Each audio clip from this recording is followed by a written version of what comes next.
time, and you said it was these two teams, you know, culmination, everything that they've worked for all season. That's what it feels like for us. I know in the booth, I'm speaking for Ross, just to be able to call this game and a Super Bowl nobody saw coming. And I don't care how many people are picking the Seahawks today, a Super Bowl nobody knows what's going to happen today. I mentioned Gavin, our very own viral play calling sensation. He's been so confident all week. He's been telling everybody on Radio Row he's never been more confident in a pick in his life than the Seahawks to beat the Patriots tonight. Ross, tell me, give me a case for the Patriots. Well, I'm certainly not as confident as Will is. Do I think the Seahawks are a better team? Absolutely. If they played 10 times, I think the Seahawks win 7, maybe 8. That's the beauty of American football. It's not a best of 7. It's not a best of 5. All that matters is who plays better for these 3 hours here tonight. And because of that, especially when they're led by, I think, one of the best coaches in the NFL and Mike Vrabel, and the way they've played on defense as of late, wouldn't surprise me at all if the Patriots win.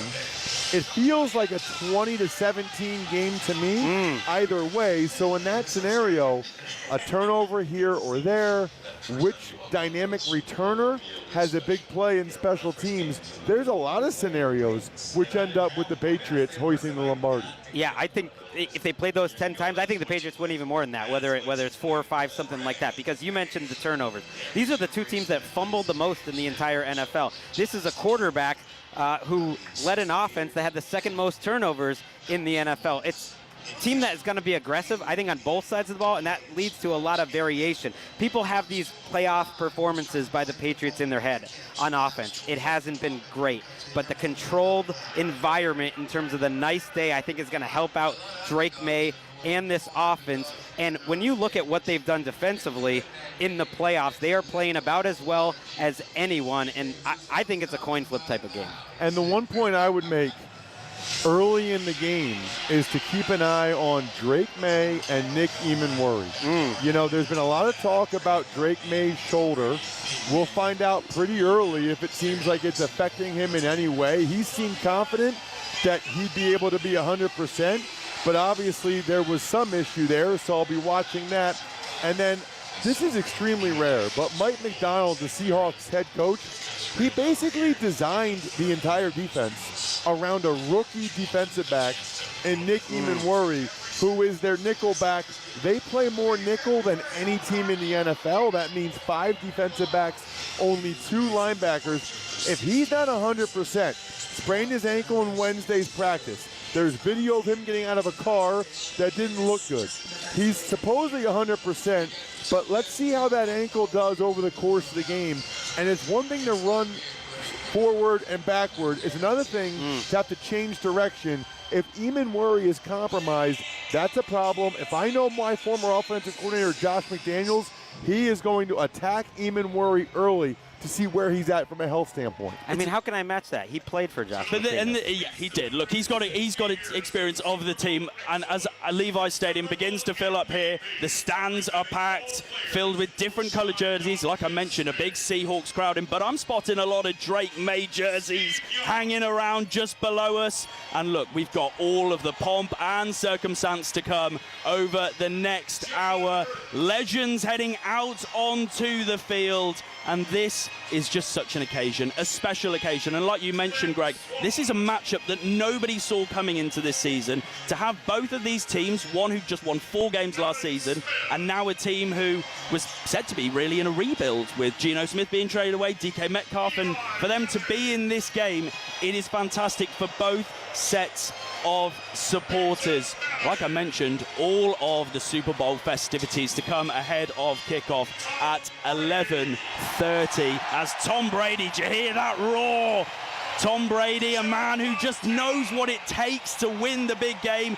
He did it 7 times in his career. Joe Montana following him. This is quite an elite lineup. I was going to say, you know it's a good group when Tom Brady isn't closing the show. They're doing it with the GOATs from San Francisco, Joe Montana and Jerry Rice. I mentioned that it's going to be special. We have the national anthem, we have America the Beautiful, the flyover, all of that to come, as well as Bad Bunny at halftime. But the opening ceremony right now with Green Day out on the field. field. This is an American rock band, Green Day, of course, who are from the Bay Area in Berkeley, California. Let's just give you a bit of a flavor of that atmosphere as we bring you down to the field for Green Day and the opening ceremony.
I walked a lonely road, the only one that I have ever known.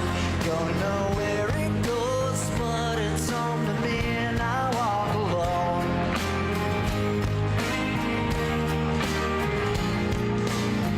I walk this empty street on the boulevard of broken dreams, where the city sleeps and I'm the only one and I walk alone.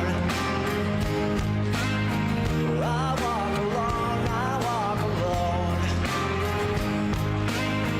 I walk alone, I walk up.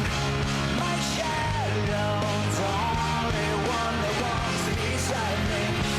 My shadow heart's the only thing that's beating. Sometimes I wish someone up there will find me. Today I walk alone.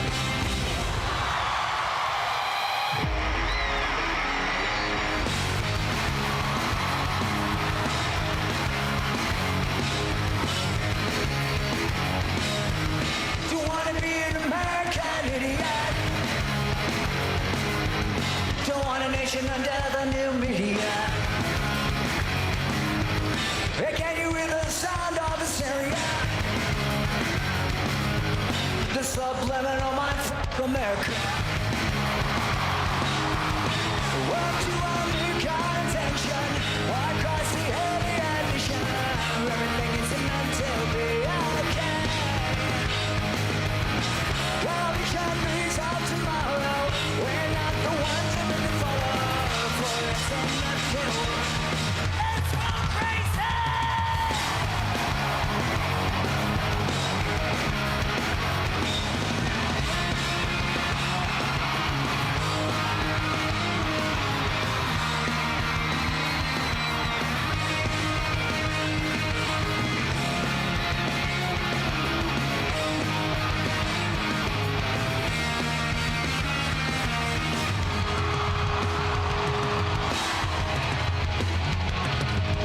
You wanna be an American idiot? One nation controlled by the media. Information age of hysteria. Calling out to idiot America.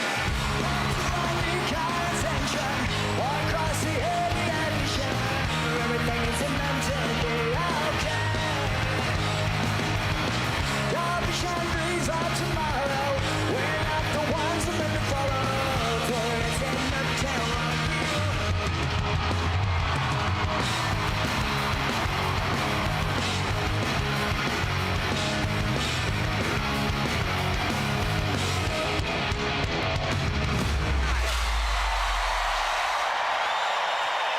Welcome to the Bay! It's Super Bowl 16!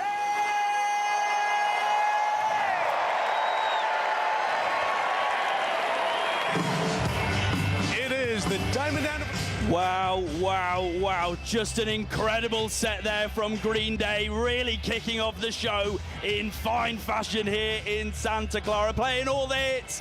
Do you hear that atmosphere? That's what we're dealing with in San Francisco tonight. This is the place to be, the sport's biggest spectacle. And don't worry, because showtime is just under 30 minutes away. We still have the anthems to come. All that pomp and circumstance ahead of kickoff between the Seahawks and the Patriots. You're listening to the Super Bowl live on talkSPORT with 5. Don't forget, you can watch the Super Bowl for free on 5 live right now. We're going to take a short break, and then when we come back, we will bring you those player entrances as the Seahawks, the Patriots, take to the field, one game away from glory in Super Bowl 60. We'll see you shortly.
Welcome back to Santa Clara, California, ahead of Super Bowl 60. The New England Patriots in the hunt for a 7th and historic Lombardi trophy. But in their way stands the Seattle Seahawks, a team that has continued to defy odds, who has built one of the best teams, if not the best team in the NFC right now. Who could dismay what Sam Darnold has done this year, what this defense has done? We have the NFL UK angle, of course, with Adam Durd, with Mike McDonald, this head coach, and this atmosphere continues to build. We're awaiting the teams to head out of the tunnel and take to the turf here at Levi's Stadium. Alongside our commentary team right now, Gregg Rosenthal of NFL Daily and the former Patriots offensive lineman, Mr. Ross Tucker. Guys, that was some set from Green Day. Greg, talk to me here. That is just a show. That's what we want to see. I could not have imagined when I was listening to like Green Day rocking out, in high school, that 30 years later, here they'd be like the old heads and the perfect representation of the Bay Area. It was outrageous. Ross, I wanted to ask you about the Seahawks there, because I mentioned it. This is a team that, coming into this season, I mentioned that fresh reset that they had, and many people doubted their chances in a stacked NFC West, but they continue to surprise. They blow out the 49ers in the playoffs and then beat the LA Rams, who are many people's Super Bowl pick heading into maybe week 8 of the regular season. How impressed have you been with Mike McDonald's unit? Well, I'm in awe of both these teams being here, because the odds for them to get here were so long. I call Mike McDonald, the Seahawks head coach, I call him the Sean McVay of the defensive side of the ball. To do what he did in Baltimore in 23 and now do it again here in Seattle just 2 years later with an entirely different group of guys. And the crazy part is there's a lot of Seahawks fans that weren't happy that the organization traded Geno Smith away.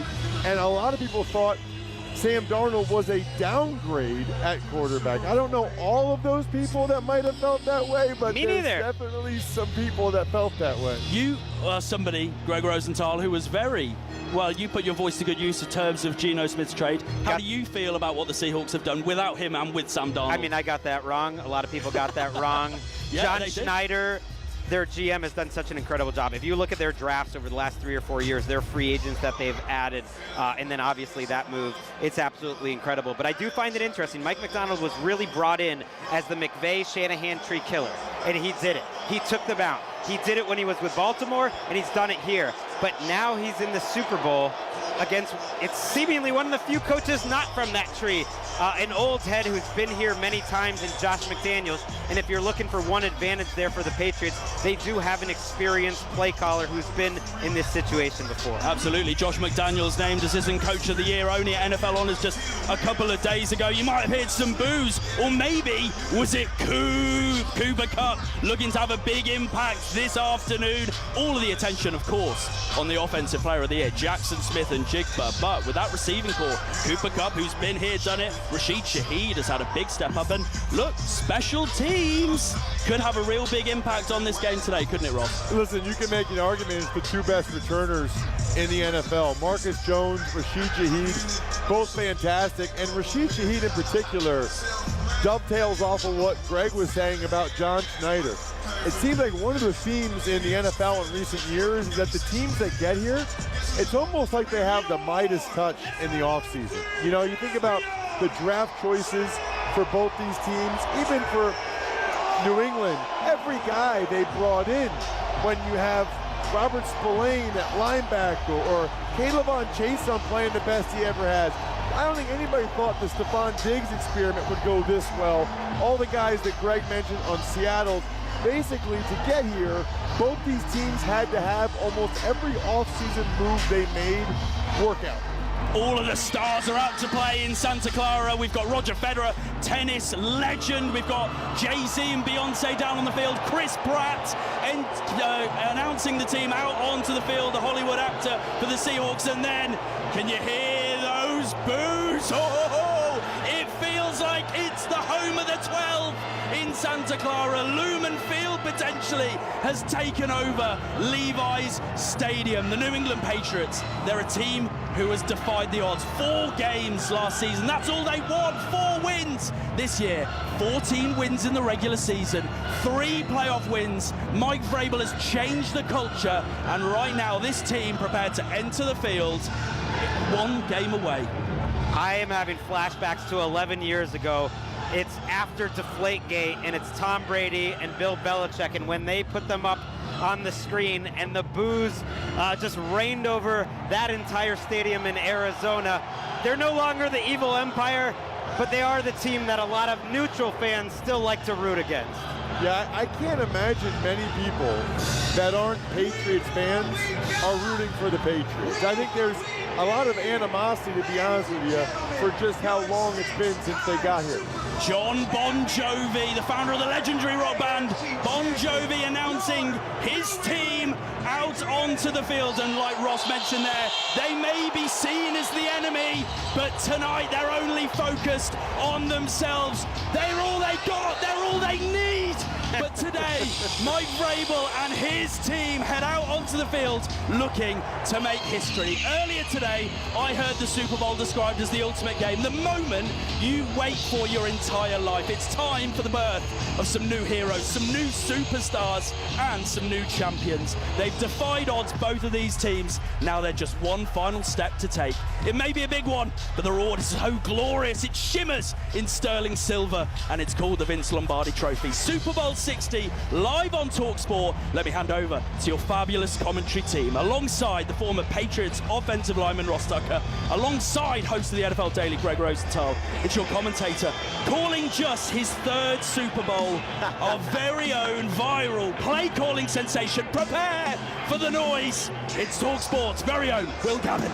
By the noise, he just means my booming voice approaching the desk and getting on the microphone. Thank you very much, Will Varney. A sensational job from you building us all up to this absolutely huge game. But As much as you've done a wonderful job, the drama of this occasion speaks for itself. Two teams who nobody truly believed would be at this stage going into the season. This is the longest odds we have ever seen for two teams coming into a Super Bowl. The Patriots pre-season 80-1 to win this game. The Seahawks pre-season 60-1 to win this game. And we've never seen a Super Bowl where both teams lost their opening game of the season. Week 2, could you have ever imagined this being our matchup today, gents? Well, and what's funny about it is that the Patriots lost to Geno Smith, the former Seahawks quarterback, and the Raiders. Is that the only game the Raiders won all year was against these guys? And to your point about the odds, I'm not sure how many people have heard the story, but Jack Westover, the fullback for the New England Patriots, is from Seattle. His sister grew up a big Seahawks fan, so she put $5 on a Seahawks-Patriots Super Bowl for her hometown team and her brother. That turned into $18,000. Wow.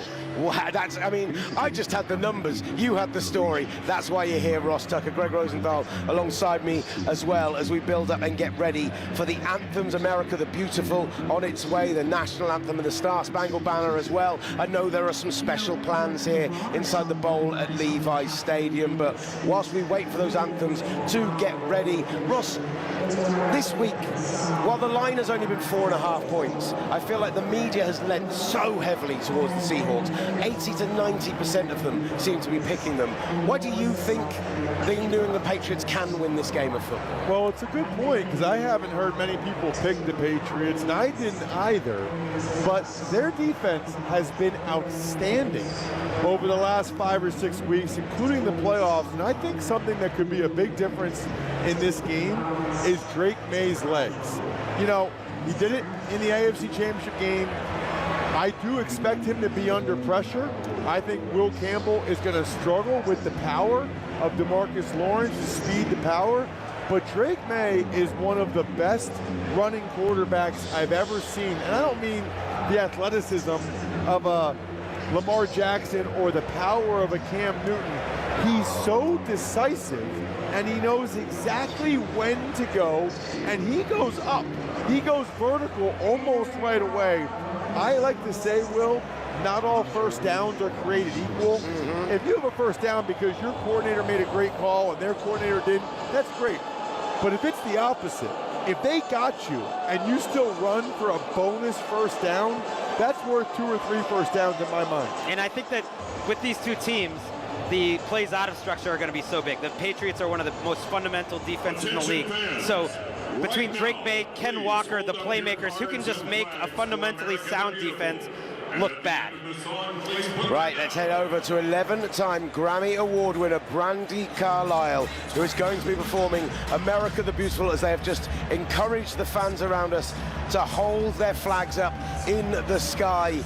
I'm assuming eventually we'll see an American flag forming around the stadium as we slowly see them coming out. It's resplendent here in Levi's, by the way. A solid 10 degrees warmer than it normally is at this time of year. Barely a cloud in the sky. And as we look at the field out in front of us, painted with the Super Bowl logo in either end, the NFL logo in the middle, there is a full orchestra, all in white from head to toe, with Brandi Carlile stood at some kind of organ or a piano on a white plinth in front of the Patriots bench as we await the flags to be unfurled and the anthem to get underway. I love that they're doing this absolutely to the minute.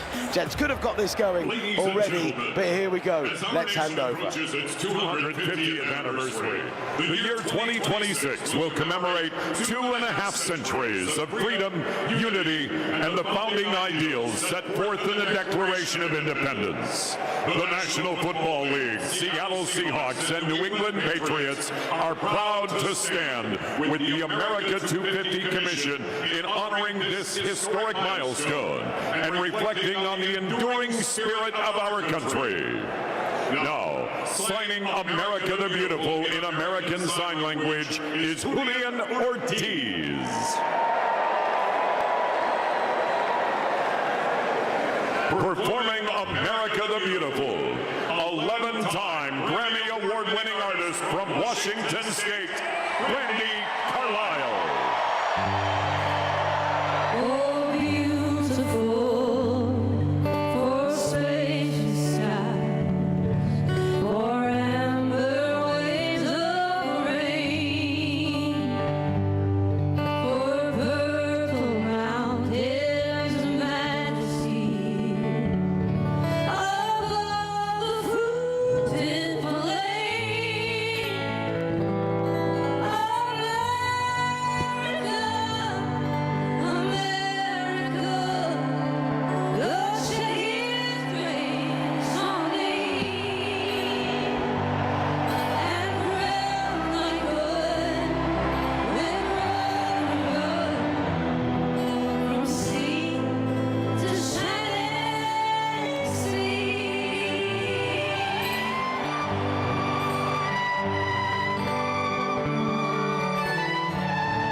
tradition, and we won't mention who the Freedom and Unity came from while we're on a national broadcaster back home in the UK. And now, From the nation's capital and the military district of Washington, today's colors will be presented by the Joint Armed Forces Color Guard and drummers from the United States Army Field Band. the colour guard marching to the middle of the field. Those flags displaying the America 250 logo on the far side. Returning to sign our final performance in American Sign Language is Gregg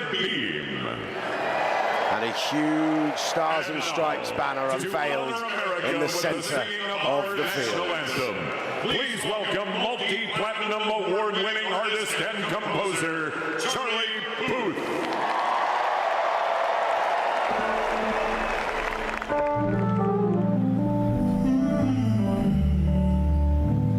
Oh, say, can you see by the dawn's early light, surrounding me, at the twilight's last gleam, whose broad stripes and bright stars through the perilous flight, o'er the ramparts we watched, were so gallantly streaming, and rockets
Wow!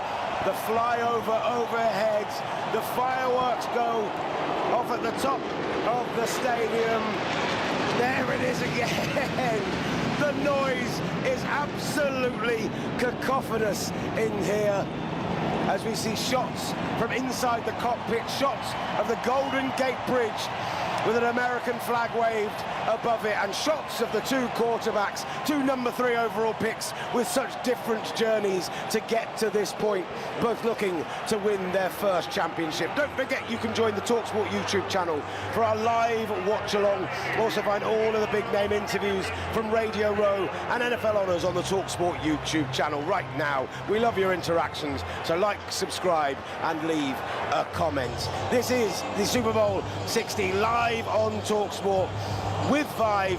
Don't forget you can watch the Super Bowl live on 5 right now, and we'll be back with a coin toss and kickoff up next here on talkSPORT.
gridiron grinding commentary of Super Bowl 60 on talkSPORT. Welcome back to Super Bowl 60 live and exclusive in-stadium commentary for you on talkSPORT. I'm Gavin, alongside me Gregg Rosenthal, the host of NFL Daily, and Ross Tucker, former NFL lineman. We've had the anthems, we've had the entrances, we've had the performance from Green Day, and whilst many are in town to catch some Bad Bunny a little bit later on today, it's time for the coin toss. The honorary captains for today's coin toss are all here to celebrate the 3 previous occasions the Super Bowl has been to the Bay Area, a Bay Area which is treating us to an absolute glorious day of sunshine. I do not envy the people sat on the north side of the stadium right now. I hope they brought sunglasses. I hope they brought caps. I'm glad we're in a little bit of shade over this side of the stadium. I'm not sure my ginger complexion could take it. So our honorary captains today, Lynn Swann, Super Bowl MVP in 1976 as the Steelers won their 2nd ever Super Bowl. Joe Montana, the Super Bowl 19 MVP when he beat the Dolphins not far up the road from here in Stamford. And Peyton Manning, the Super Bowl 50 winning quarterback here at Levi's 10 years ago, his 2nd title, and of course his retirement game. They're stood right around the 45-yard line, just at the top corner of that crest of the NFL logo. And whilst we wait for the coin toss, I asked about Drake May and about the Patriots' opportunity to win this game. Gregg, Sam Darnold and his story to get his one we're going to be discussing, I'm sure, a lot over the course of the show. But I thought he looked cool, calm and collected when on the big screen during those anthems. The big occasion doesn't seem to be phasing him. No, nice fresh cut too. Like, if you're comparing him and Drake May, who clearly were both at the barber this week, he's looking better. He could not have been more comfortable and more confident in his playing style in the NFC Championship, the biggest game of his life. And it came as a surprise to me because for much of the second half of the season, I don't think he was as calm going through his reads, 1 to 2 to 3. And in that championship game, despite a lot of pressure, he was at his very best. If you get that, Sam Darnold, then it's going to be a long day for the Patriots. Undoubtedly, as referee Sean Smith brings the players to midfield. The captains for Seahawks, Jackson Smith and Jigba, Devon Witherspoon. Fullback and special team stalwart Brady Russell, who could have a big part to play today. Leonard Williams and Cooper Kupp. On the other side of things, Drake May, Hunter Henry, Marcus Jones, Harold Landry, Robert Spillane and Brendan Schooler. Although, what were you just pointing out on the screen? Wondering just why there are 6 captains at this point going to midfield. Well, and listen, I think it's a good time to mention Robert Spillane and Harold Landry, 2 veteran defenders that have played well for the Patriots this year. They're both active for the game. Spillane got hurt against Denver. Landry's been out for a while. So we talked about some of the other injuries earlier when we talked about Drake May's shoulder or Nick Emenworry's ankle. I think Spillane and Harold Landry are guys I'm going to be watching early in the game as well. As we said, I felt confident they were going to play when they were put on podiums for opening night earlier this week, but they are huge parts of the Patriots defense, which has taken such a big step up lately. And they're now introducing those honorary captains on the big screen. Peyton Manning getting a wonderful reception, but let's see if we get some noise for Joe Montana. Plenty of Montana jerseys, plenty of 49ers jerseys in the stadium today. I think maybe some locals speculatively buying some tickets when their teams were heading towards the Super Bowl. And let's head over to midfield and to referee Sean Smith, who'll be delivering the toss for us. 1976. Following today's ceremony, this historic coin will take its place in the Smithsonian's National Museum of American History. And now, please welcome game referee Sean Smith.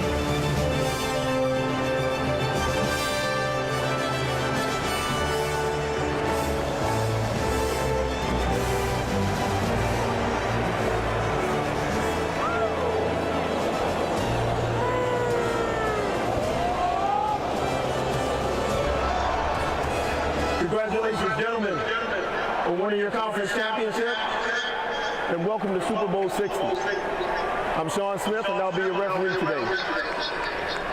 With Seattle being the visiting team, you will make the call. In my hand is the commemorative coin, the Lady of Liberty representing heads, and this side is tails. Joe Montana, would you please do the honors of tossing the coin once we get the choice? What is your choice? Tails. Tails is the choice. Tails.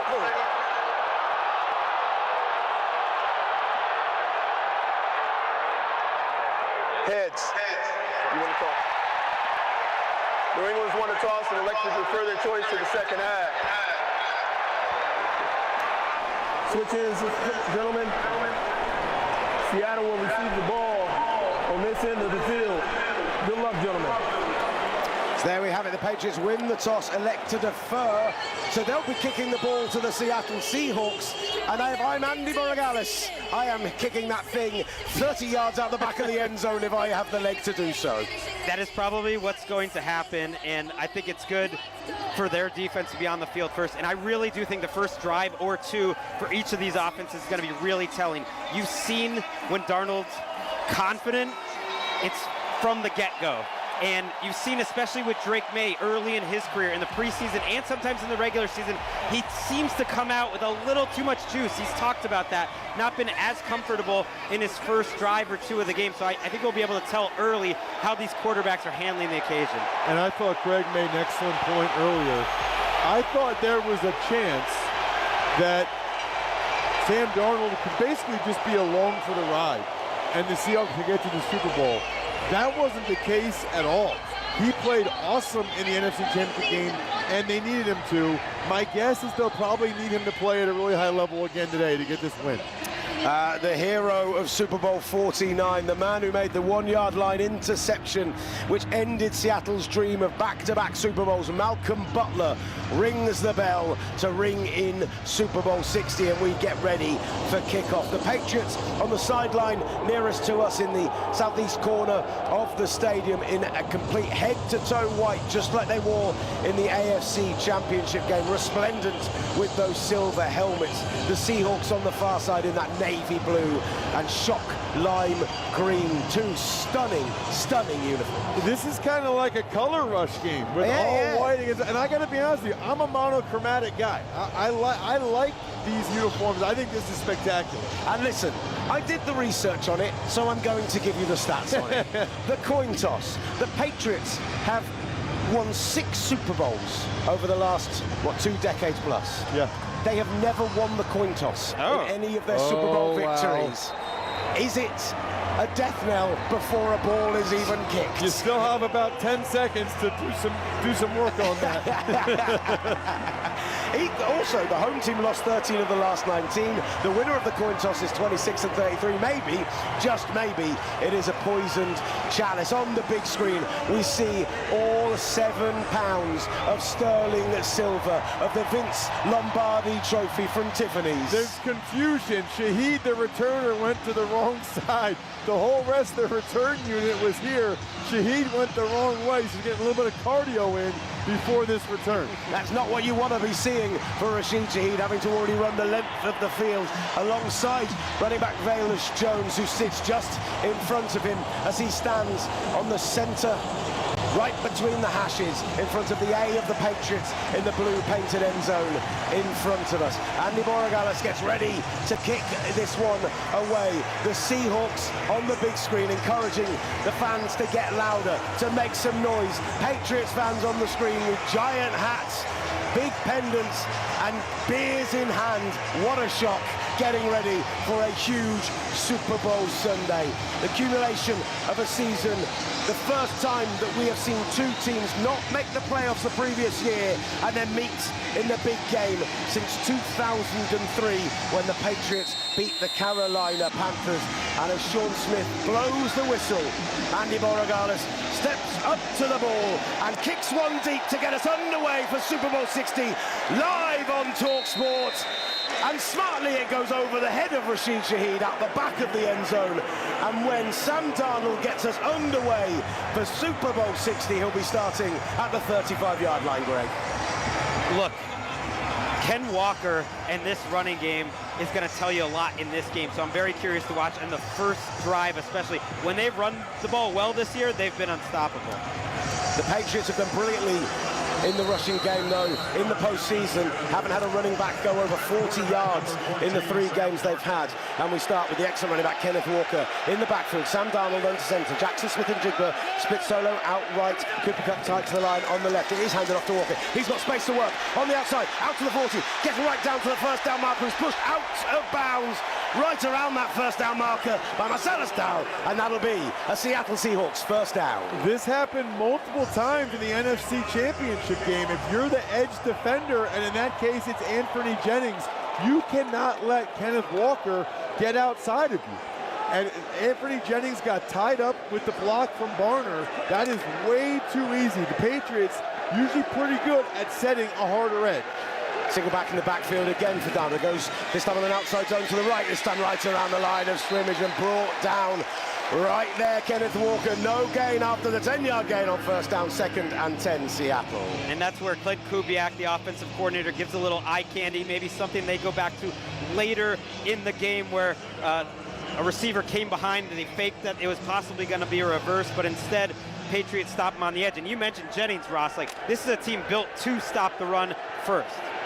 Darnold now in the gun with single back alongside him, sends a man in motion from left to right. It's Jackson Smith and Jigba. It's George Haloni alongside him. Smith and Jigba now moving to the left-hand side. That's where Darnold will look. Instead he looks to throw underneath, very nearly tipped, but instead Barner gets it. Barner past the 45 into Patriots territory, and that'll be another first down.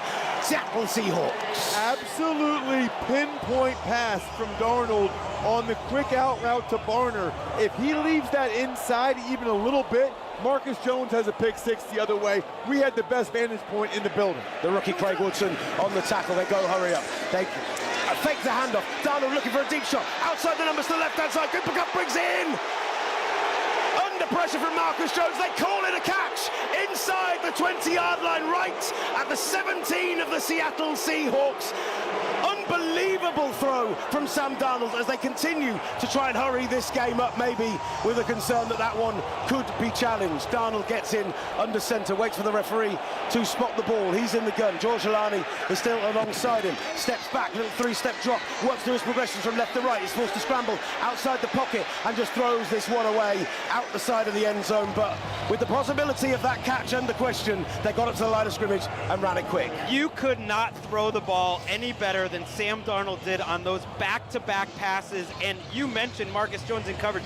Cooper Kupp made an outstanding catch. We got to see a replay. I'm not sure he got that second foot down, and I think they were lucky to play fast and get that next play because he was bobbling it before he got his second foot down. So this time back under centre, Sam Darnold. Kenneth Walker back into the game in the gun. Rashid Shaheed split out left. Cooper Kupp goes in motion with Jackson Smith and Jigba to the left. You hear the calls of can from Sam Darnold. They go for the outside zone stretch to the right again. One cut from Kenneth Walker, getting up past the 15-yard line, gets maybe 3 on the play, and that'll be 3rd and 8. They're going to call it from the 15. If you hear Sam Darnold say can, that means they're going from the first play to the second play. It's typically based on the rotation of the safeties and what he sees. Brings up a 3rd down. I'd be surprised if they tried to run it. This will probably have to be a stick throw from Darnold. Has to be careful with the football. Reserve the right to kick a field goal if it's not there. Some sensational quick completions in the game. First drive down at the 15. Darnold in the gun. Again, sends Shaheed this time in motion from right to left. He's got Jake Bobo on the outside. Balani alongside. It's going to be a straight drop back. Looks over the middle, out to the left-hand side, and it's just outside of Rashid Shaheed. Excellent coverage from Carlton Davis, and the field goal unit immediately comes out onto the field looking to put up the first points of Super Bowl 60. So the Patriots were one of the worst red zone defenses in the NFL. That's a good early sign for them. I think it's a good early sign for the Seahawks, too. Those 2 dimes by Darnold, the fact that they came out with an idea to play fast. Good situational football, so to get that playoff on the Kupp catch that may not have been a catch. Looks like they're having Gonzalez travel with Smith and Jigba, by the way. Which is a huge point we'll discuss at the end of the drive as we wait for this ball to be snapped. With the Super Bowl logo, I struggle to see the exact distance. Around about a 33-yarder. Kick is up, and kick is straight through the uprights, and good 28-yarder. Sorry, those painted logos are absolutely stunning, but they do make it hard to see the hash marks for us. Come on, Roger, let's make sure we can still call the game nice and easily. But the Seahawks have the first points on the board, 3-0 up in Super Bowl 60 after an excellent opening drive that stalls in the red zone, and we'll see Drake May up on the field next. Let's talk about that point. Christian Gonzalez traveling with Jackson Smith and Jigba. The only time the two have faced off, two first-round picks from the 2024 draft. Smith and Jigba had 12 receptions for 117 yards, but only twice he lined up against Christian Gonzalez and wasn't targeted either of them. Well, and I had the pleasure of calling a couple of Patriots games on television last year, and he was by far their most impressive player. I mean, I said on TV, I thought they had the worst O-line, the worst receiving core, but you could see Drake May had the goods, and Gonzalez is a star player. For them to move him into the slot like he was on that last third down, every other guy, it affects every other guy's responsibility. Marcus Jones then has to be an outside corner. The same with Carlton Davis. So you have to make a lot of different decisions if you're going to have your star corner travel. But the way Kubiak's been able to get Smith and Jigba open, especially in the playoffs, I don't blame him at all. I think the Patriots saying if we're going down, we're going down with our best guy all over their best guy. And I was really taken with how fast that drive went. They snapped the ball with between 25 and 27 seconds of 3 different times on that drive. So it's not something they do a lot, and they basically thought this is the best way to settle Sam Darnold into the game, maybe prevent the Patriots from changing their defensive personnel. Then the Patriots get that one nice run stop on the second down in the red zone, get into their third down package and get them off the field. Yeah, 3:02 off the clock on that drive, moved the ball 60 yards, but unable to push it beyond the field goal. And now I've finally got internet back, I can finally start giving you stats from the game as well. A little bit patchy in the stadium, but a lot of people here, a lot of people posting on their social media, I'm sure. And so, yeah, we're back up and running, so I will be keeping an eye on that. Thank you very much. You should have just asked me, Will. I'm like right here. Well, great. you know, you just jump in whenever you like, pal. That's absolutely fine. Patriots offense then coming out onto the field. Drake May, arguably his 3 worst games of the season through the playoffs. How much are we blaming conditions, defense that they're facing, and what can we expect from him today? Well, they've gone against 3 top 5 defenses. The problem is they got another one today, and the offensive line has really struggled. That doesn't give Drake May the excuse to fumble as much as he has, but that's a bad combination of poor offensive line play and going against elite defenses. He still has made some incredible throws, especially that Texans game. He needed those pinpoint touchdown throws for them to beat Houston. So Jason Myers lines the ball up on the 35-yard line, getting ready to get us restarted. Second drive of the game. The first one, as Gregg said, lightning fast, just 3 minutes and 2 seconds off the clock. The 33-yard field goal, the difference between the two teams so far. 2 back for the Patriots, and it'll be Dearness Johnson who'll bring it out right from the 1-yard line. Running straight up the middle, the gunner directly in front of him, makes the man miss. He gets around the 30, brought down maybe just inside around the 29-yard marker, and Drake May, his offensive line, and Travion Henderson making their way out onto the field. And well, instantly we're hearing a lot of noise. I thought we were a little Seahawks heavy when we had the crowd earlier on, and now some towels are waving around us and some noise being made. I was on the sideline 2 weeks ago in Seattle. I think that the Seahawks have the best fans in the NFL from a pure noise standpoint. They are totally quiet when the Seahawks are on offense.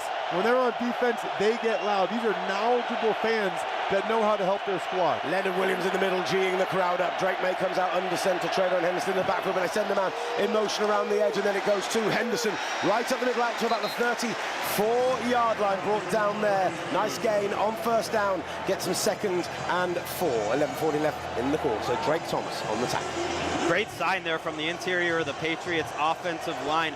Ramondre Stevenson has been significantly better than Travion Henderson. They're rookie for them in the playoffs. They're going to ride with him. Stevenson into the backfield. May under center.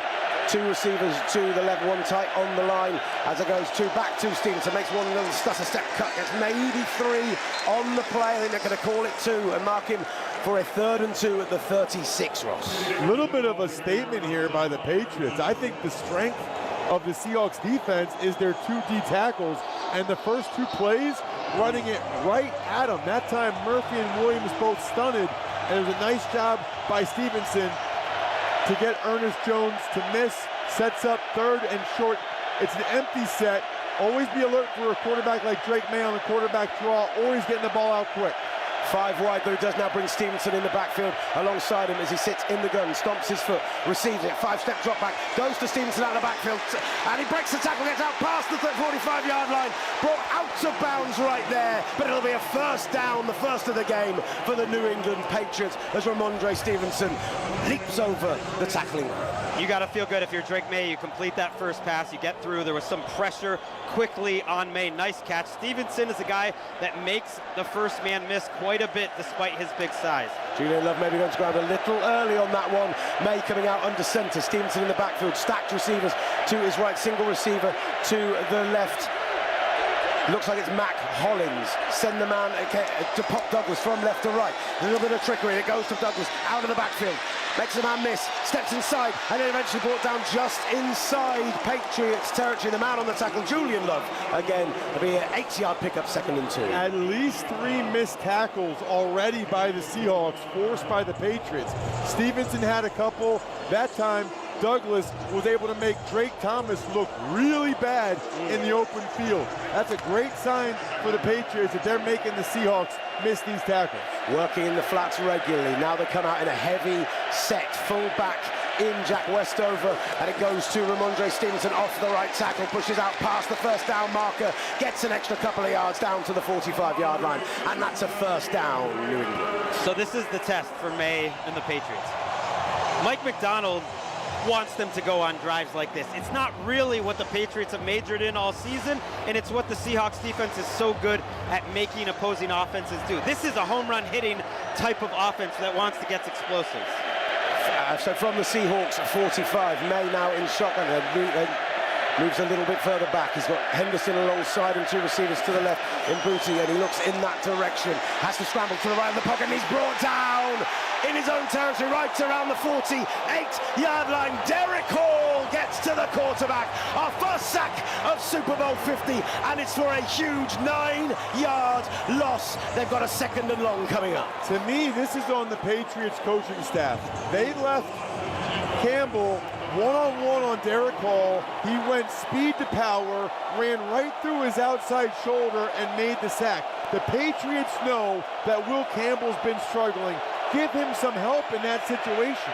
They called it a 10-yard sack in the end, 2nd and 20 from the 45. May stunts his foot. He's got an empty backfield. He's getting pressure up that left-hand side again. He's forced to step up in the pocket and run. Goes outside the numbers to the 50 and gets back past the original line of scrimmage, right around the 44-yard line, but leaves them with a 3rd and 9. Gets that yardage back from the sack, but a 3rd and long situation. Yeah, I tell you though, that was a great open field tackle there by the Seahawks. Nick Imenwari. There are not many players in the NFL that can get Drake May down in the open field like that young safety. Especially when Travion Henderson was trying to block him down the field. Makes it even more impressive, Greg. So 3rd and 9, the stadium gets loud with the Seahawks fans who have traveled down the Pacific coast. He's got Ramondre Stevenson alongside him. Drake May claps his hands, 2 receivers left. He's forced to scramble immediately. He's under pressure and has to throw the ball away. A quick blitz off the corner from Devon Witherspoon, and a big stop for the Seattle Seahawks. I kind of thought that May saw him coming, but he didn't until it was almost too late. From our vantage point, you could see that Witherspoon was coming pretty early on that, but May had no idea. It's a good job by May to get outside of the pocket and throw it away so there's no intentional grounding. Yeah, an initial flag on the play was indicated, but picked up. And now we'll have the first punt of the evening from just inside his own territory. Stood right around the 42-yard line is Bryce Beringer. His long of the season, by the way, is a 73-yarder, but if we want to ping them back inside the 10, goes to the corner. Rashid Shaheed forced a fair catch here, right around the numbers on the 10 on this right-hand side, and that's where Sam Darnold will come out and start the second drive of the game. So 3 points on the board to open, a stop at midfield for the Seahawks, and with 7:11 left in the first quarter of Super Bowl 60, live here on talkSPORT. You're listening to the Super Bowl on talkSPORT with 5. Don't forget, you can watch the Super Bowl for free on 5 right now.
On talkSPORT. Pat Patriot in front of us, encouraging the Pats fans to jump around. Down 3-0 in Super Bowl 50 with 7:11 left in the first quarter. You're listening to Super Bowl 60 live on talkSPORT. You may well be watching it live on our watch-along via the talkSPORT USA YouTube channel, or on our main talkSPORT YouTube channel, or even on your smart TV with CTV. We're available everywhere. We are worldwide today. Gregg Rosenthal, Ross Tucker alongside me. I'm Will Gavin. And right now, we get to see this Seahawks offense that moved the ball so easily, seemingly, on that first drive until they got into the red zone. Sam Darnold opening the game with an excellent, 2 of 4 for 38 yards, but the 2 that he completed were both sensational throws outside the numbers. 2 quarterbacks this season who have gone deep more than anyone else in the NFL. As Gregg mentioned, these are offenses that look for the explosives. As they break the huddle, and Darnold is in the gun, I formation. Single back behind him, brings A.J. Barner alongside him as Jackson Smith-Njigba to the right and sends another tight end in motion. It's going to be a fake, looking to Barner. He's going to throw it downfield. Jackson Smith-Njigba right around the 20 and very nearly intercepted. Robert Spillane was there as the ball was tipped, but a dangerous throw from Darnold, and JSN unable to haul it in. Everything about that play was dangerous. It could have been a safety from Anthony Jennings. I didn't like that Darnold threw that ball where he did. It could have been intercepted. That was a very gutsy play call, and I'm not sure gutsy is the right word from Kubiak. The crazy thing is he still got it on his receiver's hands. He is dialed in when he throws it. So now he sits in the gun with Kenneth Walker alongside him. JSN moves from right to left. Cooper Kupp and A.J. Barner on the outside right. And to his left, Shaheed as well. He's going to throw to the outside left, and it's going to be JSN, but he is tackled by Carlton Davis immediately as he receives the ball. It's a 4-yard gain on second down, but an excellent open field tackle from Carlton Davis III, and now it'll be 3rd and 6. You know, they moved the ball in that first drive, but here's what I haven't seen a lot of so far on Sam Darnold's dropbacks: open receivers. So it has been tough sledding when he's had to put it in there. It hasn't been with a lot of separation. Yeah, the Patriots absolutely flying to the ball right now. He brings it George Alani alongside him in the backfield. Shaheed and Barner outside right, and JSN moves into the slot on that side. Now Barner comes back in line, and Jake Bobo to the left. Darnold Buffets steps back. He's got pressure on the outside. Steps up and manages to avoid it. And then throws them all over the top. JSN could be there, and it's just over his outstretched hands. A broken down play with pressure in the backfield. Coming off the outside, and Darnold just slightly overthrows Jackson Smith and Jigba. That play was an absolute roller coaster. It was a miss on the blitz pickup by the Seahawks. Charles Cross wasn't there to pick up Jalen Hawkins. They should have had it clean. Should have been a sack. Darnold avoids it. Almost had Kupp for a miracle touchdown. So instead, we'll see the Aussie punter, Mike Dickinson, punting right from the edge of his own end zone. It's a high spiraling kick. Goes right to around the 33, where it'll be safe caught there by Marcus Jones, sliding on his knees at the 35-yard line. A really tough one. A good punt considering where it was coming from, and that's where the Seahawks will come out and start from the 35. Ross, do you think that was a miscommunication because of the moment? Like, how does that happen on the offensive line in that situation? It's a great question. There's a lot of different ways that it could have gone down. There is the possibility that they didn't think they had him, but the fact that both Zabel and Cross were sliding for those two, I'm really surprised they didn't pick it up. Darnold thought it was going to be picked up. Otherwise, he would have gotten rid of the ball faster. It's an incredible play by Darnold that almost turned into the play of the game. That was nuts. Yeah, and I mean, initially an unbelievable blitz from Jalen Hawkins, but Darnold with that little step up, just that little shimmy, that little movement. Something in the regular season when he was under pressure, 6 touchdowns, 6 interceptions. In the postseason, all 4 of his touchdowns have come under pressure. It seems to be a part of his game he's really stepped up on in the last 3 weeks. Well, something that's interesting is Zach Core, the new D coordinator for the Patriots, he has blitzed a lot more in the postseason, 41%. I think they were at like 26% during the regular season. Opponents are 19 of 47, 129 yards, 2 touchdowns, and 3 picks against the blitz. Well, so you mentioned it. Did you just say about the increase in blitzes in the playoffs? Because I was grabbing a water from our man behind us. But yeah, 40%, 40.6% in the playoffs versus 27 in the regular season. It's clear that between Zach Kerr and, of course, Terrell Williams, the defensive coordinator who missed so much of the play calling during the season after his prostate cancer diagnosis, have been dialing up a lot more schemed pressures in this Well, we game. don't have a lot of data, but so far in this game, they're at a healthy 71%. They are sending the pressure at Seattle. And I did think if the Patriots were looking at one mismatch in this entire game, it was their front, especially on the interior, against the Seahawks offensive line. I think the Seahawks offensive line has been a little up and down throughout the course of the season, and they're taking advantage of that. Overall, they really settled in after those first few plays by the Seahawks. Yeah, I'd argue the interior of their line is the weakness on their entire team. Outside of the fact that they're quite thin, they don't maybe have the depth of another team you'd expect when they get to this stage. The left-hand side of the line is where they have really suffered. Sorry, Roger Federer being shown down screen. I'm surprised you didn't react to that when Will mentioned it earlier. I mean, how cool can you be that you show up in just a plain Uniqlo hoodie to the Super Bowl? Only Roger Federer could do that. This is like worlds colliding for you, Greg. Roger Federer at the Super Bowl. And the Patriots, and we got Drake May. He was a little high on some of those first throws. I think they'll feel better when he just rips one ball into the middle of the field, gets like his first big completion. It's one of the craziest stats I can remember. For him to lead the NFL in completion percentage and yards per attempt is just ridiculously impressive to me. He leads the entire NFL, 141 rushing yards as a quarterback in the playoffs, 11 already today, and he starts this next series from the 35 under center. Stomps his foot, sends a man in motion. It's play action. He's got time in the pocket. Goes to Kayshon Boutte around the 45-yard line of the Seahawks. He's brought down there, but a big completion on first down. Julian Love brings him down, but they flip the field with a 20-yard gain. First down. And that's something I want to hear from you, Ross, too, on where the offensive line did a great job. Drake May is excellent at stepping up in the pocket and helping out his guys. They had the extra offensive lineman in there, Thayer Munford. It's 1st and 10. That's when the defense is most geared up for a run, which is why it's the perfect time for a play-action pass.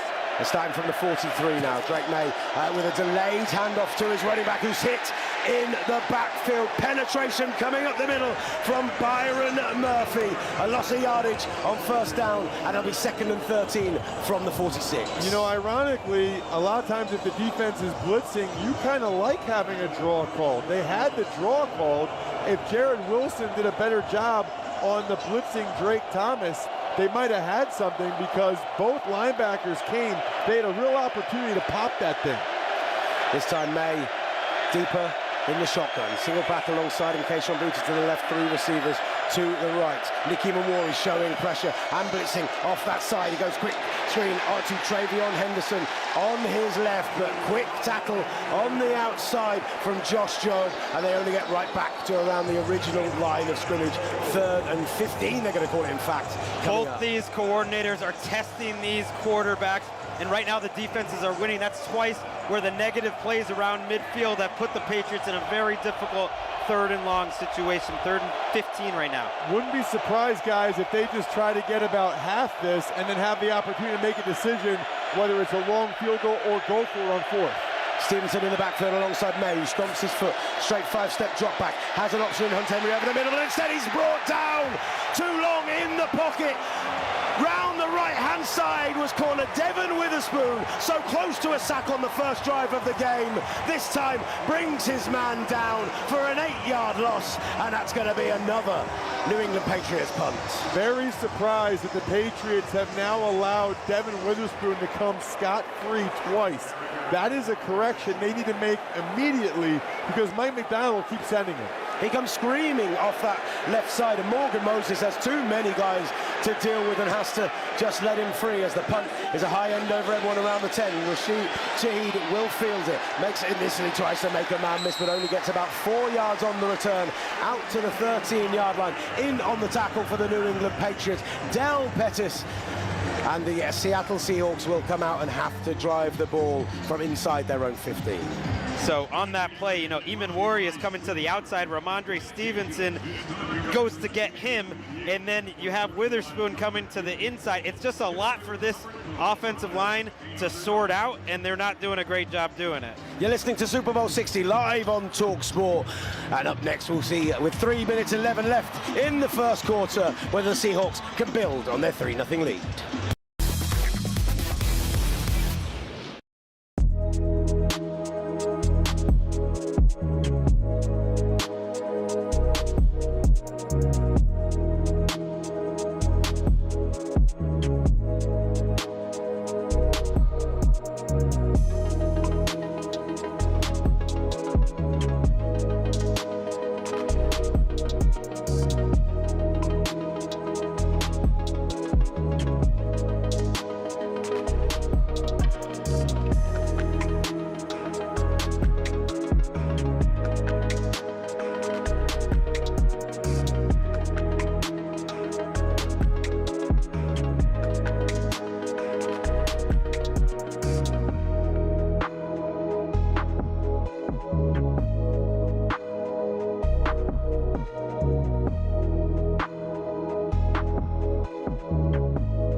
Back with Super Bowl 60 live on talkSPORT, where you are listening to the Super Bowl live with 5. Don't forget, you can watch the Super Bowl for free on 5 live right now. And well, if you're on YouTube and you're so inclined, or maybe on a smart TV, you can watch us with the Watchalong as well. Maybe you've seen the clips that the NFL have been so lovely to share across their socials. Well, you can watch the whole thing live on the talkSPORT YouTube channel right now, or you can find us on talkSPORT USA as well. I'm Gavin, alongside me Gregg Rosenthal, Ross Tucker to call Super Bowl 60 as the Seahawks break the huddle and rush quickly to the line of scrimmage. Sam Darnold under centre, some big boy football right now in heavy personnel. So moves A.J. Barnes to the far side of the line, Kenneth Warner in the backfield.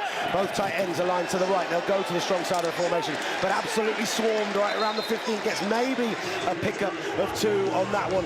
Christian Barmore in on the tackle with about 7 other Patriots by the look of it, and it's going to be 2nd and 8. Well, it's exceedingly early, and we've seen these Super Bowls change a lot, like a low-scoring first quarter, and then it explodes. A lot of times the Patriots Super Bowls. But that low score that Ross had before the game is sounding about right. It has been tough sledding for both of these offenses. This is about what I expected, and both teams are very much gearing up to stop the run. Seahawks had a lot of success over the last month or so running the football. Sam Darnold fakes the handoff initially, though does give it to Kenneth Walker. He fooled me on that one as well. It was swarm tackled for this time about a 3-yard gain. A little bit of trickery in the backfield with Shaheed, as well as they run off the left tackle for another short gain. Kyrie Stonga. Well, they've done that about 3 times with Shaheed coming around, and one of these times they're going to hand it to him, and he might just run for about 75 yards because there is no Patriots defender over there. And they need to do it sooner rather than later. 3rd and long. The Patriots, really both teams, but the Patriots have been getting home with their blitzes. I would think that Zach Core brings another one, empty set. He brings Holani back in, and they just change it. They've got 2 linebackers in the A-gap. JSN rolls to the right-hand side where he's lined it with Shaheed. Straight drop back for Darnold. He looks that right-hand side. He's got Barner out to the 20. Expects a spin move into the 25 and nearly to the 30-yard line. That will be a New England Patriots first down. New England Patriots, a Seattle Seahawks first down. I got excited, lads. A Seattle Seahawks first down just out past the 25. That might be the biggest man on the football field today. I know there's some heavier guys, but no one is scarier than A.J. Barner. And missed tackles, a big early story. Usually not something that happens with the Patriots. 1st and 10, ball at the 28. We're inside the last 90 seconds of the first quarter. Cooper Kupp this time goes in motion. A stack of receivers to the left, Shaheed to the right. Heavy set with George Holani in the backfield. They fake it to Holani. They do go to Shaheed on the end around this time. And he's tackled in the backfield. Sensational from the rookie, Craig Woodson. A huge loss of yardage. And when they finally do go to Shaheed, the Patriots had it scouted. It's going to be a huge loss. Before the game, we talked about how both these teams had made so many great moves this offseason. I'm not sure there's a better example than what they've seen from Craig Woodson as a mid-round rookie to play the way he has. He read that all the way, and that was his play to make all the way too. 5-yard loss. They send Kenneth Walker in motion to the right. Barner that side as well. Empty set, 5 wide. Darnold in the gun. 3-step drop back, looks to his left. Goes to JSN and it's broken up again. A second pass heading in his direction. This time Anthony Jennings in on it, and it's going to be a 3rd and 15 with 37 seconds left in the first quarter.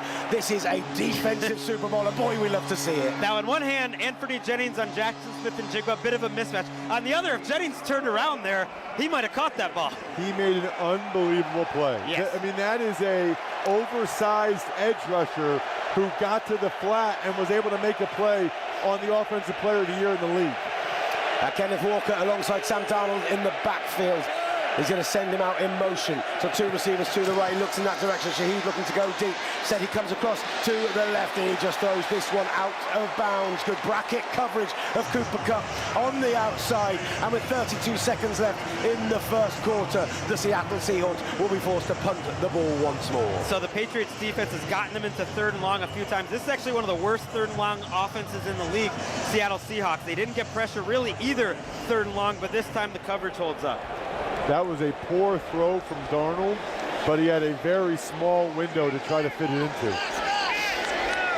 With all these punts in this game and with 2 of the best returners in the NFL this season, I wonder if we're going to see a special moment as Mike Dixon stands at the 10-yard line, hits another high end-over-end one, which Marcus Jones waits for at the 35, makes his first man miss and then cuts back up inside. Eventually is swarmed by Seattle Seahawks. God, he broke about 4 tackles then to gain 2 yards on the play. And with 19 seconds left in the quarter, the Patriots will be back out onto the field. What was your hand signal then, Ross? I thought you were giving me an indication of what was going on the field. Yeah, no, I was just telling you they're not taking a commercial break. When the guy with the orange gloves walks out on the field and goes like this, they're not going to take a commercial break. They're going to keep going. And I just wanted you to make sure to give you a heads up on that. It's a learning experience for all of us, Ross, me in particular, and so I appreciate that little bit of insight from the former NFL player and far more experienced broadcaster than I. Drake May under centre, 1st and 10 from the 32, single back in the backfield, heavy line to the right, and they go to the strong side of the formation. He's hit right around the line of scrimmage, again, maybe pushes the pile, gets 4 on that one, out past the 35-yard line. It'll be 2nd and 5, in fact, from the 37 as time expires on the quarter. The time of possession so far split almost second to second evenly between these two teams, as we have seen not a huge amount of offense outside of the opening Seahawks drive. Jason Myers 33-yard field goal, the difference between these two teams. But as quarter one hit zeros here on Super Bowl 60 live on talkSPORT, we'll see if the Patriots can finally get on the board to kick off the second quarter.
Welcome back to Super Bowl 60 live, exclusive in-stadium commentary for you on talkSPORT. I'm Gavin, Gregg Rosenthal and Ross Tucker alongside me as we're introduced to the 2026 Hall of Fame class. Drew Brees, who we caught up with on the Fanatics red carpet yesterday. You can see our interview with him up now on the talkSPORT Instagram page. Legendary wide receiver Larry Fitzgerald, who is actually up in our commentary box, and his dad is just alongside us next to Ross Tucker doing the broadcast for SEN in Australia. Love to see a moment of pride for him. Luke Kuechly, who made life so tough for Drew Brees for so many years in the NFC South. We've got Adam Vinatieri, the greatest kicker of all time, his 49 points in a postseason being the biggest mark for any player in postseason history. And let's hear the pop that we get for a man who finally gets into the Hall of Fame with the Super Bowl back in the Bay Area, because finally on the line in his red cap. If you've not seen this door knock video with Ronnie Lott turning up at his door with Charles Haley as well, it's a true moment of joy. Roger Craig finally goes into the Hall of Fame. Lovely. And I got a question for both of you guys about Roger Craig. It's been 40 years, and I still don't know any other guy that's adopted his running style with the high knees. I know that Gregg Rosenthal is a connoisseur of different running styles. Remember Ahmad Bradshaw, and certain guys are just fun to watch. It's just crazy. There are thousands and thousands of running backs out there, and nobody's ever tried to do it like the Hall of Famer Roger Craig did it. He was one of one, the only guy with a 1,000-yard rushing and receiving season. I think some sentimental value here to get him in the year where the home game is in San Francisco area, and they gave him a big pop. Yeah, truly. I watched that video about 4 times this morning. He obviously knew it was happening because he answered the door before they'd even knocked. But the celebration between the 3 of them was a beautiful thing to see as Drake May comes out in the gun to start the second quarter. 2nd and 5, ball on the 37, down 3-0 in Super Bowl 60. It's a quick pass over the middle. Henry spills it, and it's very nearly brought in for the interception. Kobe Bryant in the area, and Drake May lucky to not turn that ball over. If Kobe Bryant was playing the ball there, he would have intercepted it. He predetermined that he was going to try to smash Henry, and he got a good lick on him, but the ball bounced off his chest. As a DB, you got to make that play. Right, 3rd and 5. They're going to get loud in this arena yet again. Ball at the 37. Ramondre Stevenson alongside Drake May. 2 receivers left now, 2 receivers right as Stephon Diggs goes from left to right and lines up tight to the formation. They give it to Stevenson for an up the middle run, and Leonard Williams is there before he can even think of making a cut upfield. They give him a 1-yard gain on the play, but a 4th and 4 from the 36, and we'll have another punt. That's a Josh McDaniels special, and Drake May might have had the authority to change the play at the line of scrimmage. They will run in 3rd and medium situations, and they hit it sometimes. Like they're not running to set up a short 4th down. They thought they saw something, and they did not. So ball at the 36 means that Bryce Baringer is sat right around the 22-yard line. Seahawks. A little bit of pressure off the left-hand side, but gets the ball up. Punt is away, clean end over end. Rashichi indicating the fair catch around the 22 on the left hash marks, and the Seattle Seahawks will be heading out. And yes, indeed, the orange-gloved man tells us that because of how short that drive was after the second quarter, the offenses will come straight out onto the field, and we will continue. Thank you very much, Ross Tucker. What do we need to see from this Seahawks offense going into this second quarter? Because after that opening drive, the Patriots defense have had their number. They can't run the ball a lick, and they're getting physically beat up front, which is a problem. The Seahawks had 4 straight games over 160 yards rushing before the NFC Championship game. 6 rushes for 11 yards so far for this team. Darnold, the gun, with Kenneth Walker in the eye. They go to Walker. It's a fake. It's going to be a deep shot over the top. Rashid Shaheed in double coverage, and he very nearly brings it in right on the Lombardi Trophy at the 23-yard line. A beautiful arc pass over the defensive back. Hit Rashid Shaheed in the hands, but it falls incomplete. I want to see a replay on that. Christian Gonzalez reached for the ball at the last second. Believe he got his hand on that. An outstanding play by Christian Gonzalez. That's why he's going to get all that money. Christian Gonzalez with an unbelievable pass defense right down in front of us, and instead it'll be 2nd and 10 from the 24. 3-0 Seattle. Kenneth Walker alongside Darnold in the backfield. Heavy line to the right-hand side, but they will run it off the other side. Kenneth Walker manages to bounce to the outside, gets out past the 30, out past 35 to the 40. He's in open space. Marcus Jones has him right in the 40-yard line on the other side, but a huge, explosive run for Kenneth Walker gets them into opposition territory. And after the explosive pass down the field fails, Kenneth Walker takes it for a huge gain, 30 yards to the 46 of New England. You can never assume that you have set the edge against Walker. That time it was Chase on. They go quickly as Sam Darnold takes the ball, and it's batted down at the line of scrimmage on 1st and 10. Robert Spillane falls on it just in case. What were you, I think there might have been a suggestion. Well, I was just going to say, I cannot believe that Kenneth Walker did not step out of bounds there. I mean, that footwork, Greg. At the beginning of the play, you're right. I want to see where they spotted that, because it looked like he stepped out earlier than they ended up marking the ball. But either way, an incredible job of a balance to get up the sideline by Walker. Sam Darnold under center, sends tight end in motion from right to left, stomps his foot to bring him back, hands the ball off to Kenneth Walker, who makes a step on the outside, makes a man miss, out to the 35 to the 30. He's just got to be Christian Gonzalez, gets down to the 20, down to the 15, where he's pushed out to bound for Gonzalez, but almost another 30-yard run for Kenneth Walker, and suddenly, just as we say, they're not able to run the ball a lick, the rush game comes to life for Seattle. You have to stay in your gap if you're Kyrus Tonga. You cannot leave your gap until you're sure Walker doesn't go through it. He had the A gap to the right of the center. He tried to go back over the block. Walker tricked him and went for a long way. Back under centre again, Kenneth Walker still in the backfield. They marked it down eventually at the 17-yard line. They fake down up the outside, then give it to Walker. He makes another man miss and then tries to leap over a second at the 20. Gregg Woodson, who's had a heck of a first half for these New England Patriots, gets in for a 2-yard loss. And finally, that little rush of explosive runs comes to an end. If Woodson does not get him on the ground, Walker's going to end up with another big play. It just goes to show, like, there are different styles of running back. Ken Walker is a home run hitter. He'll have a -1, a 1, a 2, but when he gets you big. Yeah, 59 yards on back-to-back runs, now 2nd and 12 after a 2-yard loss. Ball on the 19, Seattle up 3. Darnold in the gun, he's got Cooper Kupp alongside him in the backfield.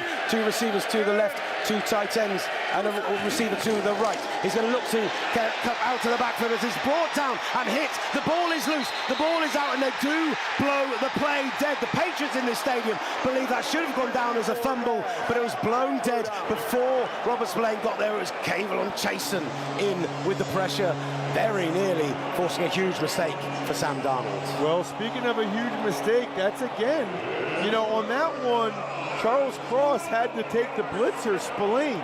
But if that's the case, Sam Darnold needs to know that Chason's not going to be blocked. And it looked like Sam had no clue. I mean, Darnold at least does a good job of throwing it directly into the back of Abe Lucas and avoiding any loss of yardage, but it's going to be a 3rd and 12. The 12's getting loud in this stadium with 12 minutes left in the 2nd quarter. It's a toss play to Kenneth Walker, who makes one man miss, but is eventually hit right at the 22, right back at the line of scrimmage. In fact, about 3 yards behind it, as this swarming Patriots defense allowed 2 big gains and made another stop in the red zone. 4th and 14 from the 21, and we're out for another field goal attempt. Very telling that they're running the ball there. These are 2 quarterbacks that are both struggling. Sam Darnold's 4th for 13 throwing the ball, and they just want to get out of there with a makeable field goal attempt. Right, ball is settled at the 31. This will be a 38-yard kick for Jason Myers. Excellent from this range this season. Just the one miss. Ball is down. It's a low driving kick considering the distance, but it does go right through the uprights down in front of us in that Patriots end zone, and the Seahawks double their lead in Super Bowl 60 with 11:16 left in the 2nd quarter. Seattle lead New England 6-0 live and exclusive in-stadium coverage for you here on talkSPORT.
Back with Super Bowl 60 live at Levi's Stadium, Santa Clara, California. For those of us with us on YouTube and CTV, you're watching the Super Bowl Watchalong on talkSPORT live from Levi's, brought to you by 5. Don't forget you can watch all the action for free live over on 5 right now. And what you should do if you're going to do that is obviously sync it up with our commentary and get the absolute best of both worlds. We've been hearing from people on YouTube, on Twitter, and across the social media world who are thoroughly enjoying both Ross Tucker and Gregg Rosenthal. And I'm going to pull back the curtain a little bit. They had a nice little love-in during that last break, said how much they were enjoying bouncing off each other, hearing one say what the other would have said. It's when you get great football minds together, gents. I just get to sit here and enjoy the ride.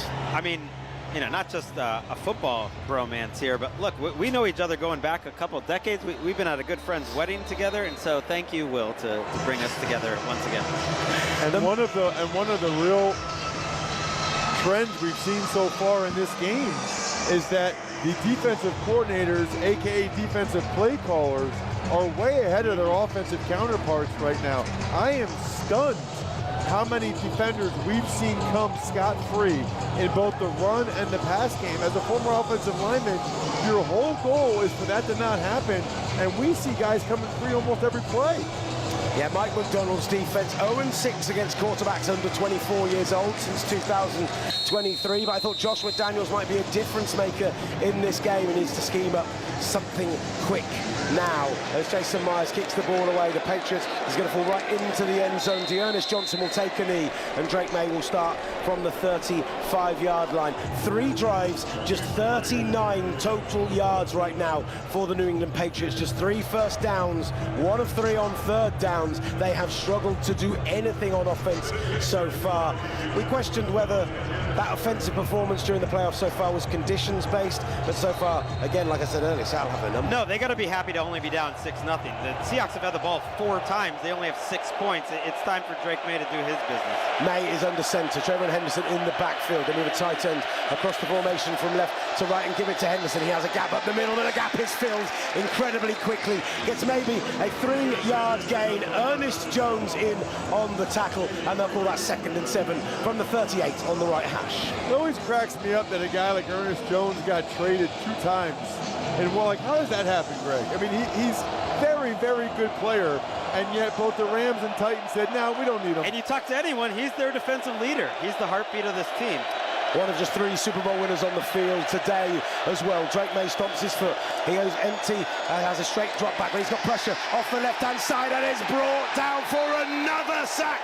This time in on it, it's big Leonard Williams. Led the team in sacks, led the teams in tackles for loss this season, and brings Drake May down for a huge 10-yard loss. That sack is on Drake May. I know that Jared Wilson, the rookie left guard, was getting bull rushed by Mills, but Drake May move around a little bit. You're a mobile young man. You cannot take a sack in that situation. Really poor play by Drake May. I apologise, it was the rookie Riley Mills, the 98-99. A little confusion from here as they go for a quick screen to Stephon Diggs. Gets outside the numbers and is pushed out of bounds right around the 34-yard line, very nearly getting back to the original line of scrimmage, but on the 3rd and 17, they're only able to pick up 5 yards on that one, and it's another 3 and out. New England going to be forced to punt the ball away with 9:50 left in this second quarter. I mean, the Patriots have 32 yards in 4 drives. And in each one of those drives, there's been a big negative play that's essentially stopped it before it even started. Good point by Ross there. That's all on May, who's been taking too many sacks that have been on him in the playoffs. Stephon Diggs and Devin Witherspoon getting into it after the play, forced to be separated by some of the other players on their team. Some confusion from the Seahawks line, looking to bring pressure, as this looks like maybe they were setting up for a fake. Instead, they punt the ball away. Bryce Berringer is going to be caught. Fair catch outside the numbers, right around the 30-yard line by Rashid Shaheed. They'll call it at the 29. It's a field-flipping punt, and the Seahawks are back on the field. Yeah, just a mention again for Riley Mills. As I said, what a play for the rookie, and look at the way they reacted on the sideline when he came back. The entire D-line swarming around him like it just scored the Super Bowl, like the winning Super Bowl touchdown. Yeah, they love him. Rookie out of Notre Dame who had to overcome an injury last season in college football, and that was just a straight bull rush. Rookie on rookie. Who would have thought when you're watching last year college football that Riley Mills against Jared Wilson would be a key matchup at one point in the Super Bowl? Well, I had a feeling that was his first career sack, which is correct. I mean, that's only his 4th career tackle. This is not a guy that I was like, who is 98? And that was a heck of a bull rush, but I do think that points out that Drake May still doesn't feel comfortable in this game, that he's not reacting and playing with the confidence that he was during most of the regular season. Flashing up on the big screen, Mike Vrabel, the 8th head coach to make a Super Bowl in his first season with the team. Drake May, the 2nd youngest quarterback to start a Super Bowl. I mean, he'd be the youngest quarterback to win one. He'd be there's so many records that he could break today. But right now is maybe, I want to say is that inexperience shown, but I just think it's been the Seahawks defense have just absolutely had their number.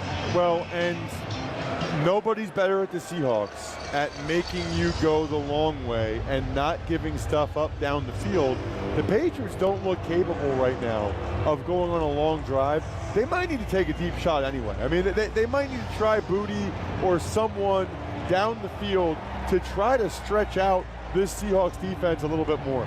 And it is a big drive coming in. Only 9 minutes left here in the second quarter. But the way the Seahawks defense is playing, Seattle will feel great if they can get a 2-score lead. It's already shaping up to be a very high possession game. Each team having the ball 4 times with 9 minutes to go with the second quarter. If Seattle could go on a long scoring drive right now, they really take charge of this game. And you mentioned the deep shot possibility. I mean, these are the only 2 quarterbacks in the NFL with a completion percentage above 50% on deep shots this season. They are 2 offenses who look for those explosive moments. They need something to open up the game. Well, I did want to point out, though, this happens more often than we remember, that the first half of a Super Bowl is very low scoring. You often don't remember it because there's typically a lot more points in the second half when both teams settle in, when they have a better feel for what they're getting defensively. Both teams have shown blitzes already in this game that they didn't show earlier in the season.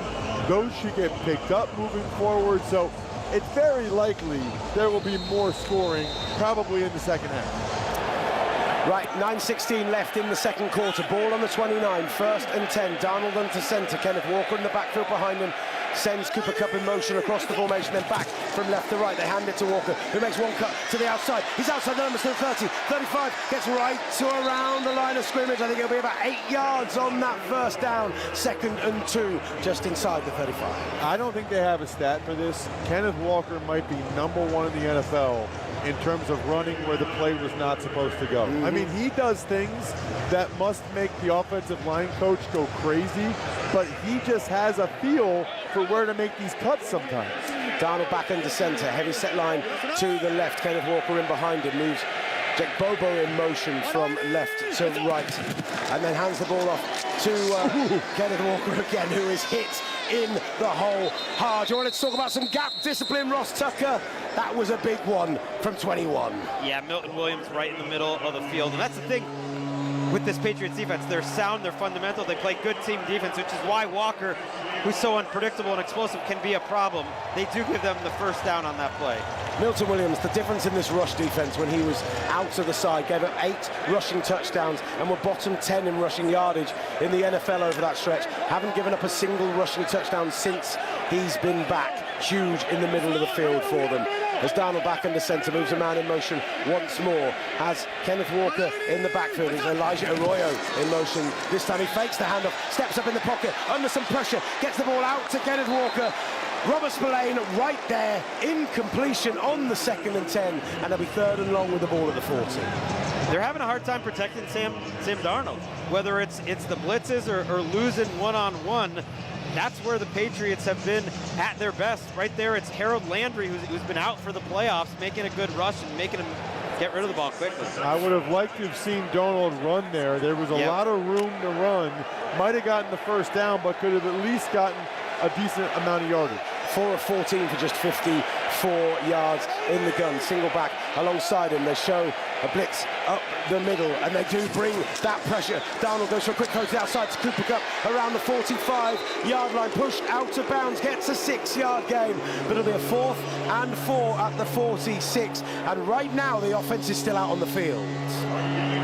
Oh, 3rd and 3. They flashed up the earlier one very early because I thought it was a 3rd and 10. I do apologise. 3rd and 3 at the 47. Important pickup then on that one. Settle in the huddle. Ball at the 47. 7:26 remaining. 6-0. The Seahawks lead the New England Patriots as again Robert Spillane is showing at the line of scrimmage. Their defense is moving heavily to that left-hand side where Kenneth Walker is alongside Sam Darnold. They move a tight end in motion. It will be a straight drop back. He's under pressure. Gets the ball out to Walker on a little drop. Out past the 50, out past the first down marker, and eventually wrestled down inside New England territory. But as the play broke down, Kenneth Walker became available and did enough. 6 yards and a first down. Sam Darnold's doing a better job with his pocket movement and avoiding rushers than Drake May is. Anthony Bradford, the right guard, got beat clean with an inside club from Milton Williams. Darnold avoided and then made the throw. It's a big-time play by Sam Darnold. Darnold back in the centre, Walker there, single back in the backfield. They move the big tight end, Eric Sauber, from left to right. Now Cooper Kupp to the right-hand side. Heavy, strong line to the left, and that's the direction they'll initially look to run it. Stutter step, had a run up the middle and brought down by Robert Spillane after about a 3-yard gain for Kenneth Walker past the 45-yard line. That'll be a 2nd and 6, they call it, from the 43. Yeah, I think Seattle will be thrilled with some first down runs like that. It's kind of been boom or bust. Negative, short runs near the line of scrimmage, or big plays for Kenneth Walker. And look, they already got a lead in this game. This drive is playing out perfectly for them to grind some clock. The Patriots bring Elijah Ponder and Christian Barmore into the game. They have a little confusion on the line, reset themselves with Darnold under centre. Walker in the backfield, single receiver to the left, and Eric Sauber in motion. They go yet again to the running back up the middle this time, and bouncing out of that tackle. 3 Patriots in on it. Elijah Ponder absolutely delighted with what he saw for that short stoppage, and there'll be a 3rd and 5 from the 42. This is an interesting play call right here for Clint Kubiak, who reportedly will be the next head coach of the Las Vegas Raiders. Sometimes you got to think players, not plays. It's been a very quiet night so far for Smith and Jigba, who's part of a 3-receiver set to the right. He's seen targets, he's not seen catches. It's been the problem so far. The Patriots have had him absolutely plastered. Opportunity out of the backfield for Kenneth Walker, and it's just a straight-up drop with Robert Spillane in the area. Maybe he would have been short of the first down yardage anyway on that quick pass to the outside, but with 5:05 remaining, it'll be 4th and 5 Seattle. Spillane read that one like a book. Yeah, should have been a first down. Kenneth Walker needs to catch that. I don't know if Spillane gets the angle to get him out of bounds. So that's a missed opportunity, not receiving back, not his specialty in Ken Walker. And I thought they might go for it. You're on the plus side of the 50, but the way this game is playing out, I think they feel good punting. So Mike Dixon punts it right from around the 45. Looks like a little coffin kick into the corner. Player is there as well, and you love a great special teams play as Velus Jones pushes the ball out of bounds at the 3-yard line and pins a Patriots offense who have struggled here in the Super Bowl so far, deep in their own territory. Ross Tucker. Patriots have like 37 yards the whole game. Now they got to try to go 97 to score a touchdown. Here's the thing, though. It's 149 to 37 yards, and it's a 1-score game. And I think that was a great decision. Mike McDonald knows how his defense is playing, how his punter has been all season long. And yet, like, Drake May has a chance here to kind of prove him wrong. Like, a different sort of coach might have thought, my defense is playing so well, maybe I'll go for this 4th and 5. That's actually a really good point. You know, when you go for it, you're showing really even more faith in your defense, because you're saying, even if I give him the ball here at midfield, my guys can stop him. I do think that there's a psychological aspect of it, and that Mike McDonald did not want to do anything that could give the Patriots any sort of momentum. Well, and let's be real, Sam Darnold's 5 for 16 in this game for 60 yards. The Patriots defense has done an outstanding job. If you told Mike Vrabel they're going to get the ball 5 times and they're going to have 6 points, like, he would take that every single time. So it's really his offense with 98 yards to go. This is the drives that legends are made of here, Will. That's what I want to hear. That's what I hear, Greggy. Dave Grohl up in a suite, obviously chatting with Zane Lowe's up there as well. I'm not sure Zane Lowe's a big enough name outside the UK to get pop on the big screen, but certainly Dave Grohl did. And we talked so much about how brilliant May had been in 2 seasons in the NFL, a guy who really has established himself as, what, a top 6 guy in the NFL so early in his career. I even thought coming into this season, a lot of us were looking at and considering, like, okay, we thought he could be top tier, but nobody expected him to be MVP level. And yet, as he's come up against these tough defenses in the postseason, it's got incredibly tough. I got a bigger reaction from Mr. Beast, which I don't absolutely love, on the big screen, but it's just a little bit of that classic Americana that we get when we broadcast you the Super Bowl live on talkSPORT. Well, one of the great things about this Patriots defense right now, 64% blitz rate, but it just shows the Seahawks don't have to do that. Not even close. Not even close to doing that. They are the 4th highest pressure rate in the NFL. If you include the postseason, they blitzed at the 5th lowest rate in the NFL. That front 4, and sometimes down 5, they just get after the quarterback with such ease. Just lots of celebration going on the big screen. People are still having a party here. It might be a low-scoring, 6-point tight game, but the Seahawks fans are definitely having a good time, Ross Tucker. So what's always interesting in these scenarios is, you know, there's a debate, is it good offense, or I'm sorry, is it good defense or is it bad offense?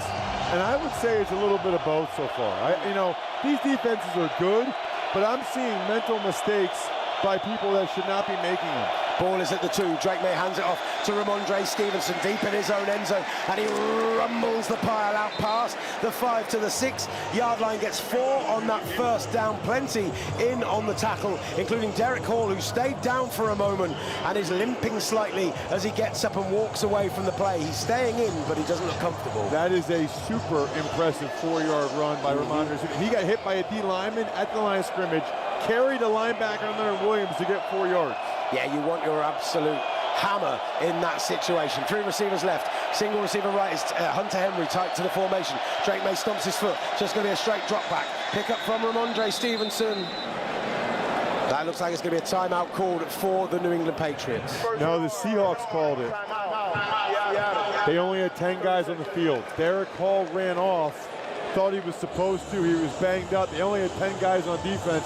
Mike McDonald knows that math doesn't work.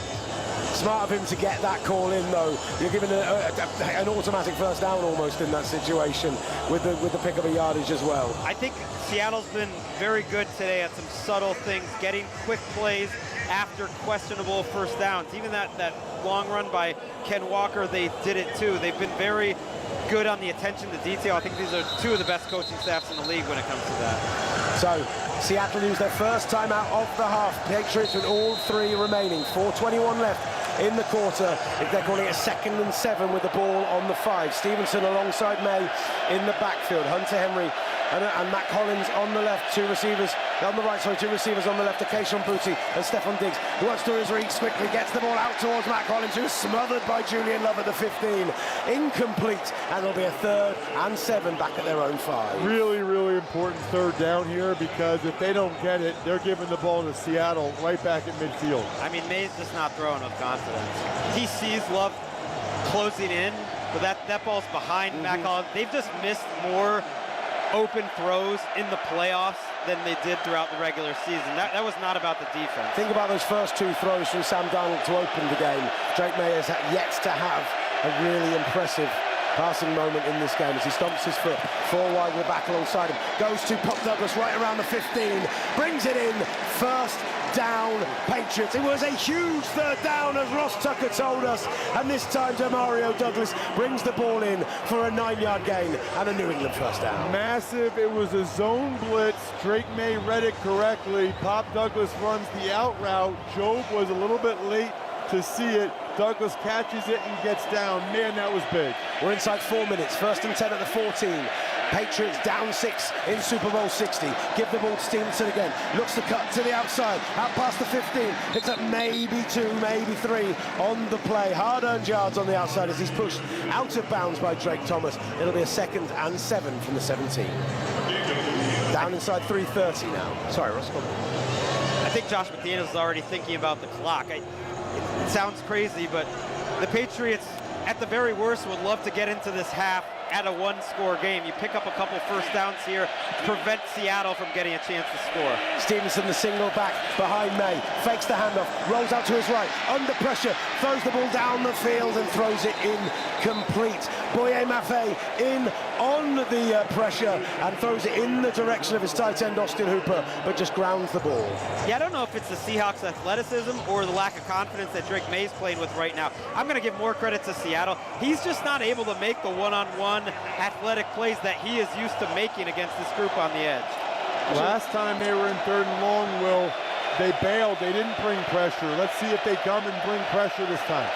Well, they've got 2 in the backfield alongside May, with Ramondre Stevenson to his right and Hunter Henry to his left. They are showing pressure off the left side. They did bail out again, but we got a flag on the play. It's going to be a false start against New England. Let's wait and see what referee Sean Smith has to say. They're still just having a little bit of afters. Gregg knows what that one means. False start. Offense number 66. 5-yard penalty. 3rd down. Called on Will Campbell, the left tackle. And that's now a 3rd and 12 on their own 12 with 3:09 remaining. The Patriots just can't get out of their own way on offense right now. Really big difference between 3rd and 7 and 3rd and 12. It's a totally different part of the playbook. Now I expect a softer zone coverage. Let him complete something underneath and then tackle him. He does take the ball, has it crossing us to his left, goes for a deep shot, looking for Matt Collins, one-on-one with Josh Jobe, ball goes over the top and falls incomplete with the sideline. Excellent coverage from Seattle, just slightly overthrown, and they'll be forced to punt once more. Or the Seahawks will bring the house and Drake May will try to throw a bomb. I think it was the right decision, and I think May's done that a lot. He sees his guy with a chance down the field, and like during these playoffs, he's going for it, and he's not hitting it. And that was difficult. He had the pressure in his face, but Hollins had a little bit of separation there. 3:03 on the clock then. Seattle about to get the ball back with 2 times out, and Bryce Berrier is going to be punting from inside his own end zone. Takes a step forward. It's a high spiraling punt, which Shaheed will field at the 32. On the outside, he's going to have a lot of space out there. Cuts back up inside, makes the man miss, and is brought down just outside the 43. Excellent coverage in the end, just to slow things down from Elijah Ponder, the big man, out in space, and it'll be with 2:50 left on the clock in the second quarter. Seahawks ball just inside the 35. You're listening to NFL Live and specifically Super Bowl Live on talkSPORT with 5. Don't forget you can watch the Super Bowl for free on 5 right now. And if you're watching along on YouTube and CTV as well, don't forget that is within your options. We're just going to stick with it and take the breaks during half-time, gents, because there's so much exciting things happening. If that's all right with you, boys. I think Seattle here, right? Kenneth Walker doing things on the last couple of drives, starting to move the ball. 12 carries for 86 yards if you include the 29-yarder and the 30-yarder. Those big explosives. Just keep handing him the rock and try and eke this half down, score late and go in confident at the half. Yeah, look, he has more yards than the Patriots do. A lot's gone wrong for this Patriots team, and Ross was right to point out, like, there have been some of these Super Bowls that stay quiet, and then they explode. To this point, the Patriots offense hasn't given you any reason to believe that things are going to change. The best thing that they have done is not turn the ball over, but 5 drives, 5 punts, 4 total first downs. It has been total domination about a defense that's really been building to this moment for years. The rush, at the same time, the Patriots defense have been so impressive in this postseason. I mentioned a few of those rushing stats earlier. Allowed just 71.3 rush yards per game this postseason. No rushing touchdowns yet. I mean, already Kenneth Walker is the first running back to go over 40 rushing yards against the Patriots these playoffs. I mean, and the only reason why that's happening is because he's going where the play is not supposed to go. You know, they're doing a good job setting the edge. He bounces anyway, or he cuts all the way back behind. The guys are actually doing a pretty good job in terms of their gap responsibility. The Patriots are still winning the line of scrimmage. Look, the Patriots have blitzed at a 70% rate. That's just outrageous. And at some point, Clint Kubiak, Sam Darnold, they gotta come up with the right solutions to make them pay. Because that's not a game plan that normally is gonna win for 4 straight quarters.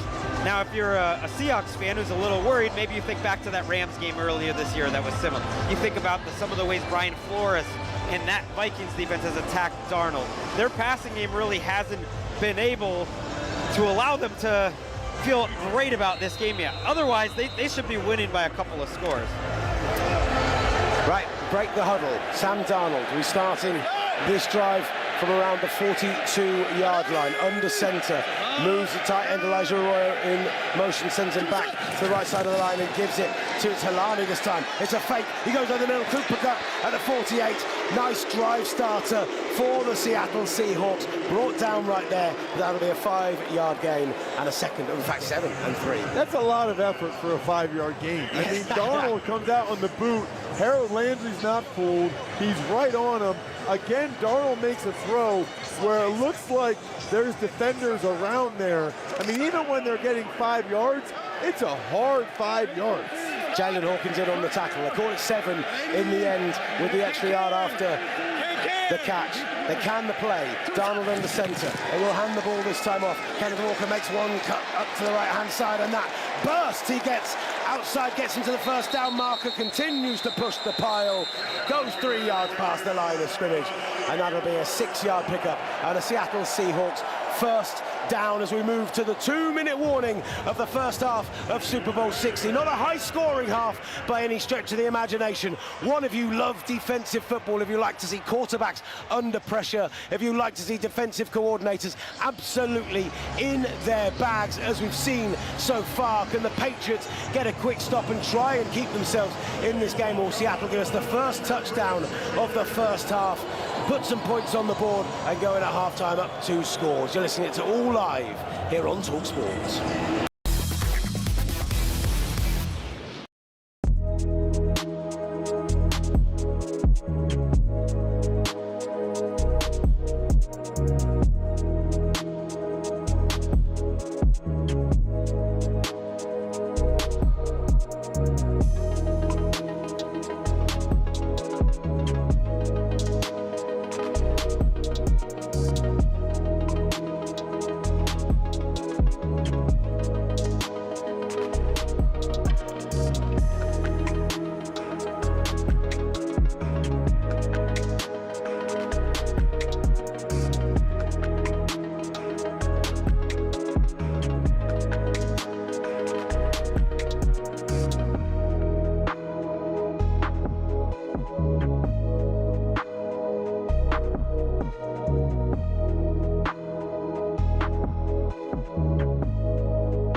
You're listening to Super Bowl Live on talkSPORT, or for those of us with our watch-along on YouTube and CTV, you're watching the Super Bowl watch-along on talkSPORT live from Levi Stadium, California, brought to you by 5. Don't forget, you can watch all the action for free live over on 5 right now. The Seattle Seahawks, 2 field goals for Jason Myers. The difference between these two teams right now in a low-scoring, edgy, defensive Super Bowl. 6-0 at the 2-minute warning. But Kenneth Walker already has 93 rushing yards today, the second most in the first half of a Super Bowl. And I'm not going to say if the Seahawks get another field goal that the game's over, but I will say Mike McDonald will be feeling really good if they get a field goal here to end this half and they're up by 2 scores. So it's 1st and 10, ball at the 43, up 6, Darnold in the gun. Kenneth Walker brings back in alongside him. Smith-Njigba to the left, hands it off, and it's a cut out to the outside for Walker. Wrestled right at the line of scrimmage, brought back down, picks up maybe 3 on the play, in on the tackle. The rookie Craig Woodson, who's had a heck of a day today. It's funny because once again, Kenneth Walker did not go where the play was blocked, and it was almost like the Patriots defense was watching him, expecting him to go where the play wasn't supposed to go. 2nd and 9 then, they call it. The clock is ticking. Patriots all 3 timeouts remaining. Seahawks with 2. They seem happy to let this clock run if they've still got the Seahawks outside of field goal range, down inside 130. Darnold in the gun, single back alongside him, 2 receivers left, 2 receivers right, in a 4 wide. Calls for the ball. He's letting this play clock run right the way down. Has time in the pocket. Goes over the middle to Helani. Makes a man miss. Steps inside, then back out and gets out past the 35-yard line. That was a nice gain of 6 to 7 yards, which could have been 2 or 3. And it'll be a 3rd and 2 from the 35. We're down inside a minute. Very interesting that neither head coach is using a timeout right now. And that was a heck of a play by Helani. Seahawks are already in field goal range, which is excellent. Carlton Davis, who eventually tackles him, Christian Ellis, who touched him first. They've got a little bit of possible trickeration and movement in the backfield. Cooper Kupp gets lined up on the line of scrimmage. It's handed off to Halani. Go up the middle. First down, Seattle. Out past the 30. 33 seconds remaining on the clock. And Seattle will take their second time out with that first down. Down just with 32 seconds remaining. And that's why Vrabel didn't call a timeout, because he didn't want to get the chance for the Seahawks to have more time. And McDonald rightfully waited till they made sure they got that first down. Again, I think you're seeing the difference between a defensive-minded head coach and an offensive-minded head coach. Ultimately, like, they might run out of plays here, which you don't love in terms of when you have a chance to score a touchdown and really put the Patriots in some hurt. And so they're playing it a little safer, almost playing for 3, but don't be surprised if whatever great, like, extended red zone play that they have, they're going to dial it up. 2 field goals already for Jason Myers today from 33 and 38. Right now, this will be a 48-yarder. Very little wind inside Levi Stadium here. 6-0. Seattle lead the New England Patriots. What are we looking for? How about Jackson Smith and Jigba? 6 targets, 1 catch, 4 yards. That's a guy that they have been able to get open in every game this year. They're able to scheme him open. He has not been able to get open yet in this game. It feels like for them to score a touchdown, unless Walker breaks a big one, Smith and Jigba is going to have to make a play here. I'm not talking like consolation bowl at this point yet, but when you consider this New England Patriots team, 11 of their 22 starters came in this offseason, 8 free agents, 3 in the draft as well. You guys were talking about the lack of names on their defense. What I'm saying, Greg, is they're playing incredibly well considering. I don't want to hear about any consolation bowl. It's a one-score game here. I honestly think if they can get out of here with a field goal for Seattle, Mike Vrabel is going to feel okay about this game. I don't know if his quarterback is going to have that confidence, but they're going to feel like they played about as bad as they could on one side of the ball and that they're still in it. Look, Vrabel deferred, chose to get the ball to start the second half. That's one thing we've got to consider here. And reports from the pool reporter said that they recreated the halftime atmosphere in the middle of their final practice of the week. They shut the practice down halfway through. They made the players all go back into the locker room. They blasted Bad Bunny at them for half an hour, then brought them back out for the second half of practice. Well, for a while here, I just thought they were in a rush to get to Bad Bunny right now. That's why nobody's taking any time out. I will say, I've called them the no-name defense because it's just incredible how well they've played. I mean, most people in the stadium right now couldn't name their 2 starting safeties. And even guys they've got playing, Chason's been on a million teams, Christian Ellis been on a bunch of teams, you know, Marcus Jones, Gonzalez, these are like really good players, as is Milton Williams and Barmore. But the rest of the guys out there, not a lot of other teams want it, and they've been passed around. I mean, Craig Woodson, 6 solo tackles in this game already, has been absolutely excellent. The rookie safety, if we're talking about those starters. Sam Darnold in the gun with Kenneth Walker alongside him. Jackson Smith and Jigba is sent in motion and will line up in a stack on the right-hand side. No one travels with him, so he's up against Carlton Davis. They do look in that direction, but instead it's going to go to Cooper Kupp inside the 25. Davis dragging him to the ground as he tries to get out of bounds, and the clock will keep running with the ball at the 25-yard line of the New England Patriots. 23 seconds remaining, and the Seattle Seahawks take their final timeout of the half with a 2nd and 3. I don't like that decision to call that timeout right there. You want to try to hold that in your back pocket as long as you can. The other school of thought is it would take too long to get up on the ball, but now you're getting to the point where you're going to start to limit what your options are. They're still okay here if they get a first down and get up on the ball and spike it, but they got to start to be careful now that they have no timeout. It's the game within the game. Carlton Davis does a good job in zone coverage, taking away JSN. I thought Darnold could have been more aggressive, maybe going for a deeper throw there. JSN lined up to the left with Rashid Shaheed, now moves across the formation again. Similar formation, stacked up behind Cooper Kupp. Same formation from the New England Patriots. They look that direction again. They look to Cooper Kupp again. Inside the 20, he goes to ground at the 18. The clock is ticking down. 16 seconds remaining, 15. They are blowing at the whistle and are saying that ball was incomplete. Yeah, he dropped that ball. Please reset the game. Wide open. Oh, yeah. Might have actually done them a favor because they would have had to run up. The half was basically over if he didn't drop that. They'll need to reset the clock. I'm not sure that needs to be under review. So they have, oh, they are going to review it. Okay, but they don't have many timeouts left, and it's 3rd down. So this has to be something outbreaking, or they have to get the first down. He loses full control of the ball, and then as the tip is about to go down, he lifts it up ever so slightly and then scoops his right hand underneath. That's a catch. I think he's managed to bring that in. I don't think so. It just grazes. The front view, it looked like it didn't touch. From the back, I think that just grazes. But if that, I mean, the initial drop is bad, but if he'd managed to make that, that's a pretty sensational athletic play. Well, if they overturn this, it would be an incredible break for Seattle because the clock is stopped right now.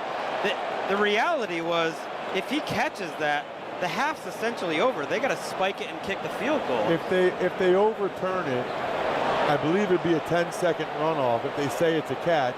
So then they would start they would start when the ref winds it with 5 seconds left. So the Seahawks can do a quick spike. They do call it an incomplete pass, however. 3rd and 3 with the ball on the 23. 15 seconds remaining. How aggressive is Clint Kubiak going to be here? Take a shot.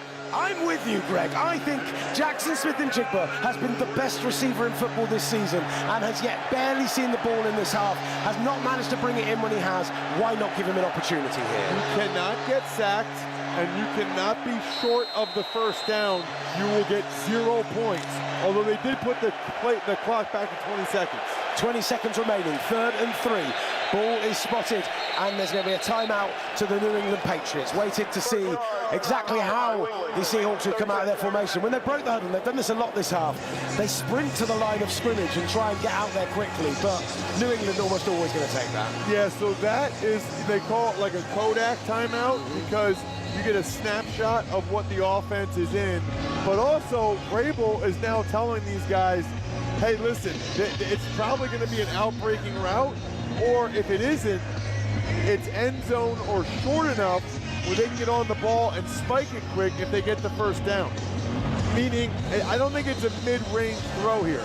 I think it's something quick for the first down, or it's a shot to the end zone. Yeah, you're comfortable with the field goal yardage already. Getting to the 15 or the 10 isn't going to help you hugely. Darnold in the gun, moves A.J. Barner from his left to his right. JSN is single against Christian Gonzalez on the left-hand side. That's the direction of looking. He will take a shot to JSN, and it's broken up!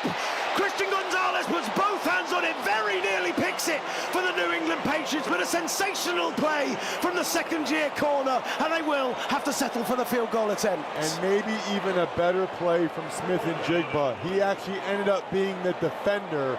That was a late throw and a bad throw by Darnold. He got away with it. He knows it. Smith-Njigba made sure Gonzalez didn't pick it off. It was a bad throw in part because Christian Gonzalez had about half the field with JSN and didn't get beat at all. Incredible play by him.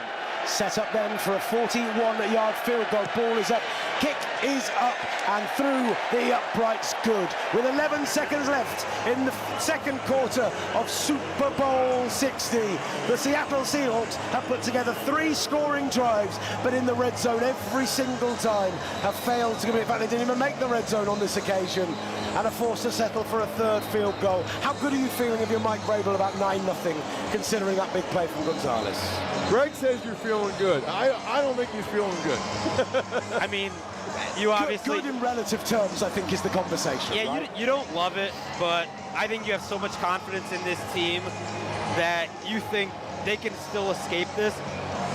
I go back to that play. Not a good throw by Darnold, but to be out there singled up with that much green grass where he had two-way go for Christian Gonzalez, that was fluid, hips, that was everything they teach you. Let's put it this way. Vrabel's smart enough to know it could be a lot worse than 9-0 right now. Right. A lot worse. Undoubtedly, Dearness Johnson and Carl Williams are back to receive this kickoff. The flags are starting to blow just a little bit in this end zone as they wind and encourage Jason Myers to kick this one away. Maybe they do want us to get to Bad Bunny. Myers looks to do end over end kick to around the 5. Dearness Johnson will bring it back out to the 20, outside the numbers, bounces back inside and is brought down right around the 28-yard line. In on the tackle for the Seattle Seahawks is Brady Russell, team captain, excellent special teamer and fullback for this team. And there are just 6 seconds remaining of a first half, which has been dominated by the Seattle Seahawks, and yet they are still within touching distance. So 6 seconds isn't much. The Patriots have been in situations like this a lot this year, and they have gone for the chunk play. I don't think they're feeling that way today. They're going to kneel on it. Yeah, they're going to kneel with Kyle Williams in the deep position. There we go, the clock, 3, 2, 1. We are down to zeros. The first half of the final game of this 2025 NFL season is in the books, and the story so far is a story of defenses flying around, of huge stops of the New England Patriots, unable to get anything going on offense, and yet, despite Kenneth Walker's 14 carries for 94 yards, his 2 huge chunk plays of 30 and 29 yards on a single drive, Seattle have been unable to capitalize. No one in the end zone yet. A 9-0 game thanks to 3 Jason Myers field goals. You are listening to Super Bowl 60 live on talkSPORT.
Welcome back to Super Bowl 60 live here on talkSPORT. Well, what an interesting first half. You might love points, but I love defense. It's been a slugfest in Santa Clara, the Seahawks and the Patriots. Similar to a pair of boxers, I say, in that first half, scoping each other out, taking the odd jab, but we're just still waiting, aren't we, for that knockout blow. The Seahawks lead 9 points to nothing at the half against the Patriots in Super Bowl 60. And right now, we're watching Bad Bunny get that set ready for his halftime show performance in just a few minutes' time. We will bring that to you live here in Santa Clara. I'm alongside Will Gavin on play-by-play and the former Patriots and NFL offensive lineman Ross Tucker. Will, just can we just mention this set? Yes, of course. Absolutely spectacular. Like, they brought out a load of tall grass, there's palm trees, there's a La Maqueta, like this is very Puerto Rican, I'm assuming. I see a Puerto Rican flag already. There's a barber shop. This is like, they are going to be leaning into La Coturra in a big way during this halftime show. My Chilean mother-in-law, my half South American wife are going to be having a wild time to Bad Bunny, I assume. I've been really excited for this halftime show, and I know that we're going to get into it in a moment, but I just wanted to get some thoughts from yourself, Will, just briefly. Mike Vrabel there, speaking to our colleagues on NBC. Come on. Yeah. We saw all the grass coming out. Now there's a bunch of people dressed as grass coming out to the field. And when I mean dressed as grass, I mean head to toe. You cannot see anything apart from the black shoes on their feet as they come out in like full palm leaves covering them. This is, I can't It's wait. almost what you'd see in like a school production or school play. I got to ask you guys, how familiar are you with Bad Bunny's music? You go first, one. I'm a WWE guy, so I know Bad Bunny from Saturday Night Live, and because of that, I know his like biggest hits. But I listened to the album that won the Grammy because I thought I should. I like it, but it's not necessarily what I'd necessarily go out and get. I don't know if I'm familiar with any of his songs, but I'm about to find out. You know, I'm sure there's something that's going to come on that I'll know, but they say he's the most popular artist in the world now. I don't want to steal anything from, I'm sure Will's going to have a sensational intro for him, but 19.8 billion streams on Spotify in the same year that Taylor Swift released a new album. He's #1. I mean, that tells you everything you need to know. Yeah, and I'll be honest, that Bad Bunny's music, throughout the season, knowing that he was going to perform here tonight, I started to listen to it more, and it's great. Look, there is no word prep from Will Varney. and this is it. Look, there is no words in English. I think that makes it quite interesting. But he's a Puerto Rican native, very proud of his roots, and I think it's really special that tonight puts a real showpiece, and it's a generational moment, I think, for Puerto Rico. He's just come back from a residency there, doing 31 days in San Juan. This is his one US day, and like you mentioned, Will, he is a global superstar, and I know that a lot of people have discussed the potential of this being a political statement, but for me, what I think Bad Bunny is it's a showcase from the NFL of trying to grow internationally. Right now, they're having a Latino performer, solo artist on the stage. He's previously performed in the Super Bowl back a few years ago with Shakira and Jennifer Lopez in Miami, so he's no stranger to this platform, to this stage. But I think it is a big momentum. He's not a big NFL fan, and I think what this will bring, this performance, is it will bring more non-NFL fans to watch this spectacle tonight here in San Francisco. Did you want to talk about the football? Because I just started making it about Bad Bunny. Well, look, Bad Bunny's going to get underway very shortly. They're continuing this set. We're seeing more and more green walking trees head out through the tunnel in front of us. But right now, I mentioned that it's been a slugfest. 9 points to nothing right now in favour of the Seahawks. It's the Jason Myers Bowl at this rate. 3 field goals from Jason.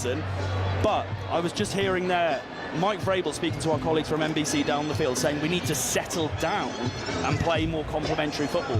What do you take from that, Ross, the fact that they need to settle down? Is the occasion potentially for this young team getting to them in that first half? I think he's talking more about the offensive side of the ball because they've just made a lot of mistakes. You know, they've let blitzers come free from the Seahawks. Drake May has missed throws. Drake May has taken bad sacks that he should not have taken. It's just been rough for the Patriots offensively. I think he feels like they just need to settle down and not make these mistakes and give themselves even a chance against a defense as good as Seattle. We spoke, didn't we, earlier on about whether this is a case of good defense and great defense, elite defense, or is it bad offense? Where do you stand on that in that first half? Will, I think Ross posed that question? Overall, I stand on good defense because these are two unbelievable units. But Josh McDaniels is one of the very best defensive coordinators in the league history. Not just in the league right now. 6 Super Bowl titles, so many years here with New England. Like, he can be a difference maker in the second half. Clint Kubiak, I found his game planning this season frustrating. I thought he did a lot of creative stuff early doors, but it was the real, basic stuff that was working for them. And it wasn't until that NFC Championship game that you felt like all facets of the Clint Kubiak experience finally came together and worked in one game. And yet in this half so far, I mean, I know we've seen JSN targeted and it's not worked, and I don't know whether that's Sam Darnold being under pressure, but I think they have to find a way to get some easy, quick wins for Darnold in the passing game, to try and get the ball out quicker, to try and get it to the receivers earlier in a situation where they can get yards after carry. And there are ways to beat this Patriots defense, which is playing brilliantly but doesn't have a lot of huge name stars. And that's it. Ross, over to you. I mean, the Seahawks have been dominating the game with 183 total yards, time of possession, rushing yards. Every statistic is heavily towards the Seahawks, but the Patriots are still only 2 plays away, and the big thing is not giving up any touchdowns. They've been able to hold them to field goals, which is, as Mike Vrabel knows, a big part of it, but they haven't even gotten close to scoring points. I mean, at some point, they're going to have to get close to scoring some points. Did we see greater composure potentially from Sam Darnold towards the end of that half? He did look a little bit like a deer in headlights at moments. The line wasn't standing up and being effective. Do we think that he was showing that good decision making when he was able to take those chances later in the second? I mean, sometimes that's what happens, right, when you have a quarterback who can get in their own head. I'm not saying that's what Sam necessarily is, because he's been excellent in this postseason so far, but I always think about guys that I know have like slightly skittish feet, guys who are maybe overthinkers, that actually when you get them into a 2-minute drill situation and they're calling much more simple play calls and much more simple offenses, actually you can see them, they just have to go and execute. They're not doing as much pre-read, they're not doing as much pre-snap, and maybe that was big for them. I just think we're going to need to see something big from Josh McDaniels the second half. Well, I can tell you we're going to see something big in just a few moments' time. We await the Super Bowl halftime show, long awaited. Bad Bunny, no stranger to the big stage. Like I mentioned, previously performed in Miami with Shakira and Jennifer Lopez, but tonight it's his night. It's Puerto Rico's night. And right now, let's head down to the field for the start of the Super Bowl halftime show. Super Bowl 60 halftime show. The National Football League welcomes you to the Apple Music Super Bowl 60 halftime I'm delighted to say, back on Radio Row, on talkSPORT, you know, yes, we're excited about calling the game this weekend. The only place you get exclusive in stadium for the UK is on talkSPORT, but one of our favourite things from the whole season is our partnership with Jacksonville Rugby as we broadcast all their radio games in the UK. And guess what, this season was a fun one. Thanks to this man as much as anyone else. Coach Liam Cohen is with us. Coach, thank you so much for joining us. Thank you so much for having me on.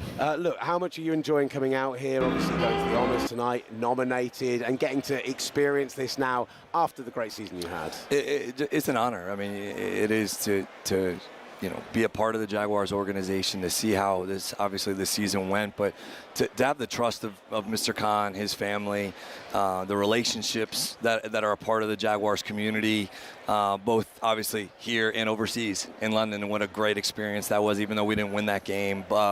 It's been so much fun. And, it was a tough year to finish. It wasn't the result we wanted, but I think our process was sound, and we had a really fun year with this group. If you're only going to lose 4 regular season games, could you try and make one of them not London again next year, please? I know. Especially being the Rams, because that's a little personal for me. And my wife's, honestly, her favorite city is London, like outside of Jacksonville. Oh, she studied there, right? Yeah. She loves London, and so it was a bummer to have that game go the way it did. But I'll tell you what, we learned a lot. We learned a lot from that game as a team, as coaches, as players, and we got better from it. Talking of learning, right? First season coming in, still calling the plays, first year as a head coach. We were discussing this when it comes to this Patriots team. They brought in a lot of experienced guys, former head coaches, former OCs. You guys came in with quite a young overall team. Yep. How much did you learn about all of that process, being a head coach and a play caller this year, and how much do you think you've grown in that 12 months? A ton. That's why it's so important to trust the people that you do hire, and trust those hires, believe in them, and pour into them. And so obviously our coordinators did a fantastic job with getting multiple head coaching interviews, and we were able to keep those guys. But Shane Waldron, Heath Farwell, Jay Kaiser, those guys helped me with the schedule, so much of our day-to-day. And so that's what you don't really realize as a play calling head coach is oh, wait, hold on. I need to go make the schedule on what time our players eat today, right? I need to decide what the menu is on the plane, literally, and stuff like that. Literally, little things like that ultimately you're not thinking about when you take the job, but you navigate, and then you trust the people that you work with. Tony Baselli, James Gladstone, total studs. We do everything together when it comes to the decision-making of the football program itself, personnel, support staff. So very excited about continuing to move forward, but learn so much on every single day. We learn something. I know that obviously in an interview you're going to probably speak positively about those guys, but I have to say, so Tony came on with us last year after he'd just taken the job and after you'd just taken the job. We had a sit down with Shard when we were in London this year when he was over for the game. The glowing terms in which you guys all speak about each other and that relationship and the way that you kind of coalesce and work together. How did that come together so quickly? I get hired, Tony gets hired, and then James gets hired right there. And my best friends in college, my college roommates, were offensive linemen. and that's Tony, right? And then James being a coach's son, we all see it very similarly, that the game is played in the trenches, that it starts up front on both the OL and DL, and then we can branch out, right? And so much of our relationship, we spent so much time together, Tony and I specifically, hiring the staff. Like, Tony helped me hire the staff. He's so smart. So smart. Awesome. And no ego. Like, that's the thing, right? Selfless. What is best for the Jacksonville Jaguars? That's it. What is best to help us win on Sundays? And that every decision we make is about the grass and how much we can continue to improve that.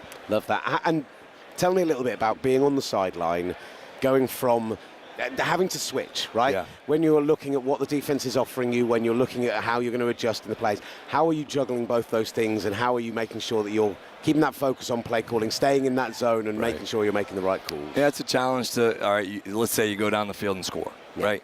Well, I'm going to now click over to defense, right? And, all right, kickoff happens, defense is on the grass. Well, I'm going to stay on that side for a few plays. Once it starts to get around like 2nd and long, 3rd down, I'm going to hop on the offensive side. All right, hey, guys, what do we like? What do you guys like? What are you thinking? Mind you, the whole time that defense is on the grass, I'm watching, but I'm looking at my call sheet. I'm writing some notes down, things that I want to get to maybe on the next drive. Think about it. I'll go click it back over to offense, confirm some of those thoughts, get some of those ideas, and then we go back and let it roll. So, man, everybody talks about halftime adjustments. I mean, there's no time for that. Like, you're rolling, and you got to continue to evolve throughout the game. That's no different in first quarter or fourth quarter. And so you got to trust your staff. You got to trust the guys up top, especially, which I do. But great learning experience. How much for you was bringing in Jakobi Meyers, what he does on those in-breakers that we saw you do so brilliantly with the Bucks? So much props to James for getting that one done. And he did. It was day one of practice that Jakobi came in. Our offense changed. And everybody saw it. That was the beauty of it. It wasn't just like we kind of saw it, but the players didn't see it yet. Like, literally the first day he came in, we threw and caught the ball better than we had all season. So it was very clear. The middle of the field opened up drastically. But now Brian Thomas Jr. is allowed to go do what he does best. Go down the field vertically, play on the outside, do some of that stuff. Parker Washington, now he's able to do what he does best. What a guy that guy is, by the way. Catch and run, tough, smart, dependable, reliable. Brent Strange, now he's able to go do what he does best. And ETN, so it really helped complement the group very well. And Jacoby's a pro's pro. He blocks with the best of them as well.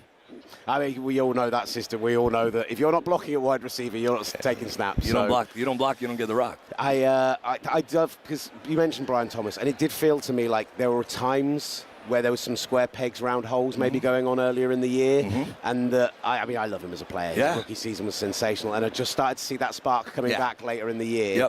How confident and comfortable are you that, like, those guys come together? And do we see Travis come back in on offense next year? Is that the thought process at the moment? You know, Travis obviously still rehabbing, getting back into it. I definitely think we're going to continue the plan in terms of offense, defense. Now, that may alter, right, based on how he continues to evolve with his knee and with how that starts to work. So, all right, snap count. Couldn't tell you right now, but I do know he's going to play on both sides. Come on, Neil, I need an exact snap count for week one of next season. But he's going to play both, right? Like, what that looks like may be a little bit different than it looked like this year, right? Because, all right, we just went through a season, went 13-4, played pretty well on the offensive side of the ball with a good group, right? A group that's all coming back. And how do we continue to mix Travis into that and help our offense get better? That'll be what we do. Defensively, we know, man, he can definitely go play corner. We know that. So, feel really good about that. It's just a matter of time getting him back into it. And BTJ, I did think it continued to ascend as the year went on, got better and better, and I think we know each other better now. We do.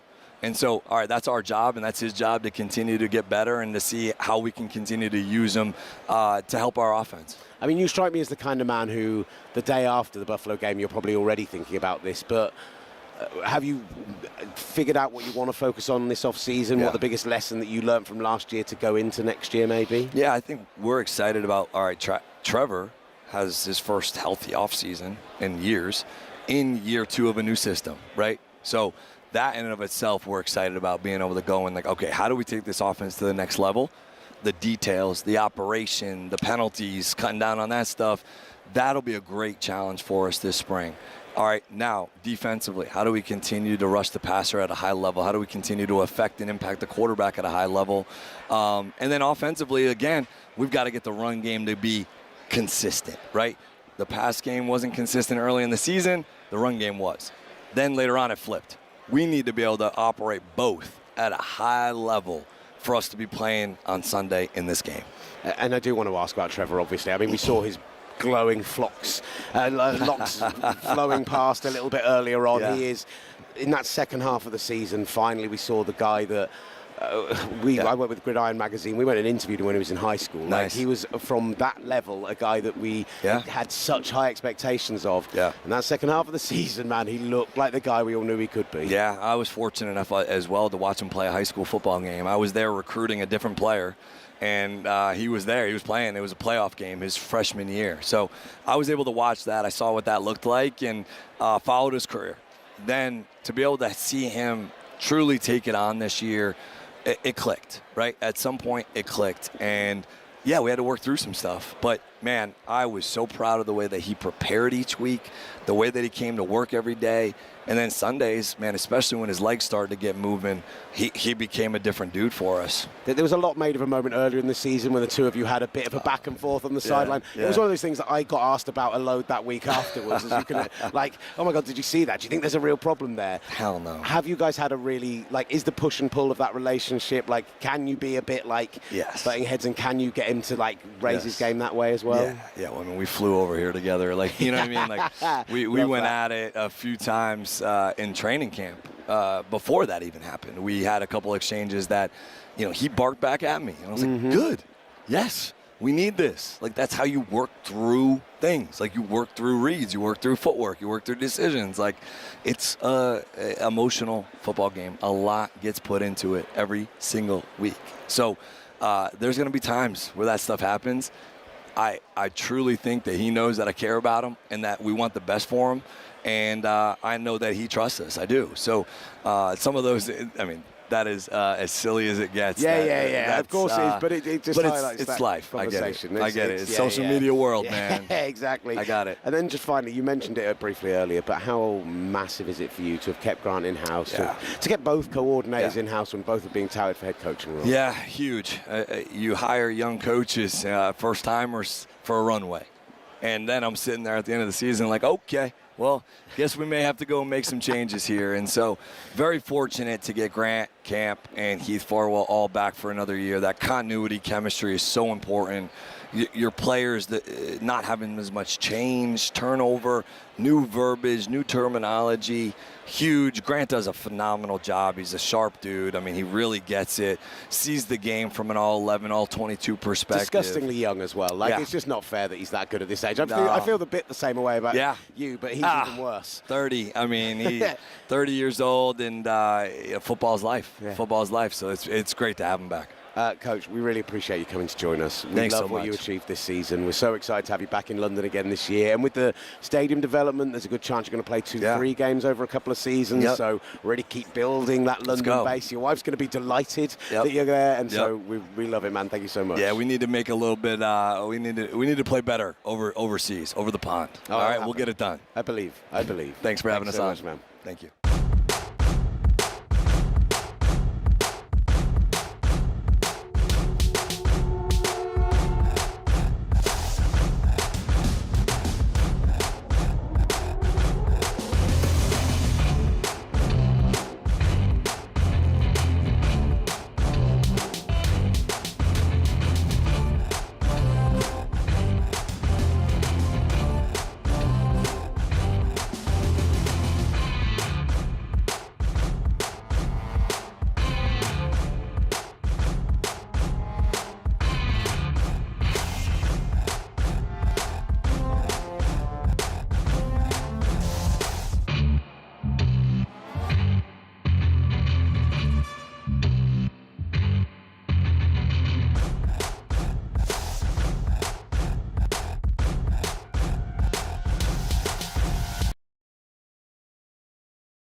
This could be a generational moment for Puerto Rico, and Bad Bunny is no stranger to this stage. He's previously performed on a Super Bowl back in Miami, but tonight a solo artist showing his talent to this sold-out crowd.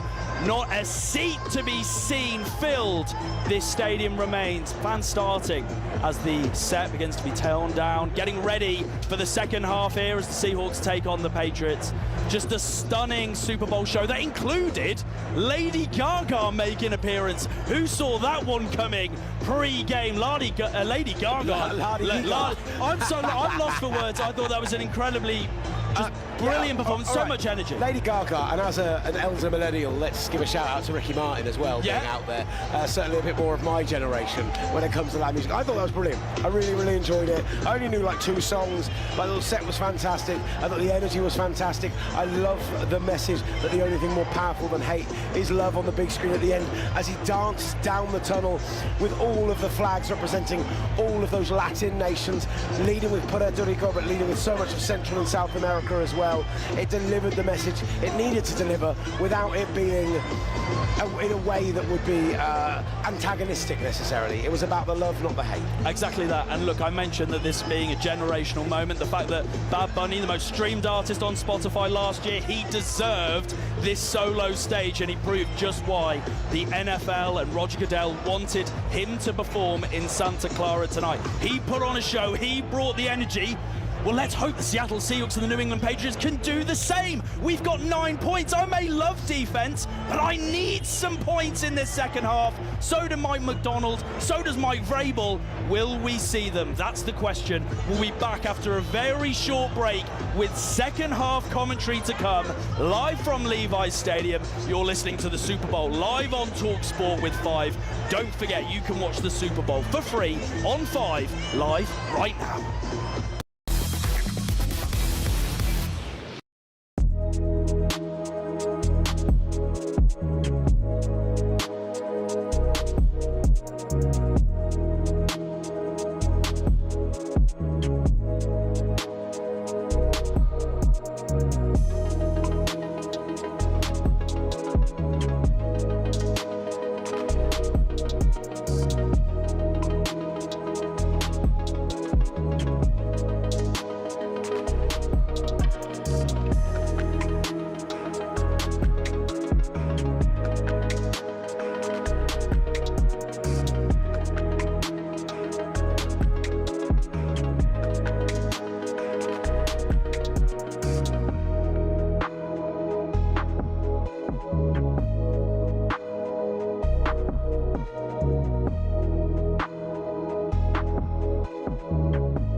Back to Santa Clara Levi Stadium, bringing you on talkSPORT live commentary of Super Bowl 60. The second half getting underway in just a few moments' time. Set from Bad Bunny's incredible halftime performance, still being led away down the tunnels. We've got players starting to head back out onto the field. The kickers, Patriots kickers just in front of us, and punters preparing for a big second half. And I just wonder what words Mike Vrabel will have said in that dressing room to just get some some inspiration, a bit of drive behind these players. Is the moment for the New England Patriots slightly too big for them at this stage? We've got a great commentary team right now. I'm alongside Will Gavin, Gregg Rosenthal from NFL Daily, and the former NFL offensive lineman Ross Tucker.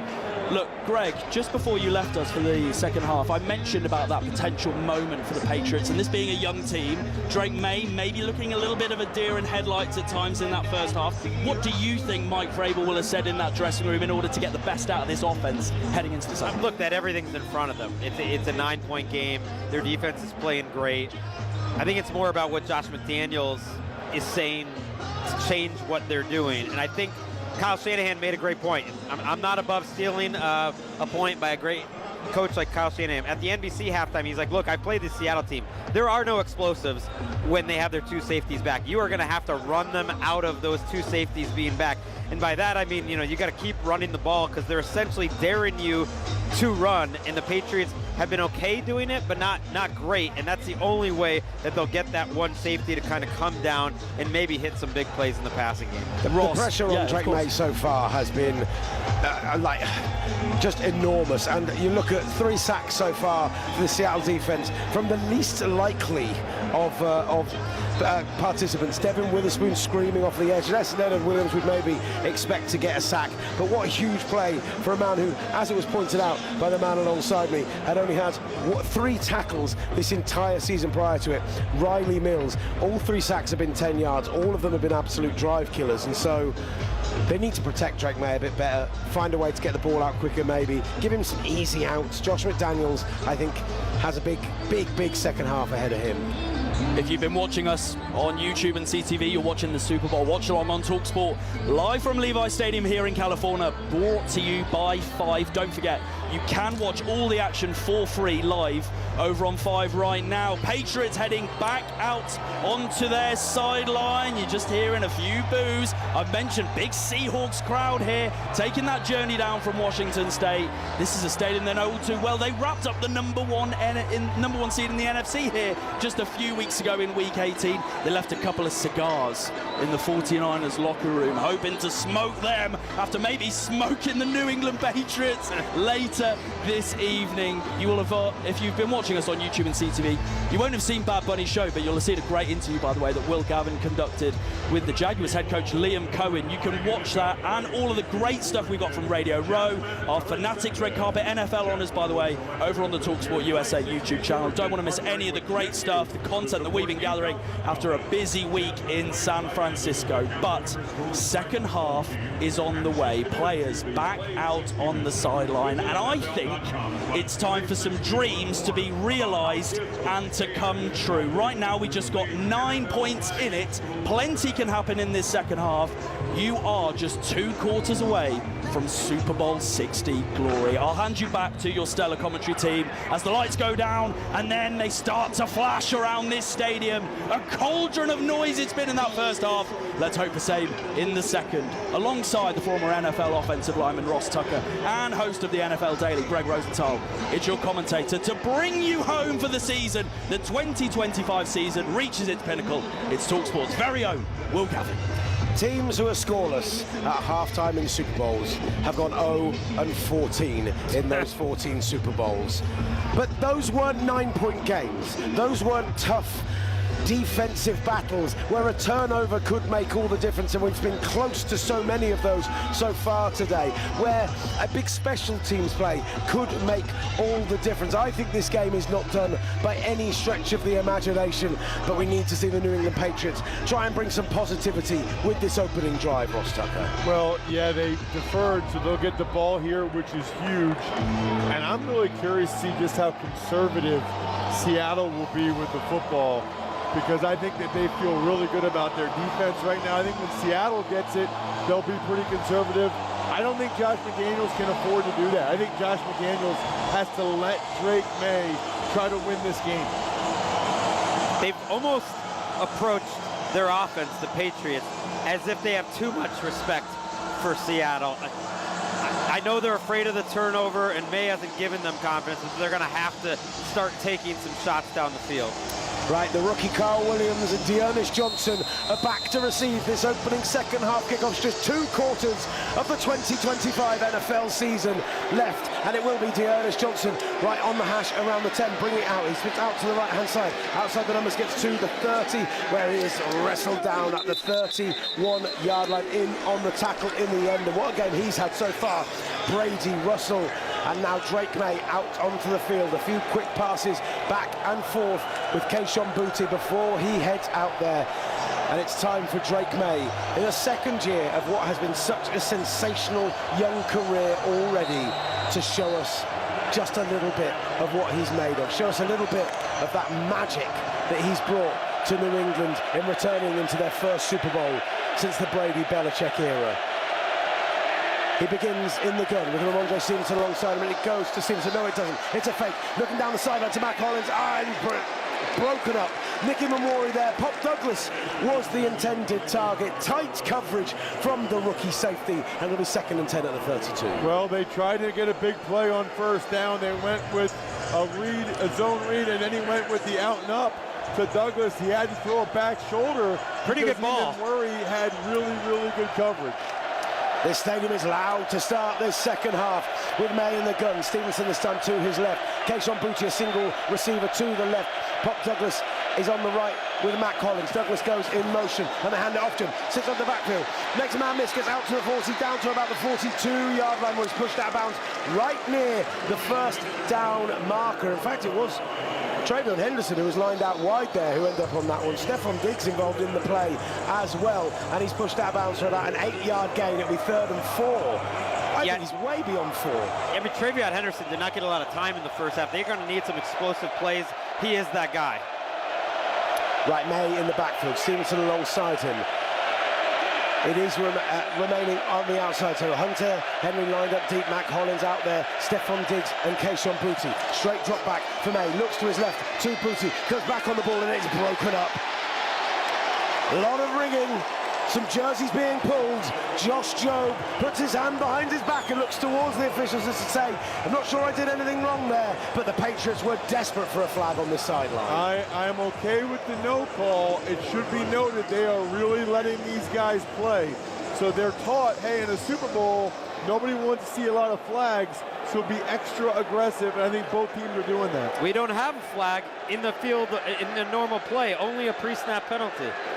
On 3rd and 4, an incompletion, a 3 and out for New England, and another punt, although someone went a little bit early on the snap. End over end ball. Rashid Shaheed under it at the 10, calls a fair catch, and it'll be collected and spotted right around the 9-yard line of the Seattle Seahawks. I think it's a big part of this game that they're not calling any penalties, and so I think Seattle and New England, for that matter, are going to keep pushing that. I don't like that decision from Drake May. It was almost like it was predetermined. He had the one-on-one on the outside, a matchup that he liked, but the receiver wasn't open, and he had good protection on the play. So again, it just doesn't feel like the game is coming slow to Drake May right now. He's kind of predetermining what he wants to do. Seattle break the huddle quickly. Darnold gets under center with Kenneth Walker in the backfield behind him. Cooper Kupp on the right-hand side, and he sends A.J. Barner in motion. JSN singled up on the left. They do give it to Walker. Has to bounce to the outside. Gets past his first man, out past the 10. Picks up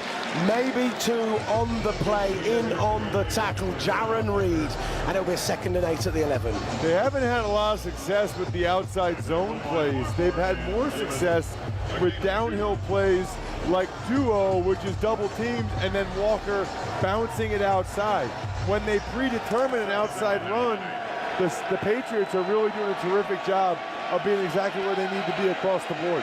96 yards for Kenneth Walker on the day. Sam Darnold in the gun with Walker alongside him. Barner and JSN to his right, Kupp and Shaheed to the left. Straight drop back. Walker stays in, picks up the blitz. Here goes Shaheed over the middle, out to the 25. Taken down by Carlton Davis, but a huge pickup at 2nd down at 14 yards. And that's a 1st down. Seattle Seahawks with Darnold under all sorts of pressure. He makes the right read and gets the ball out. Look, I keep watching Christian Gonzalez and Jackson Smith and Jigba. That's never where the action is, and I think Sam Darnold is realizing his main guy isn't going to be open.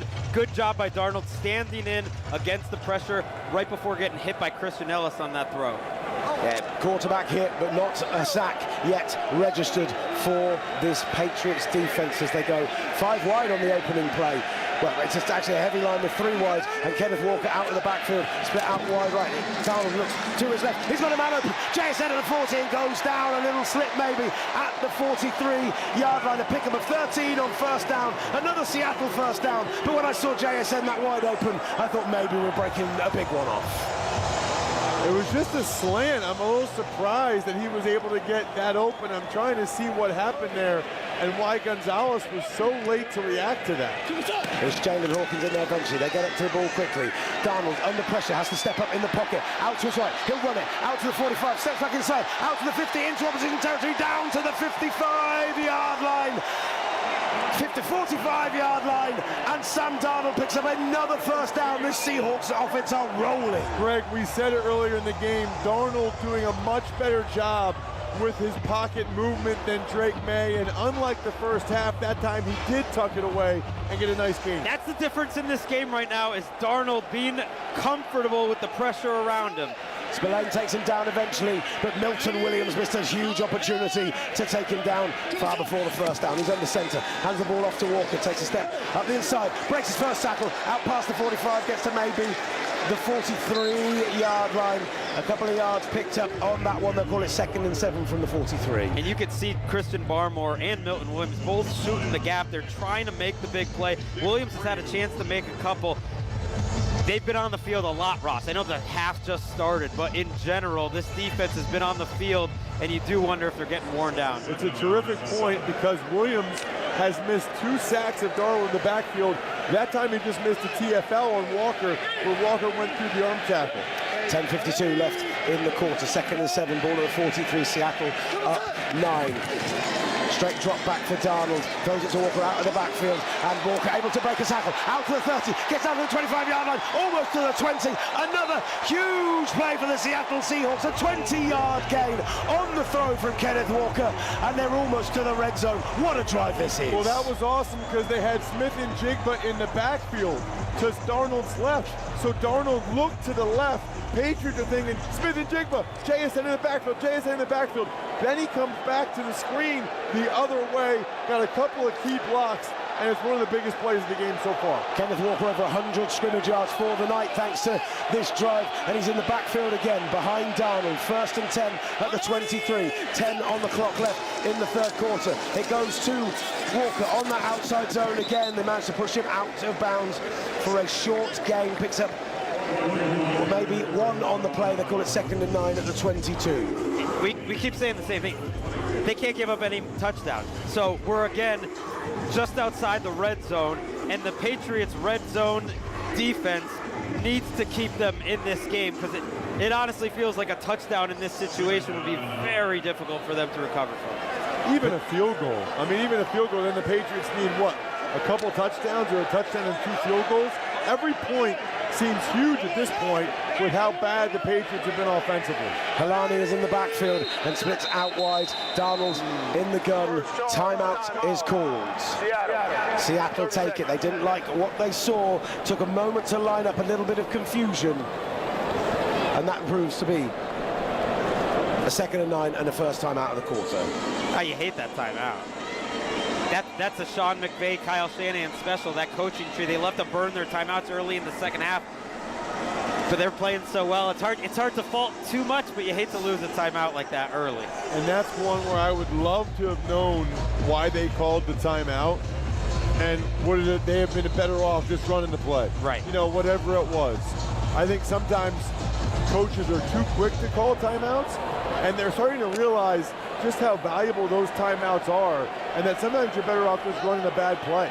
2nd and 9 then at the 22, 9:23 on the 3rd quarter, 9-0 Seattle lead, 4:30 off the clock on this drive. Darnold drops back to the right-hand side, looking for Cooper Kupp. Smothered coverage from Christian Gonzalez. The ball falls incomplete, and it's now a 3rd down. Can the Patriots hold them yet again in the near red area to a field goal? Well, what a big play in this game for this Patriots defense to, again, give up yards but not give up touchdowns and keep giving their quarterback a chance. Be good on 3rd down. We'll see if they continue to send the pressure. Darnold in the gun, splits Helani out wide right, then brings him back to the backfield. Cooper Kupp to his right, 3 receivers to the left of Barner, Jackson Smith and Jigger, and Rashid Shaheed. Now Shaheed comes inside on a go route and then looks to the outside to Cooper Kupp, right around the first down marker, and throws just wide of his receiver. Carlton Davis in coverage, but that's all on Darnold, and they will have to settle for another field goal. Yeah, Ross, earlier you said, is this good defense or bad offense? I thought that was bad offense. Really bad offense. Cooper Kupp wide open on the out route. Darnold has a really poor throw. If it's on his body in any way, Kupp catches it, and it's an easy first down. Those two guys have got to make that play. So Jason Myers steps up for his 4th field goal of the game. Could he be the MVP of this one in the end? From 40 yards, ball is down, kick is up, and it is good. 12-0, the Seahawks lead. Every single point coming from the boots of Jason Myers. A drive went for 450, the longest drive of the game so far for either team. And Seattle get it all the way down to the 22, but are forced to settle for yet another field goal. 12-0, Seattle lead the New England Patriots. Surely the moment for Drake May has to be now. We'll find out next here on talkSPORT.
To Super Bowl 60 live on talkSPORT. I'm Will Gavin with Gregg Rosenthal, the host of NFL Daily, alongside me, and the great Ross Tucker. You're great as well, Greg, don't get me wrong.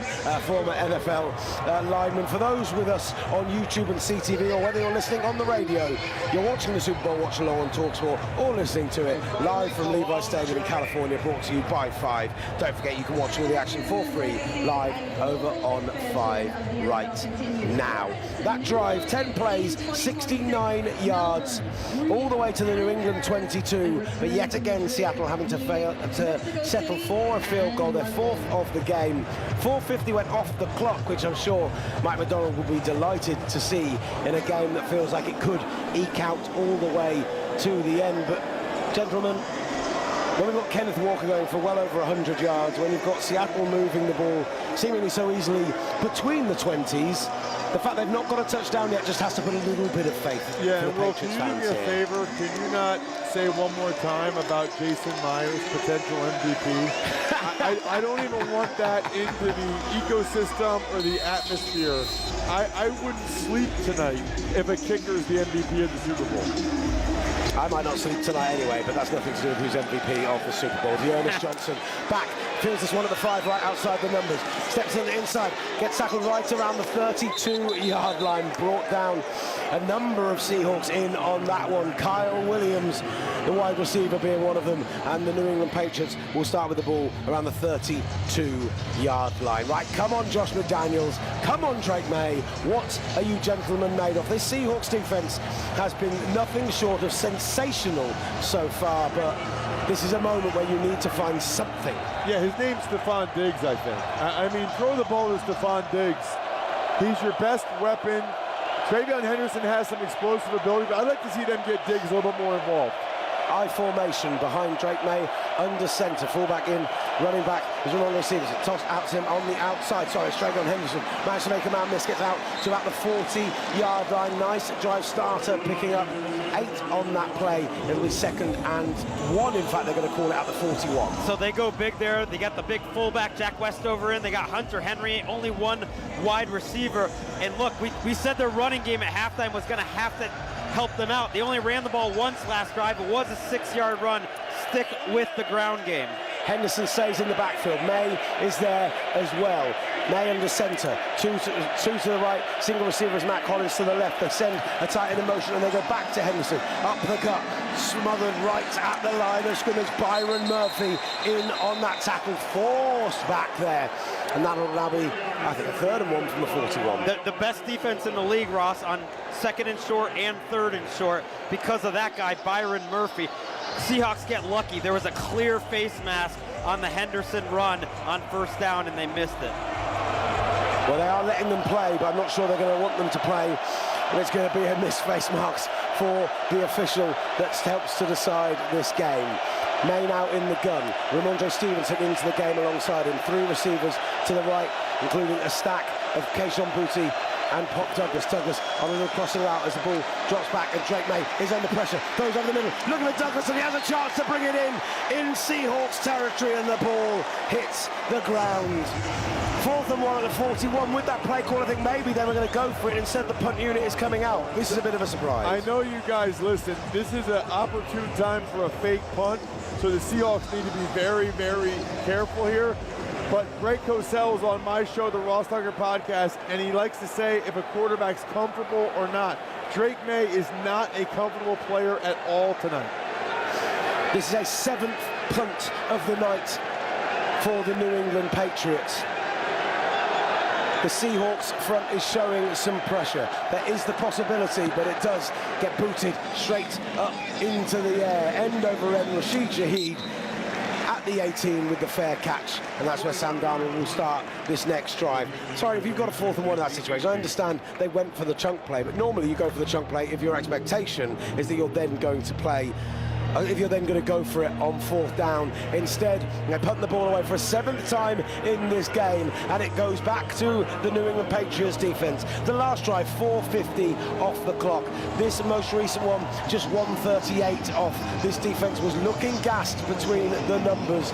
And look, Gregg Rosenthal, when it comes to the game flow of this game at this point, at the end of the first quarter, I said they were basically second for second on time. Right now, Seattle have an advantage on time of possession of well over 7 minutes. That's going to tell a huge difference on this defense. I mean, you get stuffed on 2nd and 1 with a guy that's not as good in short yardage, Travion Henderson, but you don't run it again on 3rd and 1. You think that's your best chance for a big play. You don't really get a very good punt. They're a team that's making mistakes, but they're also making decisions without a lot of confidence, and their offense hasn't given them confidence. I'm a little surprised. I wonder if they considered going for it on that 4th down, because the Seahawks possessed the ball for a while on that last drive, and right now, at a minimum, the Patriots would need 2 touchdowns or 3 scores to get there. You mentioned Kenneth Walker having more yards than the New England Patriots. Kenneth Walker's 126 yards in the game is also equal to the rest of his entire team. We expected maybe we'd get that kind of performance out of JSN, who had over 44% of his team's receiving yards this season, but it's been Kenneth Walker in the backfield, as it has been so many times in the playoffs this year, who has been the difference for this team. We're seeing a moment on the big screens and down in the Patriots end zone in front of us, celebrating the salute to service, men and women from so many of the different armed forces now waving as they go off the field, and a great reception from the crowd around us.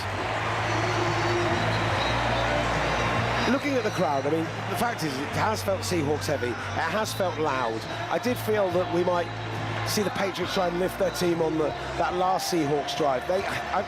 I'd love to hear some noise on this. I guess you're browbeaten. I guess you're a bit defeated at this point. But the Patriots defense, who have been led on so heavily right now, feels like they need to step up and get a stop, not just a stop that leads to points. Mike Vrabel having a deep conversation with Drake May on the sideline. Not telling off as such, but really getting into it with him. Drake May is by himself. All the way at the end of the Patriots bench. He's not sitting.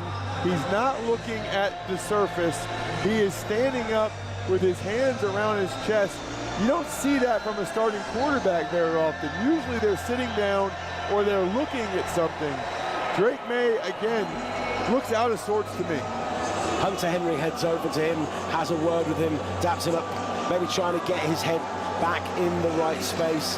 I hate the idea this occasion's too big for him. He's been so good this year, but right now, the numbers don't lie. Darnold in the centre, stomps his foot and sends JSN from right to left. 1st and 10 from the 18, 7:34 left in this quarter. They lead by 12. Kenneth Walker's in the backfield. Sheed available to the right side. They fake the handoff. He steps up, he's hit, and he's brought down, swallowed by big Milton Williams. We said the defense needed to step up and make a stop in this situation, and a 9-yard sack is exactly what this Patriots defense needed. He finally got him. He finally got him down. That is a mismatch. Anthony Bradford cannot cover, cannot block Milton Williams one-on-one. He even had a B-gap insert from Kenneth Walker. That's when the running back goes between the guard and tackle to try to help him, and he still got the sack. 2nd and 18 now then. They call it 8 yards in the gun with Helani alongside him. Cooper Kupp goes in motion from right to left. Jake Bobo on the outside. They look to the left-hand side. They look for a quick one to JSN, and he is swallowed up by that Patriots defense. Nickelback, Marcus Jones brings him down for maybe a 4-yard gain, and it's going to be a 3rd and 14 from the 14. And Smith and Jigba got up a little bit gimpy. He immediately went over to the Seattle sideline. Something happened there at the end, a lower body injury that he's not in on this critical 3rd down. Yeah, we're seeing him on the big screen now, making his way down that sideline, but Darnold has work to do first. Jake Bobo is outlined to the right. Cooper Kupp tight formation. Shaheed to the left. Kenneth Walker. He looks to send in motion. He's alongside him in the backfield. Gets the snap. Gives it to Walker on the draw up the middle. And he's brought down around the 20, maybe 21-yard line. They pick up 5 or 6 on the play, but it's going to be a 4th and 8 at the 20. And they did exactly what they needed to do, the Patriots. They got the 3 and out, thanks to the big play from Milton Williams. Hey, I was in Atlanta for that 13-3 Patriots-Rams Super Bowl where it was 3-0 at halftime. They don't give a discount on if it looked ugly or if there is not a lot of points. Mike McDonald is thinking, all right, my defense can take us home. I don't need to throw the ball on 3rd and long. So, Mike Dixon lines up on the 5-yard line. Ball to snap from the 20, and back is the brilliant returner, Marcus Jones. Ball is up from the 10. It's a high end-over-end punt. Jones underneath it at the 35. Makes a first man miss. Goes to the outside. Makes another miss. Gets out to the 40. 45, 50. And he pushed out to bounds at the 50-yard line. An electric return, but a flag on the field. Just when the Patriots feel like they get a big play. Little bit of momentum, little bit of a big play moment. You imagine this one is going to be coming back. Illegal block in the back. Receiving team number 24. 10-yard penalty. 1st down. Timeout. Absolutely tough on them there, and you see it as it comes across. The man in on the block in the back is Del Pettis, who made a big tackle on a special teams play earlier in this game to bring Rashid Shaheed down, but that is going to cost them 10 yards, and that's going to cost them what could have been fantastic field position right around midfield to start a drive where they desperately need points. So the Seahawks have had the ball 8 times. They have 12 points. If I'm on the Patriots defensive sideline, like they are playing championship Super Bowl winning defense right now. 1.5 points per drive. That's about the same as the 2025 New York Jets had. So that's what Seattle's doing when they have the ball. They're just asking Drake, make a play, because even on that 3rd down, which was a questionable decision, the throw was probably there for him, died a little bit there at the end. Jackson Smith-Njigba, we have reported, is having his right ankle being tended to on the sideline. We've got one of the great sideline reporters, not just colour commentators, alongside me in the booth. We're relying on people at home giving us these updates. And I want to tell you guys something real quick. Watching this game so far, I'm really glad Matthew Stafford won the MVP. Because Matthew Stafford against this Seahawks defense, remember the Niners couldn't get a touchdown in their last 2 games against them. Drake May can't even get past the 50-yard line. Matthew Stafford lit these guys up multiple times down the stretch. During their 9-game winning streak, they conceded 64 points to the Rams. They conceded 68 points to the other 7 teams they faced. Less than 10 points per game. The Rams have been the only team who've been able to unlock Mike McDonald. Yes, they've got the Jimmies and the Joes, of course, some fantastic players on that team.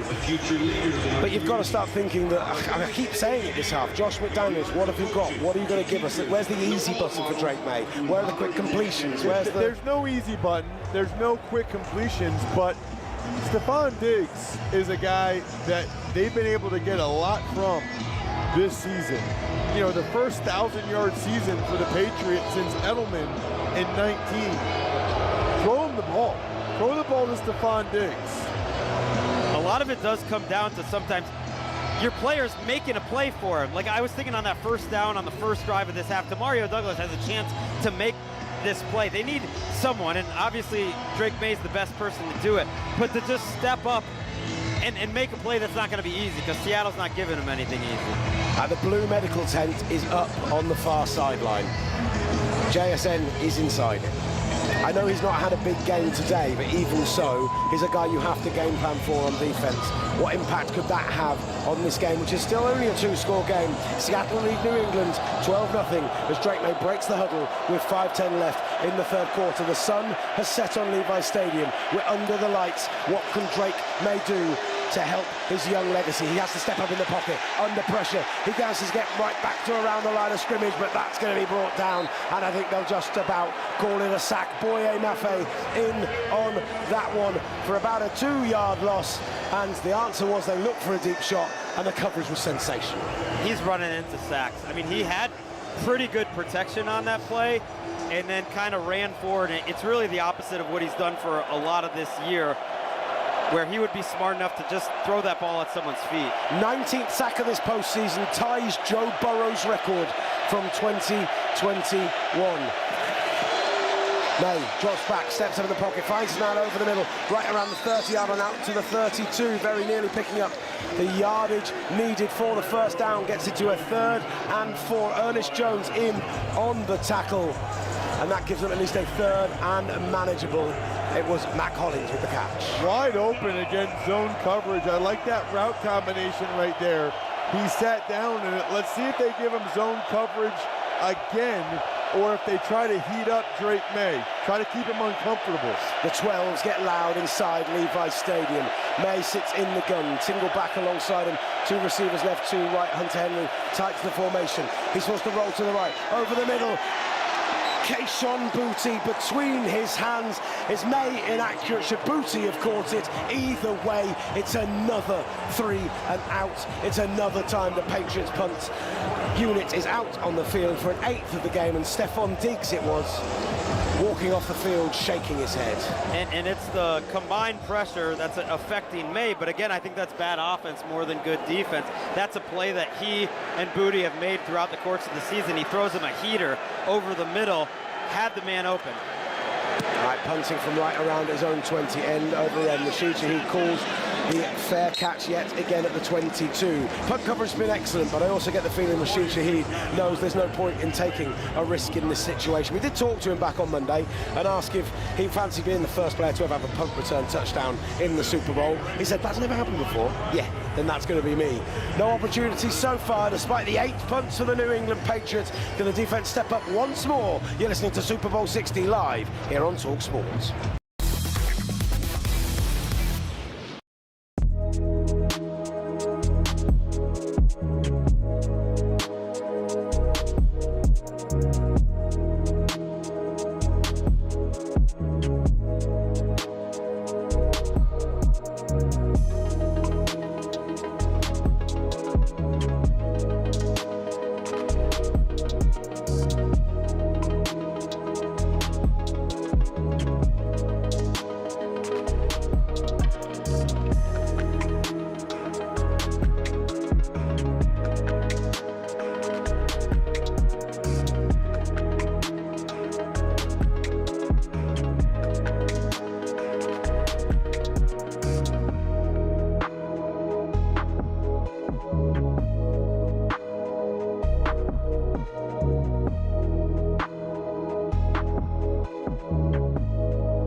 at Super Bowl 60, Levi's Stadium. And they're doing everything they can to get the crowd going here, the house band, absolutely bouncing. But as it stands, just a 12-point game. The Seattle Seahawks, 4 field goals right now, leading the New England Patriots. No team has ever been shut out in Super Bowl history. I'm sorry for putting that out into the world, but it's just worth mentioning as we tick time down with 3:38 left in the third quarter. Jackson Smith-Njigba is out of the blue tent, but he is not on the field right now, as they have Cooper Kupp and Rashid Shaheed as the wide men in 12 personnel with 2 tight ends. Hand the ball off to Kenneth Walker. It makes a man miss just in the backfield, and then is eventually wrestled down by Anthony Jennings. And a big indication downfield. What are we looking at? Smith-Njigba just went into the locker room. Smith-Njigba just jogged into the locker room, which is interesting. They might be giving him some type of shot because they could tape it out here. They might also be wanting to x-ray it to see if it's broken. Yeah, all NFL stadiums have those facilities. He's headed down to the locker room. We will keep an eye on that as Halani's into the backfield alongside Sam Darnold. Jake Bobo now on the field. Rookie tight end Elijah Arreo is stacked with Cooper Kupp to the right-hand side. Darnold in the gun, 3-step drop back, looks to his left, forced to go back over to the right, and brilliant coverage from Christian Gonzalez once more as the ball was put right onto the hands of Cooper Kupp. He breaks that one up, and it's a 3rd and 12 ball on the 19.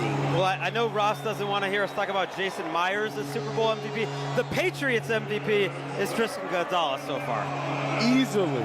And in fact, if the Patriots somehow win it, I think I'd still give it to Gonzalez, even though he's a defensive player. He has been under. The score would be bad right now if Gonzalez wasn't playing this well.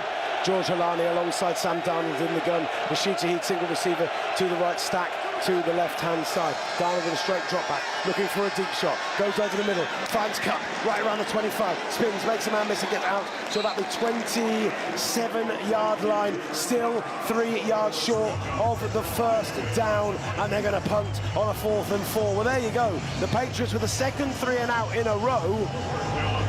If you love field goals and you love 3 and outs, this is the Super Bowl for you. You are loving this game. Hey, what so I love far. is a little jeopardy. I have watched enough football games that I do not think this thing is over, because the Seahawks offense has not taken advantage of all the chances to end it. Marcus Jones back. Already 2 punt return touchdowns on the season. Catches this one. It's in fact going to bounce and bobble right around the 30-yard line. A short end-over-end punt, and finally settles down around the 26-yard line. No opportunity to return that one for the New England Patriots, and Drake May will come out for the drive from the 26-yard line. Charlie Smith, the Irish kicker of the New Orleans Saints, will be dropping by in maybe about 10 minutes' time. We'll have Gregg Rosenthal be leaving the booth at the end of the third quarter and heading down to go and get ready to go out onto the field and be amongst the ticker tape and interviewing the players for NFL Daily, of course. Yes, we'll be talking to Kyle Williams after he scores the game-winning 90-yard touchdown in about an hour. Brilliant. Drake May in the gun, single back alongside him, 2 receivers right, 1 to the left. It's a delayed draw to Travion Henderson. He gets out to the 30, picks up maybe 3 on that one. Brought down in the tackle, unsurprisingly, Byron Murphy in on that one, and that'll be a 2nd and 7. DeMarcus Lawrence there as well. The ball at the 30. We're inside 2 minutes of the third quarter remaining, ticking down to 1:30. Patriots in the huddle, break it, get up to the line of scrimmage. Travion Henderson alongside Drake May once more. 2 receivers to the right, Pop Douglas and Stephon Diggs, Keyshawn Booty single to the left. Straight drop back, some time in the pocket for May, but the coverage downfield is sensational. He's forced to scramble out to the right. He's forced to try and pump it and fake it. Gets downfield and is wrestled down just inside the 35. There is laundry on the field, downfield. Could this be holding? It looks like maybe against the Seattle Seahawks. Wait for Sean Smith's call. We're not seeing a lot of in-play flags. During the run, holding. Defense number 21. 5-yard penalty. It goes an automatic first down. big mistake for Devin Witherspoon. It is a big mistake, but look, Drake May is my guy. I loved him in UNC. I've loved him as a Patriot. I thought what Ross said before the game about his decisiveness running was on point. Even that play where they got the penalty, he looked frozen holding the ball down the field, and he wasn't decisive on the run. The regular season, Drake May takes off and picks up 15 yards there for the first down. Stephon Diggs attempted to step back. We've just heard Jackson Smith-Njigba is actually now being evaluated for a concussion on top of the ankle issue.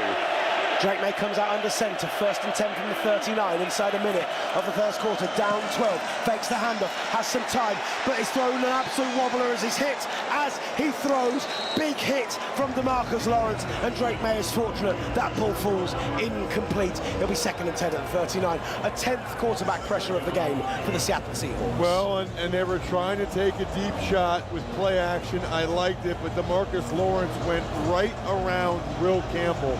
The rookie top 5 pick is struggling. They're lucky that wasn't a turnover. 52 seconds left in the third quarter, 2nd and 10. Ball on the 39, down 12. Drake May in the gun, single back alongside him. 3 receivers, 2 to the left. He goes to Trevor Henson out of the backfield, past the 40, gets out to about the 46-yard line and makes it a 3rd and manageable 5. Ball on the 44. Clock is ticking, and the Patriots already have to think like they need points this drive. They got maybe 3 drives, 4 drives left in the game. If they're lucky, they need this 3rd down. By the way, Trayvon Henderson had a chance to break a big one off there, and Nick Eamon-Warry flew across the formation to tackle him out of bounds. Sensational closing speed from the rookie safety. May in the gun. It's Stevenson now alongside him. Moves a man in motion. He's going to drop straight back. He is under pressure immediately. He's hit. Ball is loose. Ball is out. Is it a Seattle turnover? They're up with the ball. They claim they've got it. Drake May taken down, and that ball goes to the Seattle Seahawks. The man who's wheeling away with it is Byron Murphy. Unbelievable pressure from this Seahawks defense, and that crumbling Patriots offensive line makes the big mistake. Drake May can't hold on to the ball, and that could be good night, New England. Yeah, but he had a little bit of time early, and then he stepped up in the pocket, and it looked to me like 58, Derek Hall punched it out. It's been an issue for Drake May the entire postseason. He's been fumbling every game over and over again. I got to be honest with you, the young man is rattled. The defensive line of the Seahawks have been pushing and pushing and pushing, and they were gonna get that ball eventually. The great thing about this defense is how they all contribute, and there is a couple of young guys who get it done. With 10 seconds left in the quarter, no timeout taken, and Darnold is out to start this drive from the 37, up 12, with a chance to put the nail in the coffin. They go for a little reverse fake, and then it goes out of the backfield to A.J. Barner. It's up past the 30, down to maybe the 25-yard line, and he gets a 1st down. A little bit of trickeration, 2 fake handoffs, and ends up being Barner who gets the ball as time ticks down to the end of the third quarter. He stepped back inside, he gets just past the 1st down marker. Anthony Jennings in on the tackle, and it will be 1st and 10 from the 27-yard line when we return for the 4th quarter of Super Bowl 60. The Seattle Seahawks looking to put an absolute exclamation point on their sensational season. We're back up next here on talkSPORT.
You're back with Super Bowl 60 live, and as you can hear, Levi Stadium is absolutely rocking. But right now it's the Seahawks fans who are bouncing up and down out of their seats, because with 15 minutes left of the 2025 NFL season, Seattle lead the New England Patriots by 12 points to nothing. There has never been a goose egg in Super Bowl history, and after that huge turnover, Derek Hall forcing the fumble, coming away with the ball for them, Byron Murphy. They have an opportunity to put this game potentially to bed here. Derek Hall has a sensational story, by the way. Unbelievable start to his life. He was born, I think, 12 weeks premature, weighed only 2 pounds 2 ounces, and in the first week of his life, the doctors actually encouraged his mother to turn off his life support machine. Now, he's 6'3", 275 pounds, and has just made the biggest play of Super Bowl 60. It just shows you what you can achieve. Unbelievable stuff, unbelievable story on a day when it's been some Riley Mills, surprise hero, and Kenneth Walker, probably the man right now who sits in pole position for MVP and sits as a single back in the backfield. Sam Darnold into centre, 1st and 10, ball at the 26. Darnold stomps his foot, moves the man in motion and hands the ball off to Walker. Little stuff step, trying to make a man miss, trying to find a hole, no gap there, and gets right out to around the 25-yard line. I think they'll call it a gain of a yard, and that's 2nd and 9 at the 25. The funny thing about him probably being the MVP so far is like their success rate on runs is very low today, but he's had the only big plays that we've been able to see. I mean, this is an all-time Super Bowl in terms of low scoring and lack of offensive stars. We still have a quarter to go, though, so maybe somebody will step up and make a big play. Darnold in the centre, Walker in the backfield, single receiver left, and then Cooper Kupp gets stacked to the right. They fake the handoff, gets a release late, goes to Cooper Kupp, downfield, very nearly brings it in. A lot of contact downfield as well, and no flag given. I don't know if he gets his head around there. I don't know if the defensive back manages to turn Craig Woodson and get on that ball, and I'm slightly surprised that that ball falls incomplete with no laundry on the field. They are really letting them play, but they've been consistent with it. I actually like the no call. It was well done by Woodson. Kupp should have come back through Woodson's body more. He could have drawn the penalty. 3rd and 9 at the 25. Darnold takes the snap. He's got 3 receivers to his left-hand side. Cooper Kupp is one of them. Inside the 20, right around the 1st down marker. And it is a 1st down Seattle as the fans in this stadium scream "Coop" at the top of their voices. 1st and 10 at the 16 into the red zone. Could we get the first touchdown of the game, gents? Look, Sam Darnold hasn't been incredible in this game, but what he has is made a couple key 3rd down conversions, made some people miss, and he hasn't turned the ball over. It's a team sport, and he is playing his part of this team by not making any big mistakes. Lovely play design from Clint Kubiak. Christian Gonzalez was the man in coverage, sending Rashid Shaheed from right to left on this 1st and 10. Darnold is back in the centre, gets Barner to join the backfield and hands it off to Hilani. No, it's a fake. He's going to look for a shot to end zone. It's a Barner. Barner holds it in! Touchdown, Seahawks!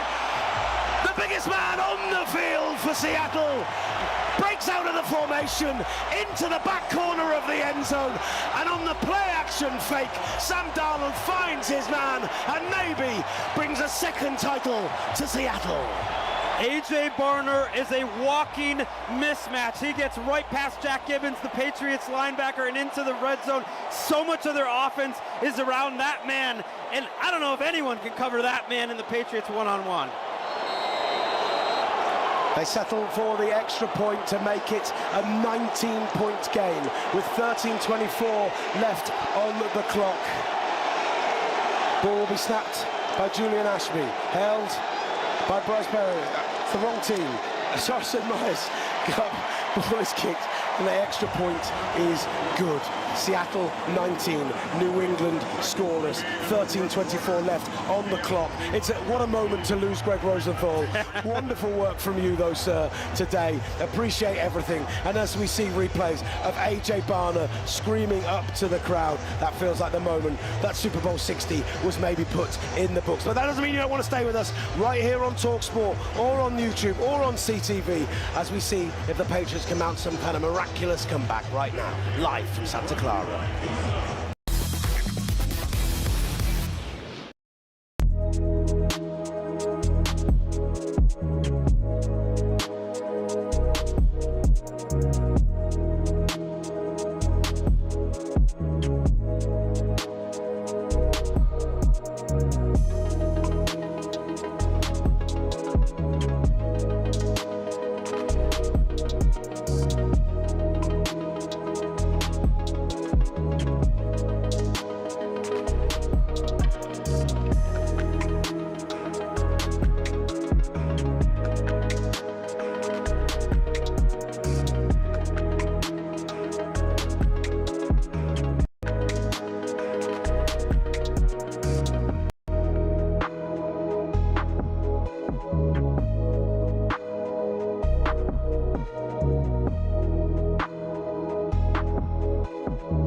You're back with NFL Live on talkSPORT 2, Super Bowl 60 Live on talkSPORT.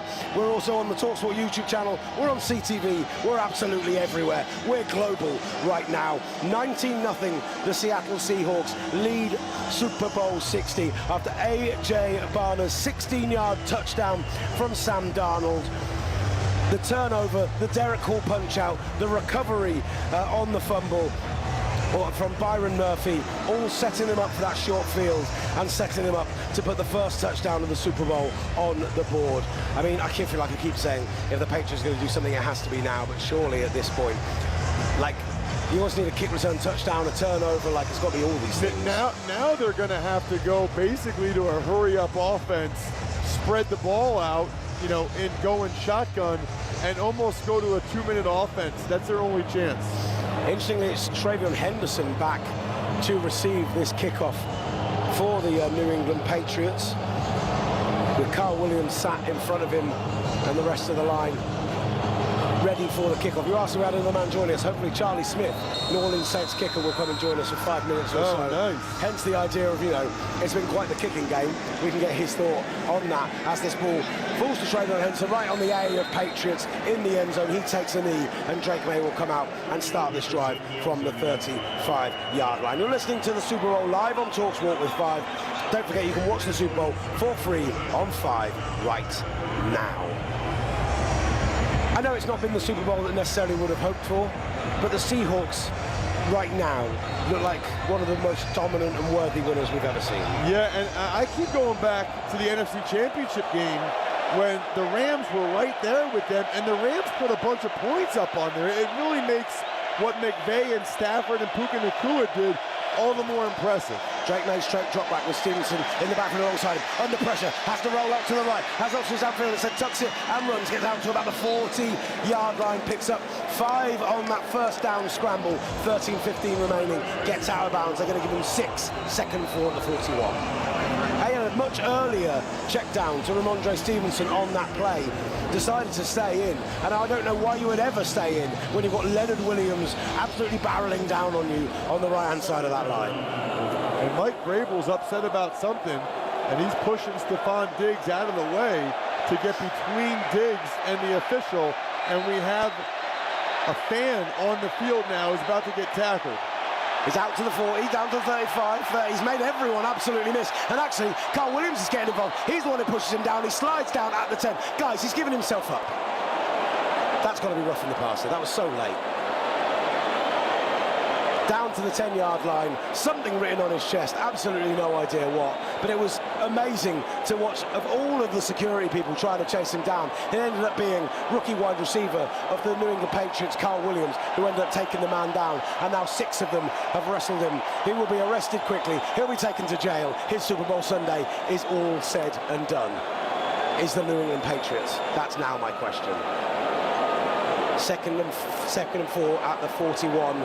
They've got the fan down that tunnel on the far side of us, and the New England Patriots head to toe in white with Drake May in the gun, with the security guard still on the field, slipping and falling over around the 15. He can't get up, he can't get out of there, and I think he's pulled his hamstring chasing the guy down. He has. He was desperately trying to get off the field. There's an official with him now as well. Drake May was ready for the play, then turned around and saw he was still there, and they had to blow the play dead, and we had to wait for them to reset the clock. That's rough. I'm glad the cart didn't have to come out for him. Does he go into the blue medical tent now? I mean, did you watch it? It was like that episode of Parks and Recreation where they keep falling over on the ice. He got up, clearly pulled his hamstring and fell over 6 or 7 times. And in a weird way, you know, the Patriots have just gotten a little bit of momentum.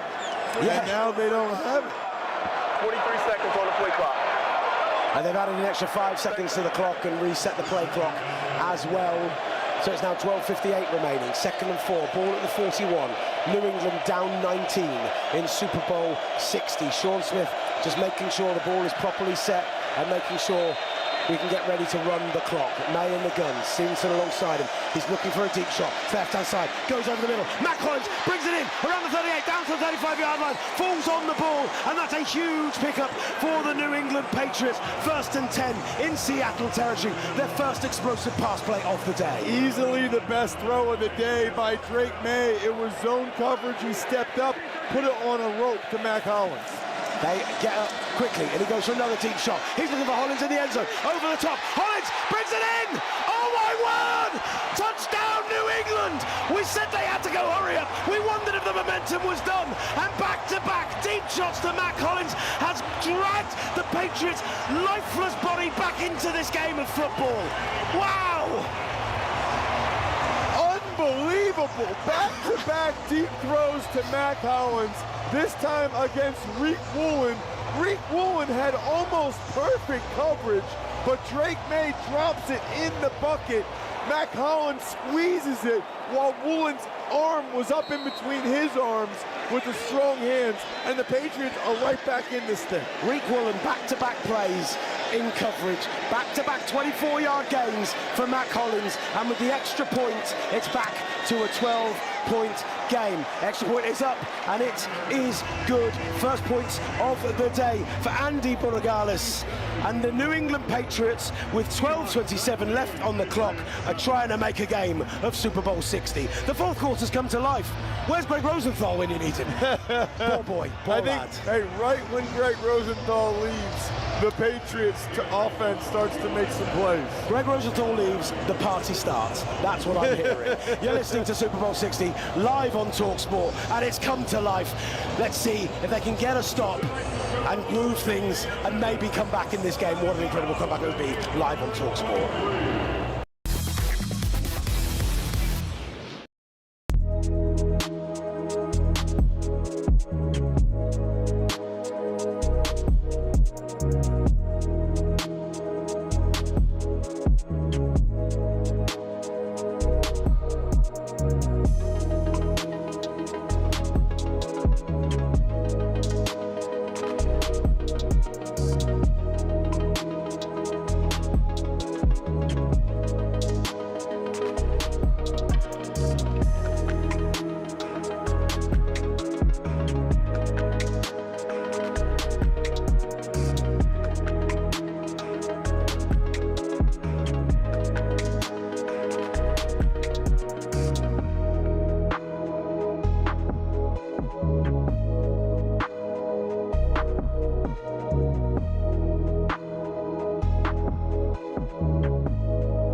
You're back at Super Bowl 60 live at Levi's Stadium, and with back-to-back touchdowns, this game just came to life. When we've been cutting to the celebrities in the stands, as we see Shabuzi appear there now, as the lights are bright and the sky is dark in the South Bay.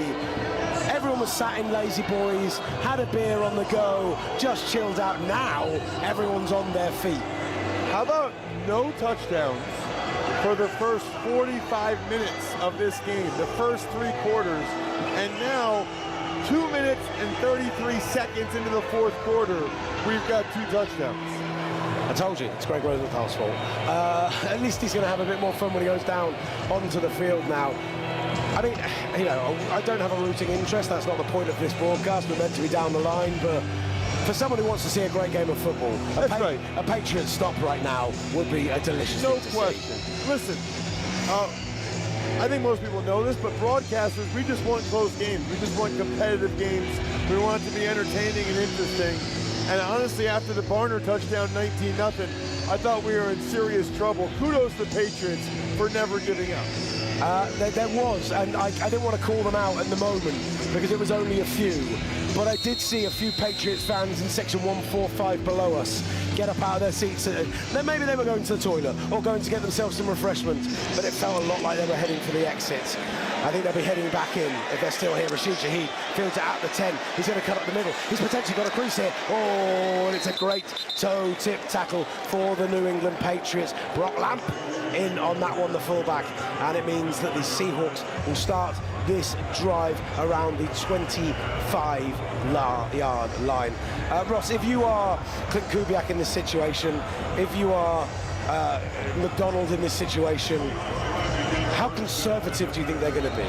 Yeah, I mean, that's an interesting one because I would still think they'd be fairly conservative, but the Patriots basically just scored in 3 plays. The May scramble and then the 2 throws to Matt Collins. 1st and 10 from the 31, 12:22 left in Super Bowl 60. Tight end in motion, faking the handoff. Darnold on the boot, rolling out right, has a man downfield. Raheem Shaheed brings it in right around the first down marker. 10-yard pickup, first down Seattle at the 41. And for those of you that just joined us, maybe you're driving around, whatever, Jackson Smith-Njigba, who's been by far the best offensive player for the Seahawks this season, he went into the locker room to be evaluated for a concussion. Guys almost never come back to play after that. So it's going to have to be Cooper Kupp and Rashid Shaheed or the tight end Barner the rest of the way. Jackson Smith-Njigba's back on the field. He's back on the field? They just showed him. I'm sure they just showed him. Wow. There he is, right around as they run a run play off to the right-hand side. That is amazing. He was getting his right ankle taped. He went down for a concussion check. That's why I thought you were raising him. I saw him on the field as you said his name, and I was like, well done, Ross. You've noticed that before. No, you know what? So then, you know what? When he went into the locker room, that would not have been for a second concussion check. That must have been for an X-ray or to tape the ankle. Because usually, if they go in the locker room, they don't, for a concussion, they don't come back and play. Smith-Njigba is in the backfield alongside Kenneth Walker. Now he's sent in motion to the left with Shaheed Shaheed out on that side. Big pressure from the New England Patriots. Sam Darnold forced to throw it into the ground. The Patriots are returning it in the hope it goes down as a fumble. Kenneth Walker on the chase as well, but they rule it an incomplete pass. No intentional grounding as number 9 was in the area. As they say, no grounding because Kenneth Walker was right there. Smart play from Sam Darnold. I mean, calls into question. This is a bugbear of mine, the intentional grounding rule, but it feels like the 4th quarter of the Super Bowl. Maybe not a time to explore those things. 3rd and 11. 11 minutes left in this 4th quarter. 12-point game. Seattle with the ball at the 41-yard line. Darnold in the gun, single back alongside him, brings Barner back across the formation, tight to the left. 2 receivers to the left, a single receiver to the right. Darnold with a straight drop back. He's looking for a deep shot. He's looking for it all to Rashid Shaheed. In coverage of Carlton Davis, and it's just out of his reach. Fingertips on it from Shaheed. Bump coverage from Carlton Davis, and Sam Darnold just overthrows him by a yard. He had him. He had him. And Carlton Davis had just grabbed his wrist a little bit. You wonder if that slowed him down just enough to throw off the timing that Darnold and Shaheed have on that play. And they will be forced to punt whilst not a 3 and out. Only the single first down on the drive, and still 10:55 on the clock. Life in the old dog yet as Dixon punts a high one that's very nearly blocked, and it's going to drop right around the 20 to the 10-5, and it's going to be a great Seahawks bounce. It's going to be all the way at the 1-yard line. It was initially left by Marcus Jones, who made a fair catch call. And instead, it gets all the way down to the 1-yard line. They're going to put it actually out to the 4 because that's where it's first touched by a Seahawks player. But, yeah, that looked like it was going to be out about the 20. A short punt, and it ended up with a really nice bounce. Big break for the Seahawks. It was a short punt. As my grandfather used to say, it's an oblong ball. You never know where it's going to bounce. It's not a circular or round ball, and that ball was perfectly bounced for the Seahawks. 10:40 left in this 4th quarter then. Drake May, an unbelievable drive that finished in the Matt Collins touchdown. Can they keep the momentum going? May is right on the edge of his own end zone in the gun. Stevenson alongside him. Straight drop back. Hollins is available to the left. He's going to go over the top, looking for a tight end, and the ball falls incomplete. Some of the timing on those have been really off today. You know what? He had all kinds of time. Give a lot of credit to the offensive line. Austin Hooper was wide open. I don't know what happened with Drake May there. I mean, that should have been a big play I'm talking 30, 40, 50 yards. It's the second time today I thought Hooper's been open and he's ended up grounding the ball.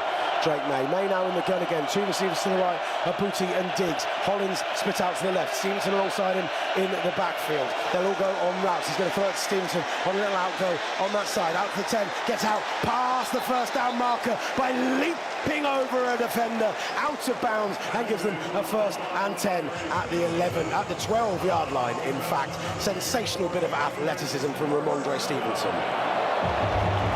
I think it's Job in on the tackle originally, just watching the replay back. It was indeed Josh Job who went to ground a little early and gave Stevenson that option. May in the gun as they go hurry up. Stomps his foot, has an option down and he's going to go deep again, but Hollins has stumbled on his route. Opportunity for a pick here. There's Hollins brought that in.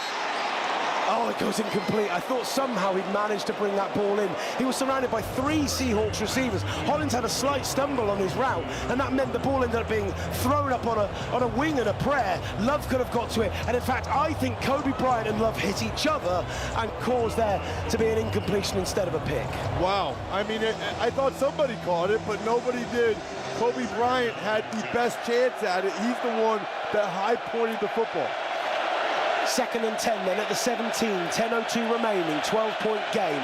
May stomps his foot, Stevenson alongside him, stays into block, goes to the left-hand side to his tight end, just inside the 20. It's a quick catch for Hunter Henry, but it's only going to be a short game, maybe 5, and that'll be a 3rd, and in fact they're calling it 6 at the 21. And it keeps that clock moving, which is exactly what the Seahawks want. They'll let them get 4 yards and keep the clock moving. Yeah, no issue with that whatsoever. The Seattle defense. May in the gun again. 2 receivers right. Pop Douglas, Keishon Boutte. To his left. He's got Matt Collins. He's going to step up in the pocket. Under pressure. May will run. He's got acres of space ahead of him to the 35 and then slides around the 37-yard line with a 1st down for the New England Patriots. It seems like the young man's confidence is well and truly back. We were saying that he needed to do that. We were waiting for Drake May to step up when there was a big seam. That's exactly what he did. Huge play for New England. 16-yard gain, recalling in on the tackle.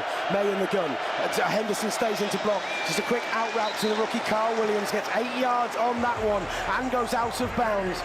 Perfect play in that situation. 2nd and 3 at the 44.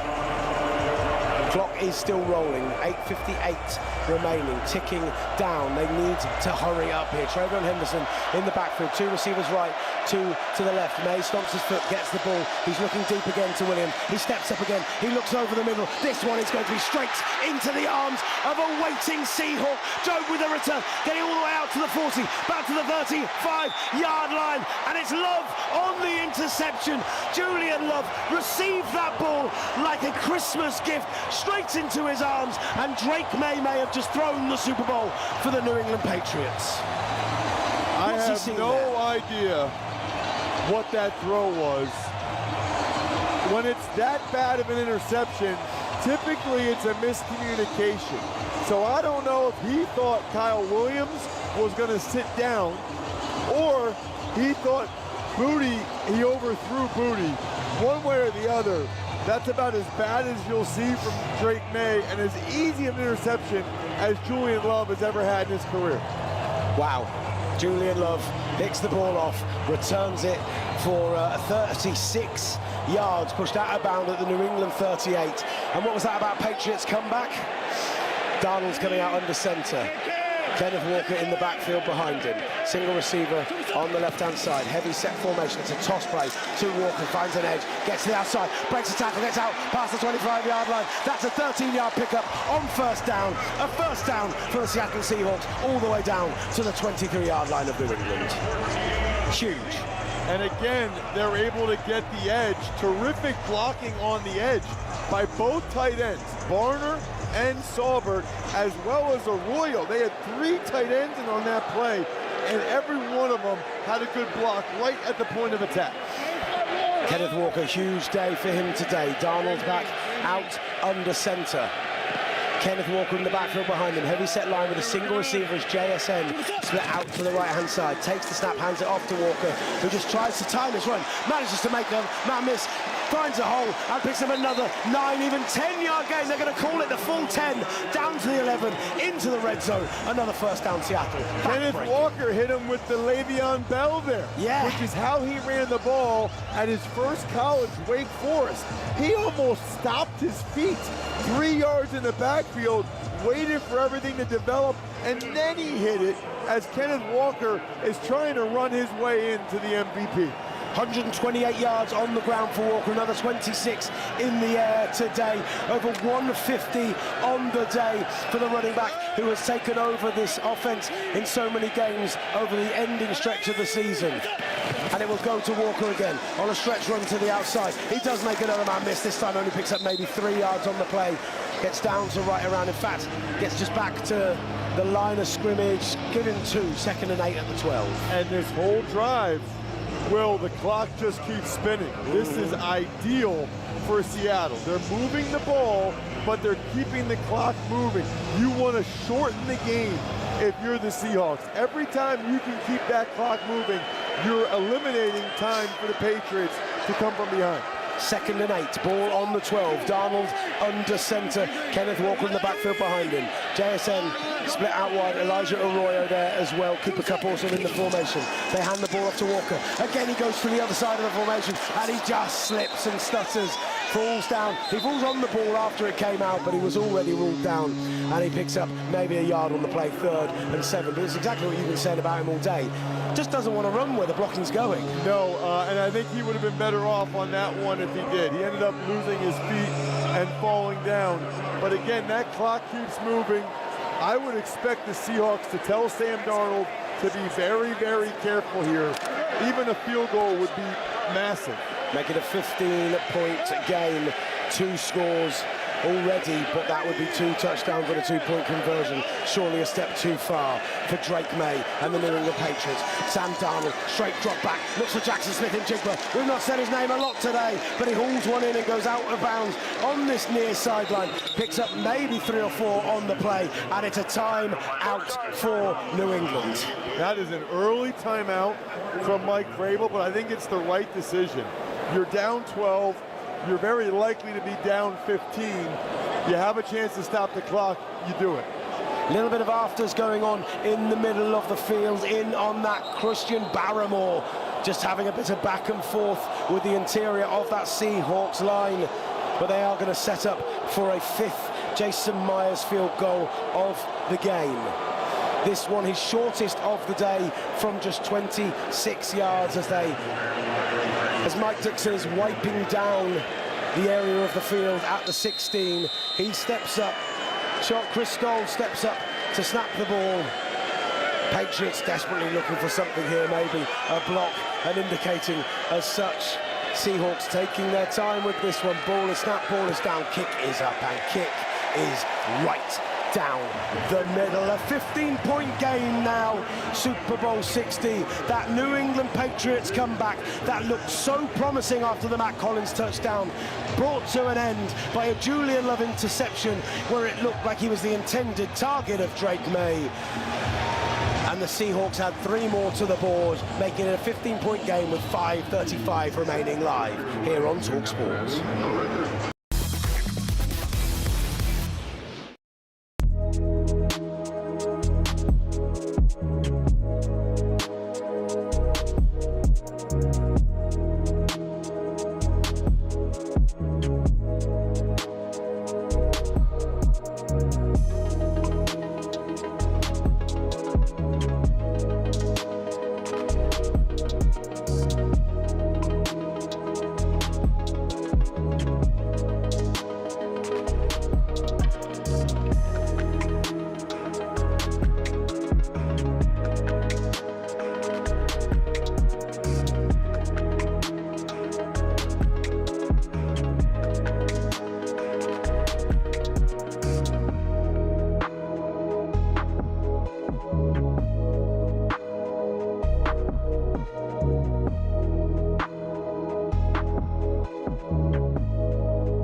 doesn't matter whether it's a huge boxing event at Wembley or Tottenham, whether we're in Munich, whether we're in Madrid, whether we're in London, whether we're in Dublin, whether the NFL needs to go back sharpish next season, you can guarantee that we're going to get Sweet Caroline no matter where you are in the world. And the crowd here still belting it out. Quite a few patches of red seats starting to appear around the lower bowl as the Patriots fans in here potentially decide that that might be game for them. But plenty of them staying game, staying on the big screens, singing along, belting this one out. And with 5:35 remaining and 2 timeouts, they're about to get the ball back down 15. Let's just let it sing out, baby.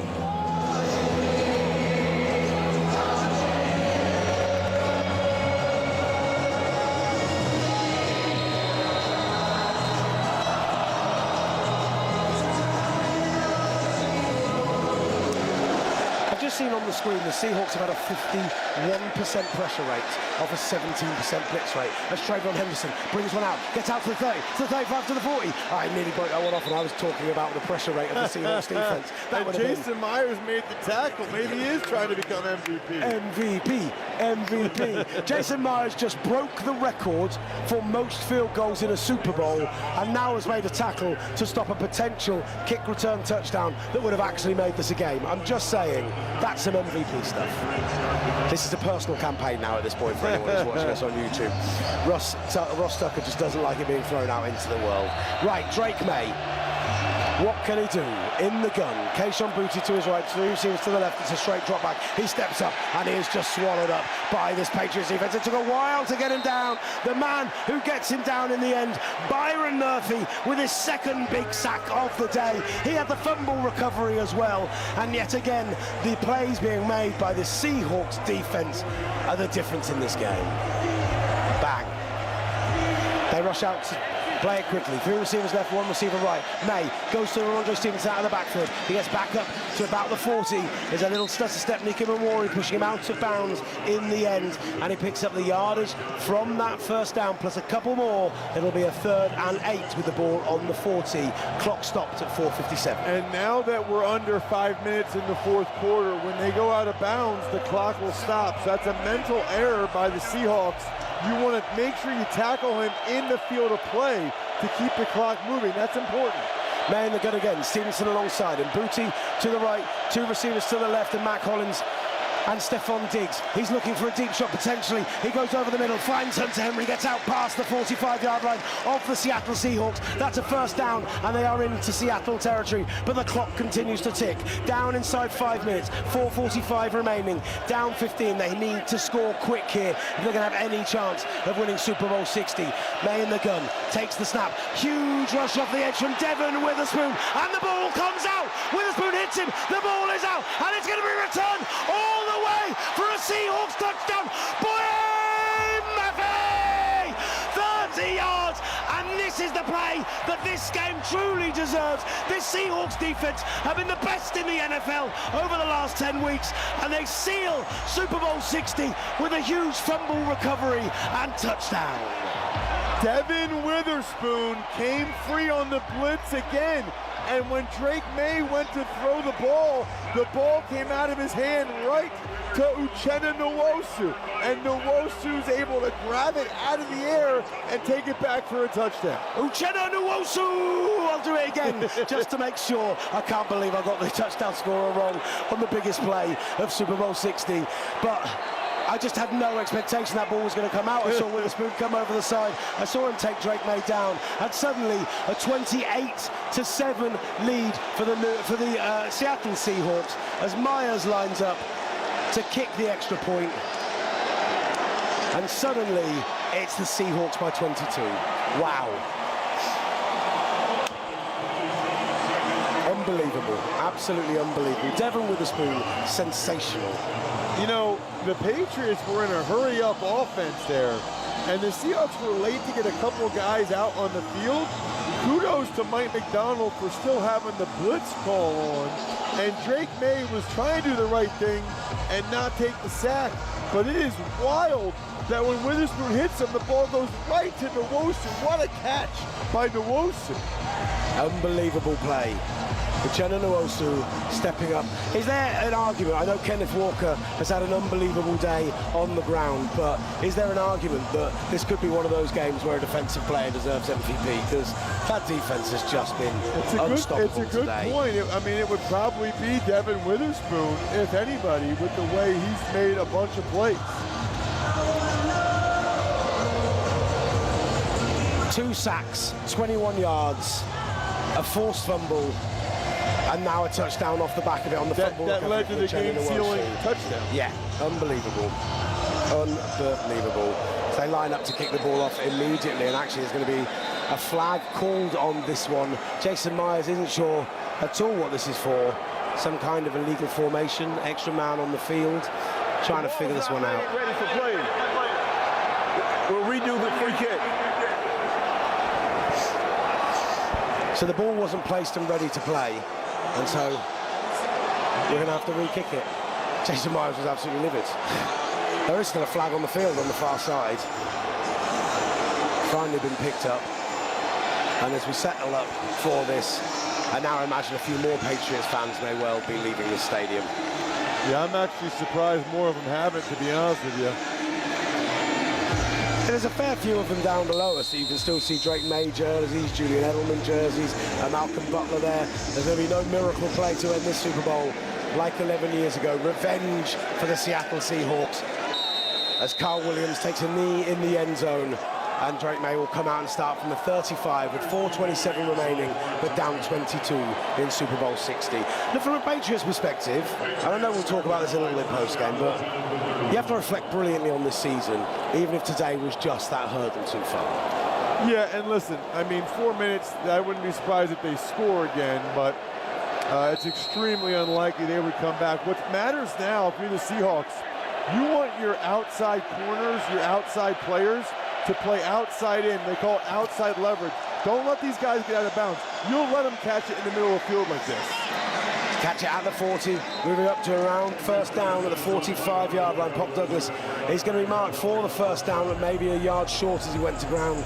But they give him the first down, and the Patriots go hurry up. 4:10 remaining. Drake May steps his foot. Trevor and Henderson out to the right. He goes over the middle to Demario Douglas, who's going to try and make a man miss. Cuts back inside and gets to about the 45-yard line. Prevent defense right now from the Seahawks, who are just playing miles off the line of scrimmage. They're saying, yeah, you can have 10 yards, that's fine. And they're letting them have middle of the field plays, not out-breaking routes.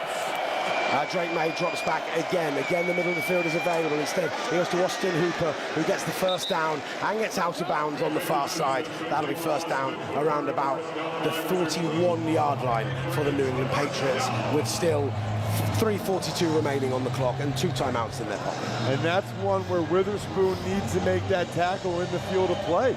And he tried to, but credit Hooper for bouncing off of him. May in the gun, Stevenson alongside him, 2 receivers to the right, 1 to the left. May drops back, he's going to step up in the pocket, be forced to run, makes a tackle and then actually slides down around about the 36-yard line, and then we see a flag on the field. I think it's going to be holding against the New England Patriots left tackle or possibly left guard, certainly that side of the line. I think it may well be, oh here we go. Offense, number 65. 10-yard penalty. Oh, it's the centre. It was neither of the guys on the left. Garrett Bradbury did get upfield on that run.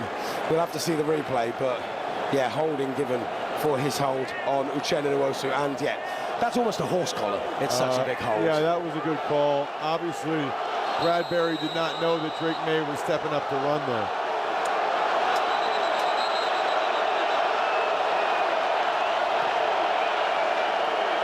You can hear the sound in the stadium. I wanted to let it ring for a moment. It's now 1st and 20 after that penalty, and we see Nick Emanwari hasn't been a huge impact on this game individually, but has such a huge impact on how this defense operates, just encouraging the crowd to get loud. Drake May stomps his foot, gets the snap, has to go for his outleap to Ron Stevenson, who makes a stutter and does manage to get outside, pick up some yardage, manages to get out of bounds and stop the clock. 3:28 remaining, 7 yards, ball on the 44, 2nd and 13 New England. And I know that I'm belaboring the point a little bit here, but Reek Woolen, you have got to tackle him in the field of play. I mean, that's at least 20 more seconds that would have come off the clock. 3:28, 2nd and 13, ball on the 44. Drake May under a huge amount of pressure, gets it released, gets it to Hunter Henry in the middle of the field, out to the 35-yard line of the Seattle Seahawks. And they're going to call it 3rd and 2, putting him up at the 33 in the end. Missing the first down, clock still running, 3:08 remaining in Super Bowl 60. Right, Drake May in the gun again. Ramondre Stevenson alongside him. To the right, you've got options, and he's going to be hit in the backfield by Osu, but he manages to find a man over the middle. Stephon Diggs right around the 6-yard line. First down, New England in the red zone, and they've got an opportunity to put some points on the board. It's going to take onside kicks and all sorts of this. That is surprising, though, that they were able to get that much yardage against this Seahawks zone defense down the field, and the Seahawks have too many guys on the field. DeMarcus Lawrence was late getting back. They were going to be able to get a penalty. Sorry, missed the ref mic there. At the 1st and 7 on the ball on the 7. 1st and goal, sorry, ball on the 7 with 2:32 remaining, and a timeout has been called by the Seattle Seahawks. I mean, give me any kind of pitch that they can do this. There's got to be 2 onside kicks, right? Surely that's the only way, or a turnover if the Seahawks get it, and I just don't see that. It'll be 2 onside kicks. So they're going to go to the end zone here. They need to score as soon as possible. Then they got to convert an onside kick, and then probably another one. Right, May in the gun, Stevenson alongside him. 2 receivers to the right, to Kayshon Boutte and Stephon Diggs. 1 receiver to the left is Mac Hollins. Hunter Henry tight to the formation. They're going to look to Mac Hollins in the end zone. Tries to bring it in one-handed up against Josh Jobe, but that is going to go incomplete. It'll be 2nd and goal at the 7, Ross. Well, at least they threw it in the end zone. It was incomplete. That's what you'll see these next couple plays as well. Completing anything underneath really doesn't do much for you. I think Seattle knows that as well, which is why Seattle should just have everybody in the end zone. You're almost okay letting New England complete something underneath and then tackle them. 2:28. 2nd and goal from the 7. May stumps his foot. He's got receivers available over the middle. He's under pressure. He's going to be forced to run up in the pocket. Instead, goes to Stevenson, who strolls into the end zone untouched. But I think they're going to say it was incomplete. Looking to him on that side. No, they're calling it a touchdown. They're saying touchdown, Ramondre Stevenson. No initial indication from that side. Ramondre Stevenson into the end zone. A no-look pass from Drake May as he bends down to scoop the ball up. Just about keeps it off the ground, Ramondre Stevenson. And they put another 6 on the board, New England. Saving face maybe at this point, but there'll be an onside kick to see if we can inject some excitement into the game. And New England's going to go for 2 here, which makes sense since they're right now down 16. Seattle's late to get a guy out on the field again. Miscommunication from the defense. Ramondre Stevenson is alongside May as they are going for 2. 3 receivers to the right, 1 to the left. Looks to the man over the middle. It's Hunter Henry. He's hit, absolutely barrels into as the ball comes over the middle, and he looks instantly hurt. 2 players down immediately. Hunter Henry being one of them, just trying to identify who is down for the Seattle Seahawks. I think it's Kobe Bryant. And that was an absolute collision over the middle of the field. Well, Kobe Bryant was going to try to make a play on the football, and when he did, he went right into Hunter Henry. What a collision between those 2 guys. Good to see they're both up. Here comes an onside kick. All right, 2-point conversion falls incomplete. 2:21 left in the half.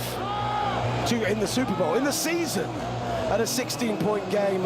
Going for 2, as you say, makes total sense at that point, but it leaves them with 2 touchdowns and 2 2-point conversions needed, and realistically 2 onside kicks unless they can force some kind of turnover, because with 2 timeouts they can't even stop the clock with a 2-minute warning available to get the ball back. It's a tough situation, let's put it that way. Very, very tough. Remember, onside kick percentage this year, less than 10% recovery in the NFL.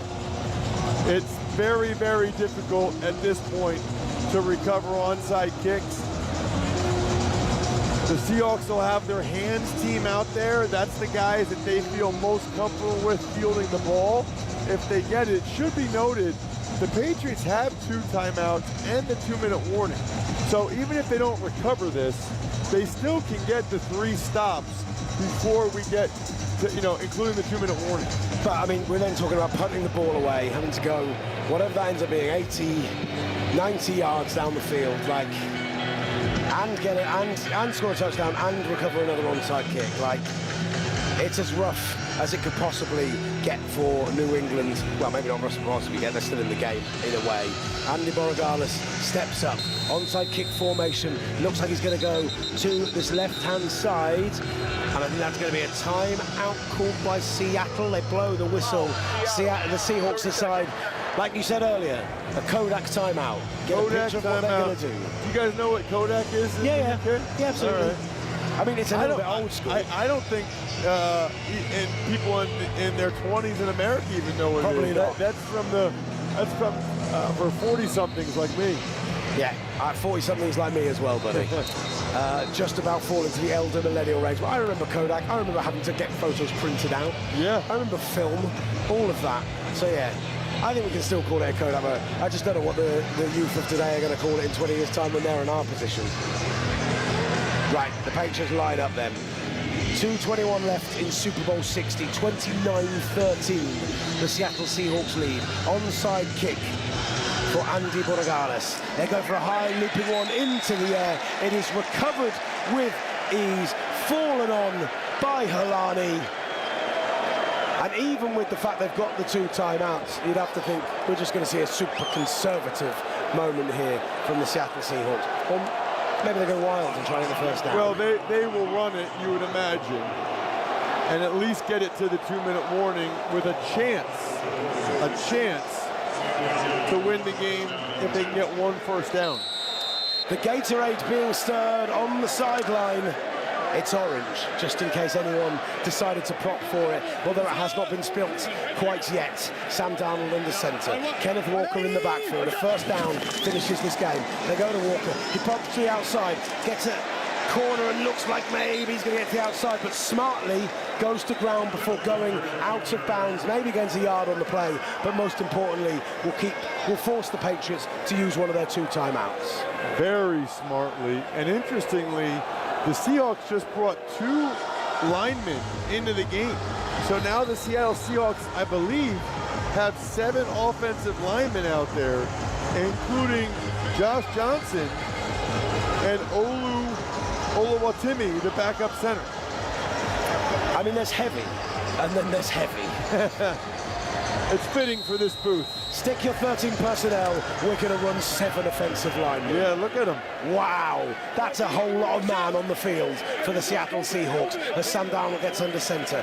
Kenneth Walker with his hands tucked in, and it's going to be Sam Darnold just slides down at the 50, forces them to take their second time out, loses 6 yards on it, but it'll be a 3rd and 13. That was a broken play. Yeah, absolutely. I'm not quite sure what happened right there, but that was a broken play. Darnold and Kenneth Walker, one of them went the wrong way. A broken play, but Sam Darnold smart enough to just slide down and deal with it. Right. It does make it, though, so that they're not going to get a first down now. This will just be a run to try to get it to the 2-minute warning, and then they'll punt it away. Precisely. So we will see New England get the ball back in this game, most likely, unless they manage to break something off on this 3rd and 13. Kenneth Walker's had a bunch of explosive runs so far today, and it's all tight ends and offensive linemen in front of him, barring Sam Darnold, who stomps his foot, hands the ball off to Walker. He gets a huge hole. He gets out to the 40, 49, 30, 25, 20, 15, 10, 5, touchdown! Kenneth Walker, sensational run from the running back with 2:01 left in the Super Bowl, and a flag on the field goes for holding against the Seahawks. I wanted to call it through just in case the flag was on the ring. You never know. You never know. That, it wasn't to be. The flag goes on Seattle, on Sundell, the center. Looks like a good call. And look, with the time still left on the clock, still means they've got that 2-minute warning. So there you go. You know, what's fascinating is if he had taken 1 more second to score, it would be the 2-minute warning. Exactly. And then they'd be able to run a play on the other side of the 2-minute warning. And run the clock down. Kenneth Walker slowed right down as he trotted into the end zone down in front of us on that painted Patriots blue, but it wasn't to be. Oh, who are they gutters? 3rd and 23 then in the end. They do give the ball to Walker, who just holds on to it, gets swallowed up by Anthony Jennings, and the 2-minute warning hits with 1:57 remaining in Super Bowl 60. 4th and 22, a punt for the Seattle Seahawks, and one final chance to try and eke out a miracle for the New England Patriots live here on talkSPORT.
You're back with Super Bowl 60 on talkSPORT 2.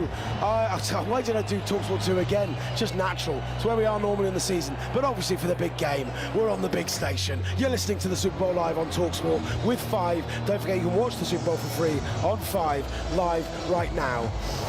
At 1:57. 29-13. The punt's going to be coming from the 42. I truly think barring a return touchdown here, which Marcus Jones is absolutely capable of. Tell me how this can work.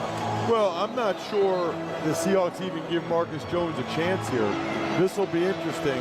If you're the Patriots, you come after it. You try to block the punt. And if you're the Seahawks, Marcus Jones is not very deep right now. He's playing this like a guy that they're coming after it. Even Marcus Jones is coming after it. They have nobody deep. You're not wrong. Marcus Jones all the way up to the line of scrimmage. They have no intention of returning this. They're going to put everything they can into attempting to block it. The music is still playing, but the whistle is blown as Mike Dixon steps back and ready for the punt. He's on the 25-yard line of the Seattle Seahawks. They are bringing absolutely all the heat, and they so nearly get to it as the punt is a coffin kick all the way towards the corner and bounces out of bounds at the 6-yard line. It's not quite the punt he had against the Rams in that game 6 weeks ago. One of the best punts I've seen all season, but it was pretty close to perfect from Michael Dixon. And now the Patriots will have to go 94 yards and recover an onside kick if they're to have any chance of winning the Super Bowl. If anything, he might have been better off if the ball had stayed in the field of play, just to have more time go off the clock until they blew it dead. But that's a heck of a job. Right, May comes out in the gun. It's Trayvon Henderson alongside him. Kayshon Boutte to the right. They're giving him at the middle of the field, and they do go to Stephon Diggs, who goes down quickly with maybe a 4-yard gain. It does absolutely nothing for you at this stage of the game. Seattle will take that all day long as May indicates the play again. Go. Going to have to be deep down the field or out-breaking routes. Yeah, there's no need to go over the middle there as they go to the outside, but brilliant tackle from Nick Eamon-Wari on that side to keep Austin Hooper in bounds. It's a first down, but the clock keeps running. 1:18 remaining. Sam Darnold is on the verge of winning the Super Bowl. The Seattle Seahawks on the verge. If Drake May can't do something special, he finds back Hollins, but yet again, they fly to him. Reek Woolen this time, taking out Hollins. We're down to a minute remaining. The clock continues to tick. 29-13, the Seahawks lead the New England Patriots. Drake May stomps his foot, looks for a man downfield. He's going to be forced to step up in the pocket, and he is brought down, sacked by Leonard Williams. Huge sack, but there is a flag on the play.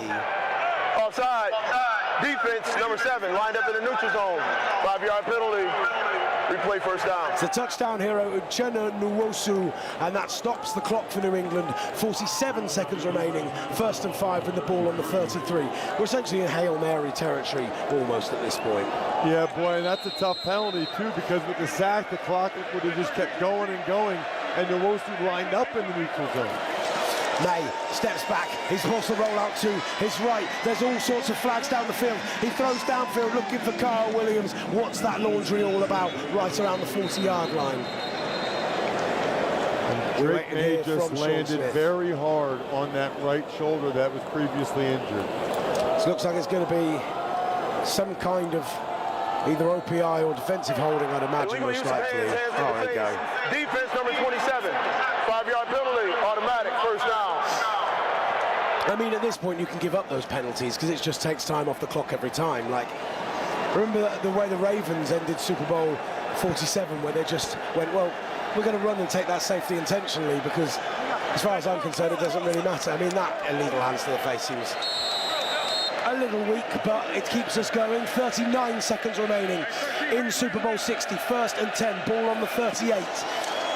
May steps back, he does go over the middle, finds Punk Douglas, who tries to make a man miss, but Ernest Jones brings him to the ground at the 45-yard line. It's not quite a first down, and more importantly, the clock keeps ticking. 2nd and 1 at the 47. 25 seconds remaining on Super Bowl 60. May in the gun, stomps his foot. They go deep. It's basically a Hail Mary, a deep shot, looking for Stephon Diggs, and it's going to fall incomplete on that far right-hand side. Sorry, Kayshon Boutte on that side. And there's now 12 seconds left till Seattle claim their 2nd Super Bowl title. 1 and 2 in Super Bowls before now. It's the 10th unique rematch in NFL history. And it is a moment of revenge for Super Bowl 49. As we see Kobe Bryant indicating to the sideline and pointing to his finger where the ring will be going. They go underneath. Drake May to Travion Henderson. 9 seconds remaining. Nick Eamon-Wari looks to bring him down. Inbounds. He does come down inbounds. Julian Love. And clock hit 0. The sideline's empty. And the Seattle Seahawks are your Super Bowl 60 champions. Mike McDonald, less than 40 years old.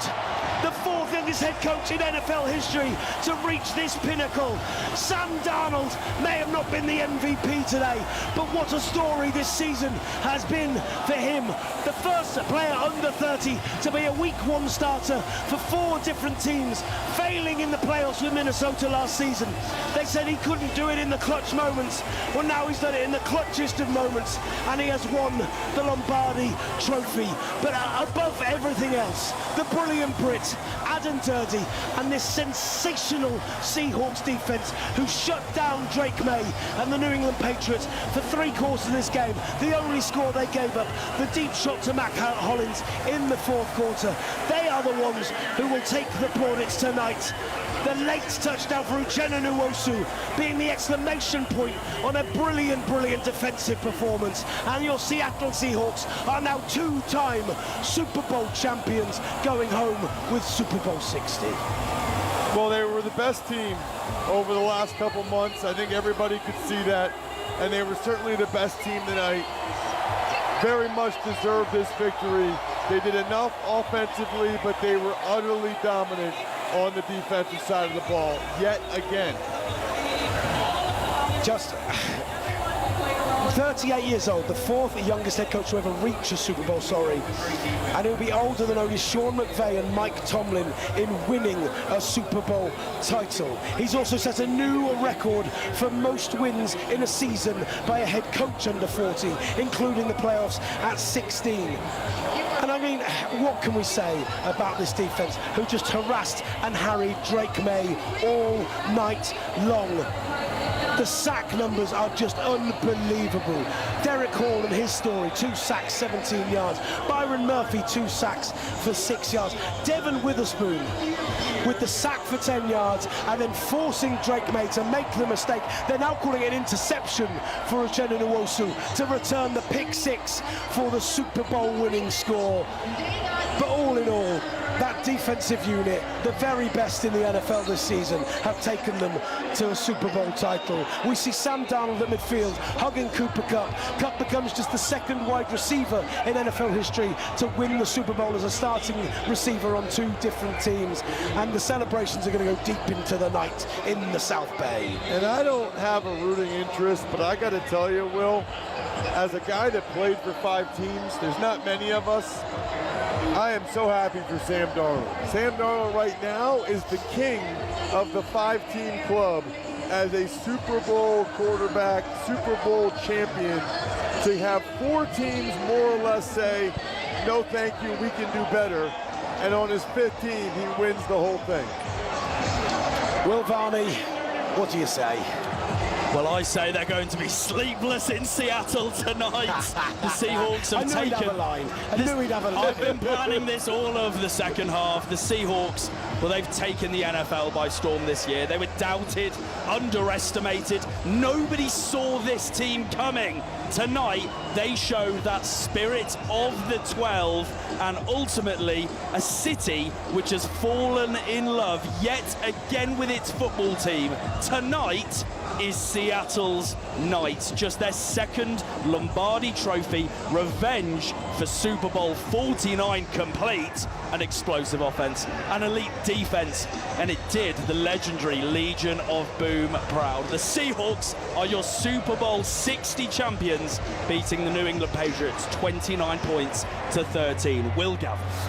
Earlier on, Ross joked about how big our booth was and that we had Gregg Rosenthal bringing down the average size of it. Well, now we've got a man who's built like an NFL player, Charlie Smith, the brilliant Irish kicker of the New Orleans Saints. A sensational season for him, we have to say. But Charlie, you've just been here to witness greatness from the Seahawks defense. What can you say about what you've seen tonight? Yeah, it was an absolutely unbelievable all-round performance, especially from the Seahawks defense and special teams as well. Michael Dixon had an unbelievable game punting the ball. Jason Myers kicked 17 points, the most ever for a kicker. MVP. So He's trying to make I'm trying to sell a case for Myers for MVP as a fellow kicker. It's 2 versus 3 in the booth now. Yeah, so and Devon Witherspoon, what a game as well. 2 sacks, a forced fumble. What a game. They're actually calling the second one now an interception for Uchenna Nwosu because he technically gets the ball out. Yeah. But even so, it's all about Witherspoon ripping off the edge and making he made the play. And the Seahawks obviously went back to that play a couple of times. Pretty sure they had another one, a corner came in blitz in the first quarter, might have been Wallen. What an unbelievable game by their defense, and again, the special teams was so good. I joked about the MVP, but also we mentioned Jason Myers also had a tackle in this game. Exactly. Pushing Trevion Henderson out of bounds. Yeah. A brilliant game from him. Special teams, such a huge phase. Yeah. And the Seahawks, best special teams unit in the NFL this season, and it ended up being a difference as well. So, just sensational. Ross, how are you feeling, buddy? I mean, I'm so happy for Sam Darnold, for John Schneider, and it really gives every team out there hope that you can do it. You can go ahead. They were not expected to be here, but the moves they made defensively paid off in a major way, and obviously what they did on offense as well.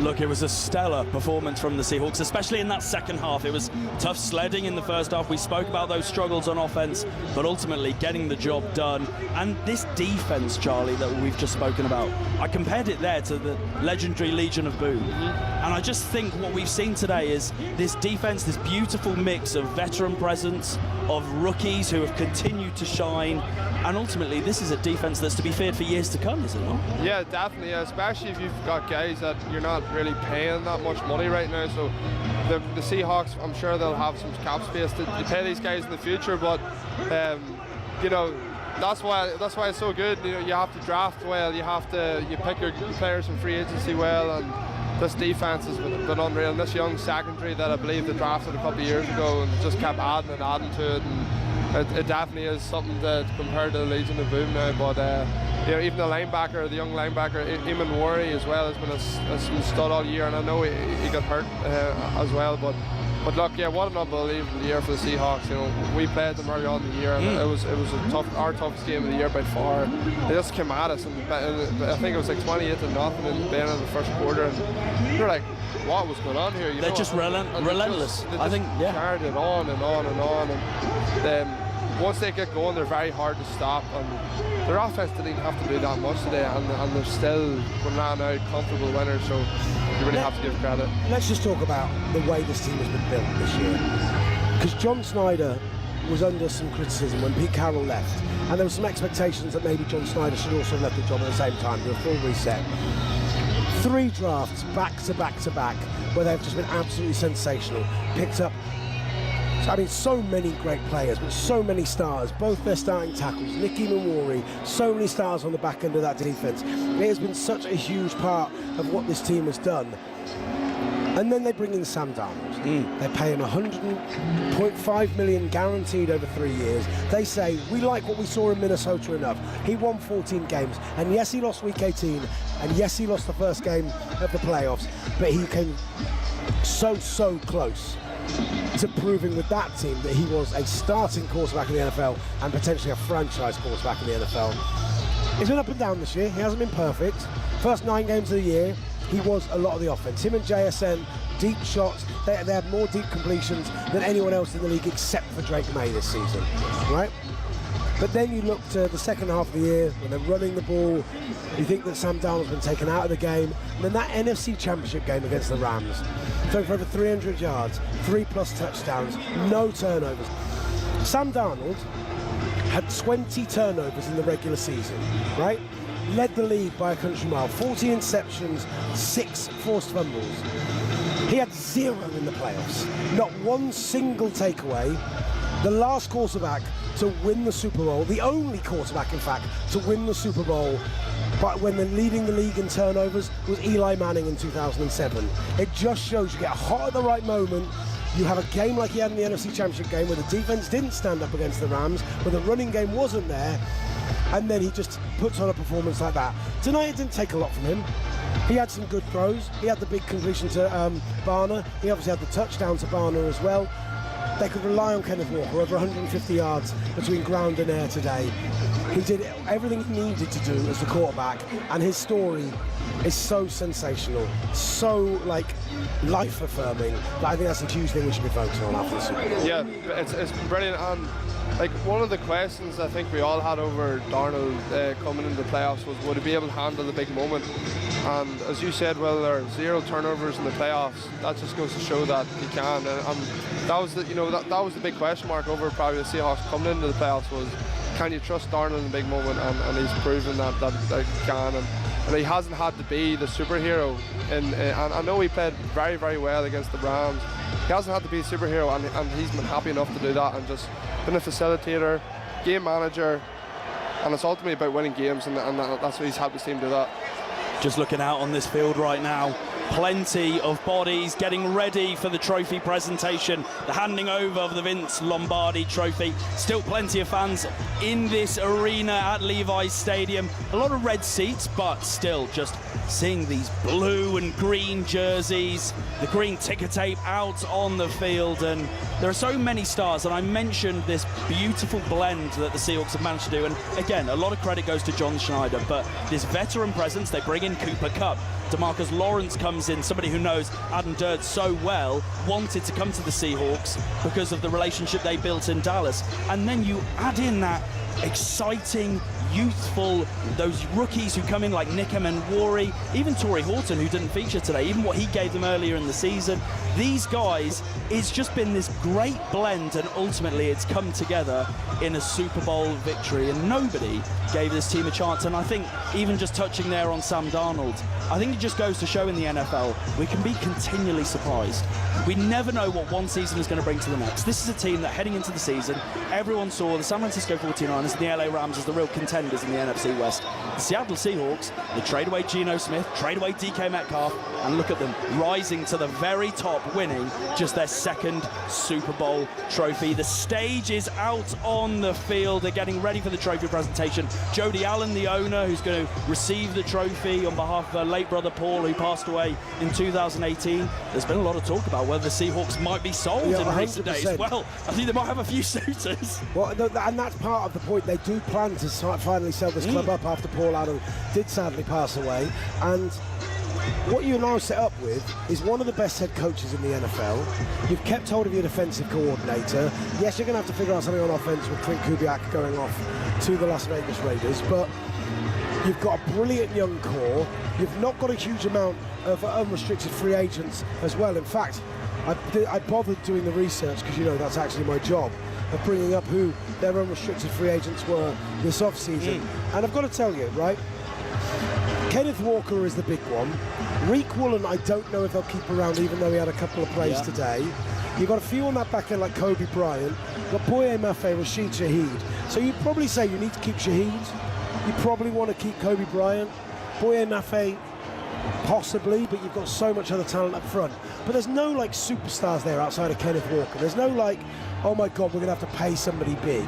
Sam Darnold's on a great contract. Like, if they get new owners in as well, this is a team who are set up for huge success for years and years to come. They failed to become a dynasty last time when they failed to win back-to-back Super Bowls, and I think really that stopped their, not running the ball on the 1 yard line maybe killed their entire chance of a dynasty. Right now, you've got the ball at the 1 yard line, you've got it over the line, you've won yourself a Super Bowl, and they should be favourites going into next season again. It is just a tremendous performance, a tremendous season, and it ends in silverware. A great night for the Seattle Seahawks. We'll be heading to the field very shortly. Charlie, just a word on the New England Patriots. Great season, 4 wins last year, and they win 14 this year. They win 3 games in the playoffs. Disappointing.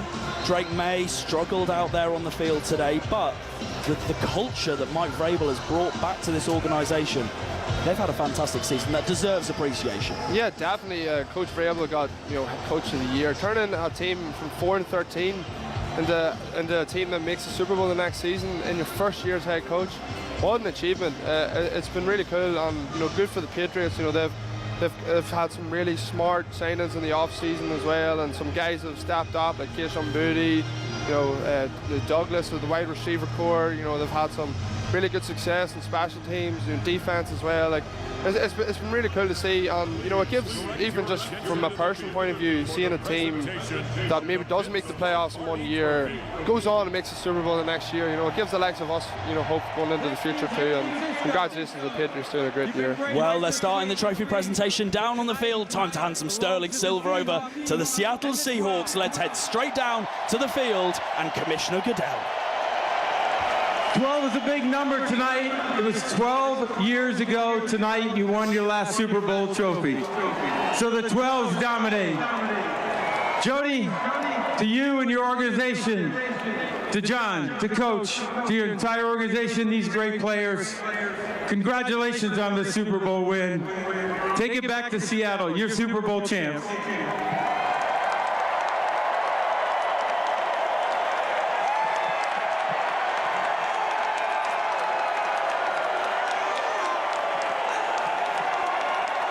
Congratulations, Jody. I don't think the 12s will ever stop cheering. But when you walked up here, you said this has been a magical season. What does it mean to be taking this trophy back to the city of Seattle? It truly has been a magical season, from the very first game to tonight here in Santa Clara. Thank you so much for hosting us. I have to thank all the 12s that are here with us.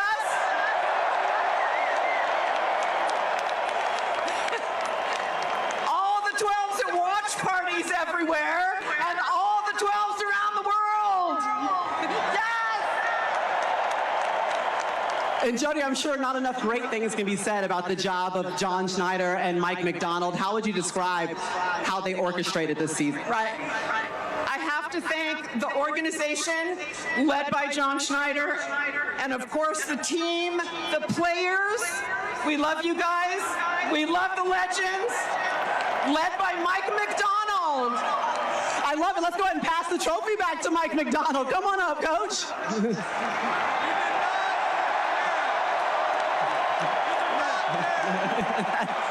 He wants to bring the players up with him, and that's fine. 1, 2, 3.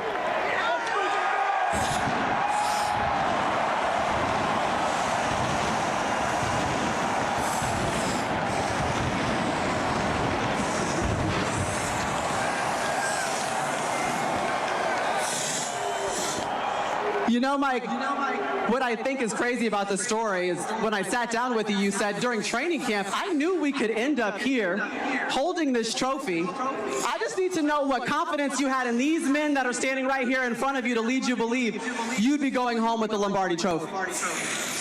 I had 100% confidence. We got the best team. 12 is one, mob ties. We got the best fans in the world, 12s. Look how many 12s are in this stadium right now. We never wavered, man. We believed in each other. We loved each other. And now we're world champions. You know, Mike, it's just your second year as a head coach. You're calling the defensive plays, and the dark side showed up in a big way for you. How would you describe what they were able to execute on the defensive side of the ball tonight?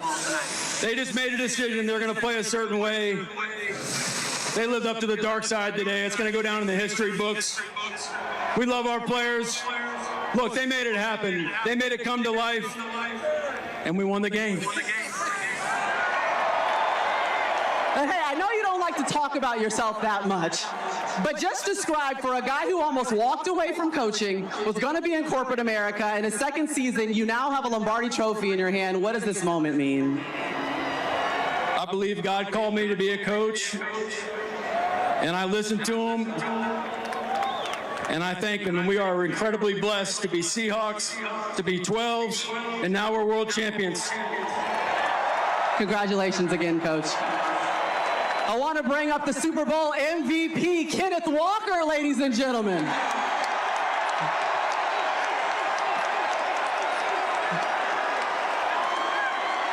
Now, you know, Kenneth, this moment is funny because I heard you barely even want to break down the huddle. So now you got to talk on the microphone after winning a Super Bowl championship.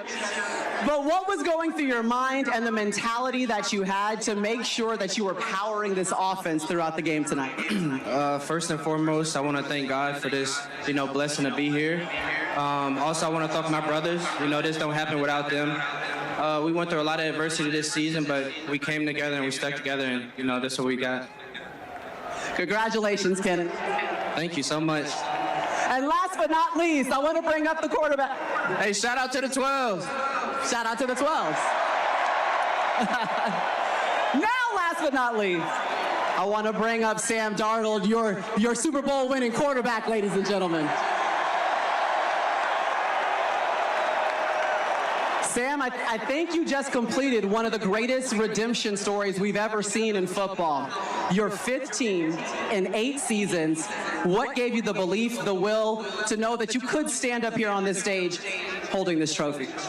It's easy. My teammates and my coaches, they believed in me ever since the beginning of OTA's training camp, and that was our mindset. Every single day we came to work, and hey, I got to shout out our offensive line, our tight ends, our receivers, and of course the running backs for everything that they did tonight. It was special in the run game. But our defense, man, hey, 12s, make some noise for our defense.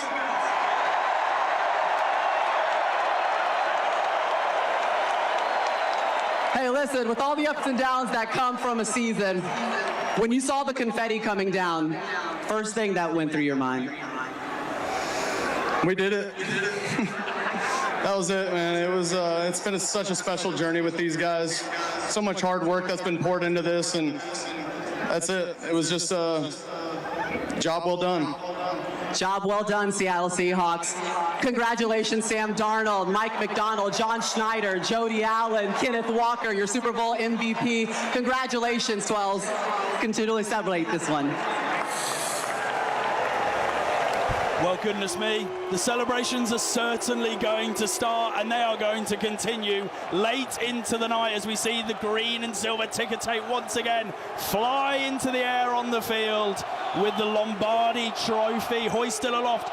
Can you hear the Seattle fans in Santa Clara? They were here in week 18. They wrapped up the NFC's #1 seed. Tonight, they go one better because they're taking a Lombardi Trophy back to Washington State with them. Just their second in their history.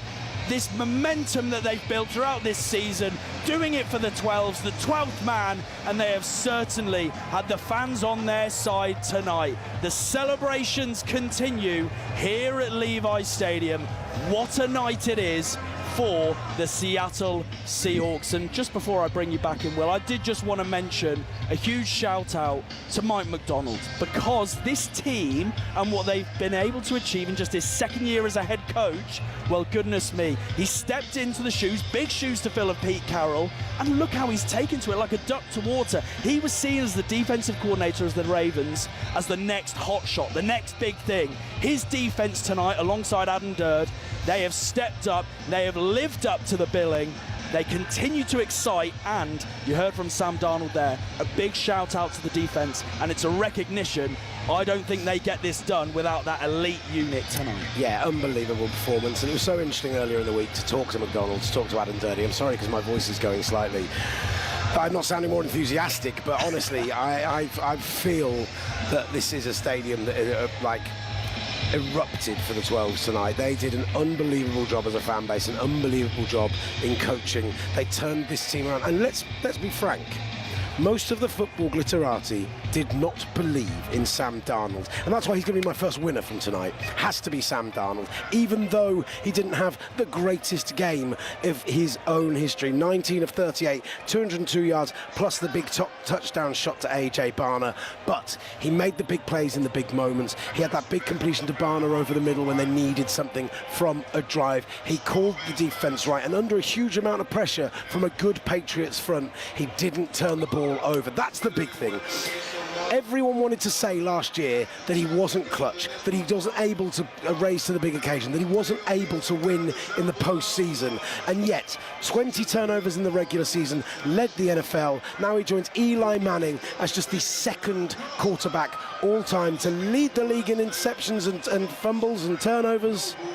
And the following year in the same year win the Super Bowl, because in the playoffs he had 0 turnovers. He protected the ball, he did everything right. He's not a winner for his performance on the field tonight specifically, but his story, it's so sensational. A week 1 starter at 4 different teams before he was even 30 years old, an NFL record, 5 teams in total. 4 of them said, nah, you're not the guy for us, and yet he's the one here hoisting a Lombardi Trophy. My second one, I'm going to stick on the offensive side of the ball, even though I know the defense really are the big winners tonight, because I've got to give love to Kenneth Walker. He is the Super Bowl MVP, the first running back to win Super Bowl MVP since Super Bowl 32, and Terrell Davis. 135 yards on 27 carries on the ground, plus that huge 2 catches for 26 yards as well. He picked up first downs. He had huge runs on the outside. He had those back-to-back runs in the first half. There was an incompletion between them, and basically back-to-back runs that went for 30 and 29 yards that set them up. And he was just the bell cow for this offense that kept them rolling. Yes, they had to settle for field goals for a huge amount of the game, but they could lean on him. They could run the clock. He was just sensational tonight. The defense, now my problem is I picked 2 out of 3 winners, and I've got to pick a member of the defense. I can't pick one. It's almost impossible. I think I might have do I go Derek Hall? Derek Hall had a brilliant night tonight. 2 sacks, forced a fumble, which was picked up by Byron Murphy. Byron Murphy himself had 2 sacks and recovered that fumble. It's just unreal. And then you had Devin Witherspoon, a sack. He forced the interception, which was returned by Uchenna Nwosu, another guy who could be on there. I'm going to say the winner is... No... Can I just say the Seattle defense? Surely I can just say the Seattle defense, because they are a true unit. They are a true proper embodiment of team, and I'm going to give it to them. I'm going to give it to Adam Dirty. I'm going to give it to Mike McDonald for giving us the best unit on the field the NFL saw all season long. So when you have to assess 3 losers tonight, the New England Patriots, of course, they come out losers. They don't head home back to the area with the Super Bowl, but when you assess the 3 losers tonight, who have you picked? I don't want to destroy Drake May completely. 5 carries for 37 yards on the ground was very important for this team, and he's had the one drive to Mac Hollins. But the interception that he threw to Julian Love, which essentially killed off the possibility of that turnaround. There may have been a miscommunication, but it was a desperate throw in a desperate moment from a desperate quarterback, and I think his youth showed out today in a way that I kind of wished hadn't. I love Drake May. I think he's the future of quarterbacking in the NFL. I think he is a guy who we can already talk about being in that top 6 guy. Your Josh Allens, your Lamar Jacksons, your Joe Burrows. I'm going to sit here and whiff on missing a quarterback now, aren't I? Your Patrick Mahomes, and I would put him in with those names. Probably Justin Herbert as well. Like, I think he's in that 6. He's so good. But tonight was just a hurdle too far for a man under 24 years old, just the 3rd quarterback to start in a Super Bowl at 34. That, for me, was absolutely key. Can I just quickly on that one? Yeah. On that, you mentioned Drake May, and I think he will be a big talking point for his performance, but do you think, I mentioned it earlier in the coverage, do you think the lights got too bright for him tonight? A big stage, his first ever Super Bowl appearance, as it was for Sam Darnold, but he's just 23 years old. What did you make of it? Was it the occasion that got to him and that's why we saw this drop-off? Or was it even the playoffs, potentially? Because he hasn't been as explosive as he was in the regular season. I would say the problem is he's faced 4 top 5 total defenses in the NFL. That's the #1 scoring defense in the NFL. The Seattle Seahawks have held everyone but the Rams, well, including, so you include the Patriots tonight. It's been a 10-game winning streak. 8 of those teams they've managed to hold to a total of 75 points. That's well under 10 points per game. That is an unbelievable record. I think it just was the moment was too big because the opposition was too big. And that's kind of why my second loser might be Josh McDaniels. As much as he's won 6 Super Bowls with this team, the coaching staff there is this island of misfit toys that did a brilliant job of putting it together this year. But they weren't able to find any way of beating the Seahawks defense. They had so much time to adjust, in-game adjustments, half-time adjustments, and they just couldn't figure them out. They've got a very smart room of people, and they didn't have the smarts tonight to beat the Seattle Seahawks. Who's your final one? Your 3rd one?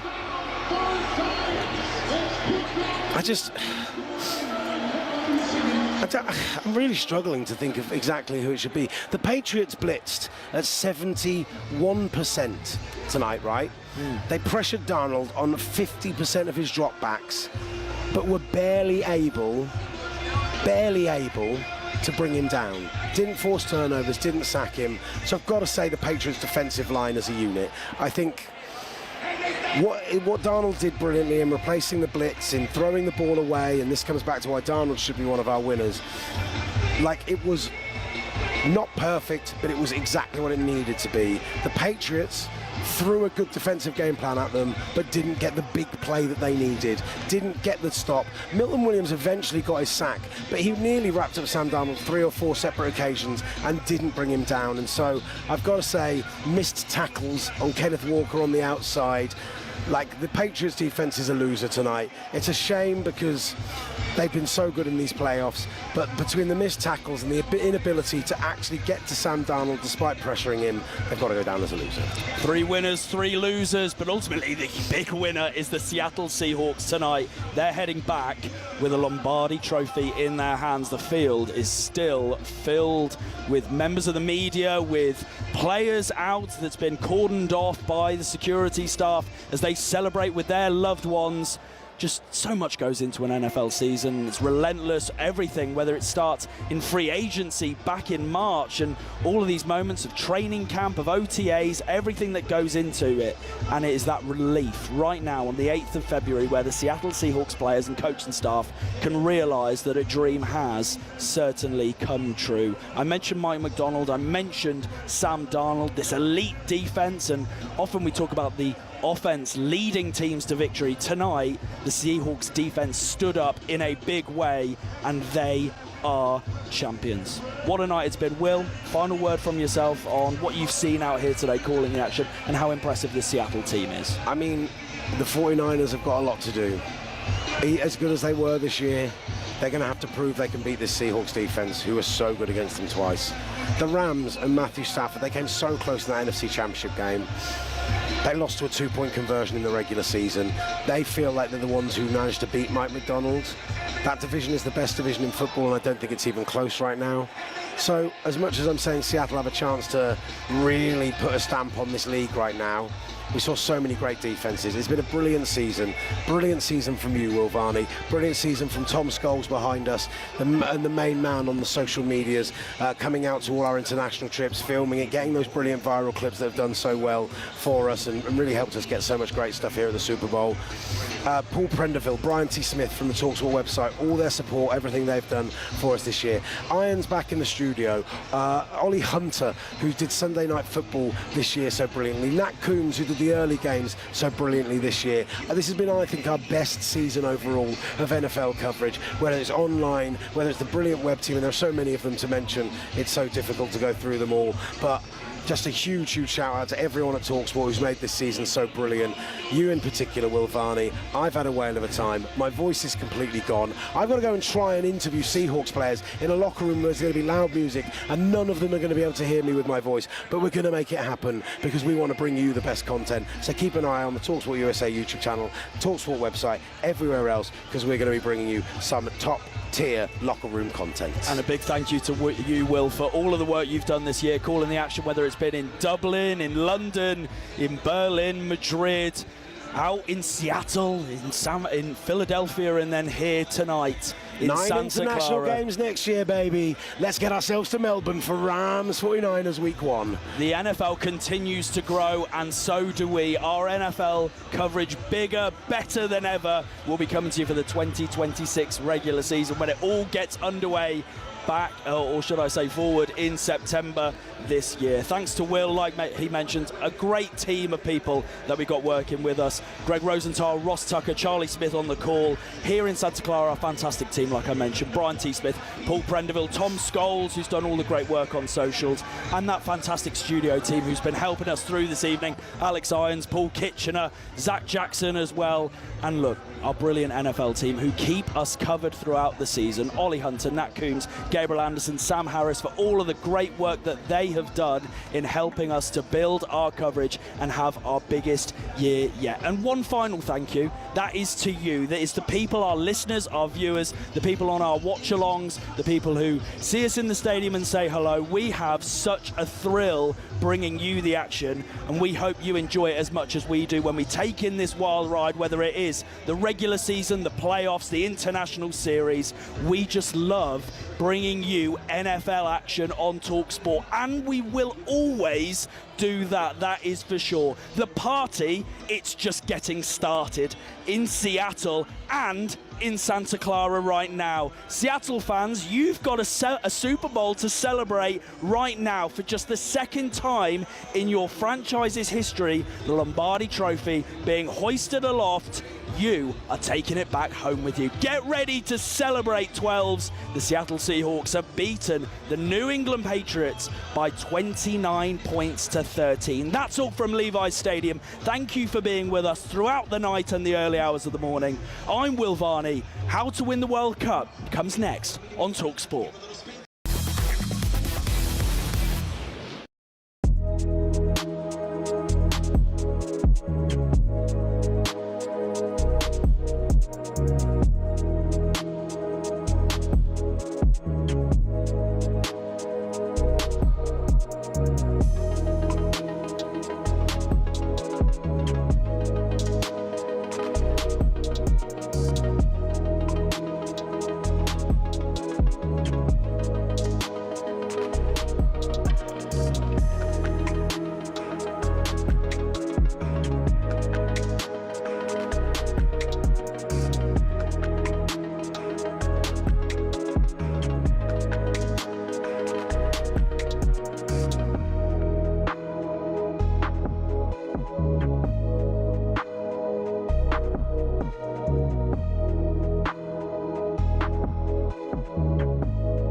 Hamilton, now at Ferrari, dares to dream of a record 8th F1 world title. The Tifosi will be hoping the Brits can bring glory back to Italy.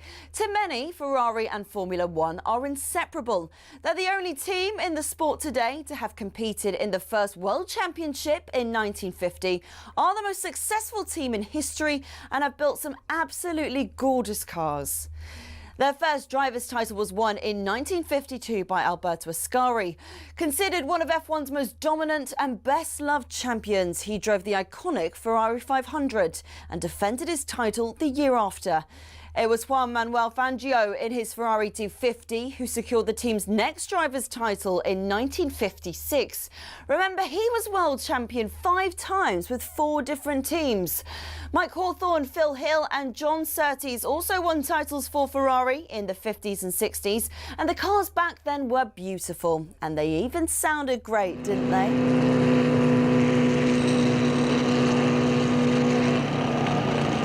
Anyway, Ferrari went 11 years without winning a title until Niki Lauda won in 1975 in the iconic 312T.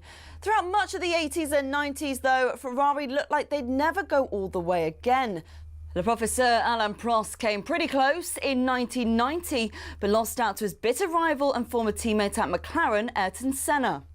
It was only when John Todt recruited a swathe of staff from outside of Italy, including Michael Schumacher, that the glory days returned 21 years after their last driver's title. The turn of the century saw the prancing horse sprint to an unprecedented 5 consecutive championship doubles. And after Schumacher left, Kimi Räikkönen reclaimed the driver's title immediately. But despite employing 1,500 people, the Iceman remains the last Ferrari world champion. So, 16 constructors' titles, 7 more than McLaren, and 15 drivers' titles, 4 more than, again, McLaren. Ferrari are truly Formula One's top team. Forza Ferrari.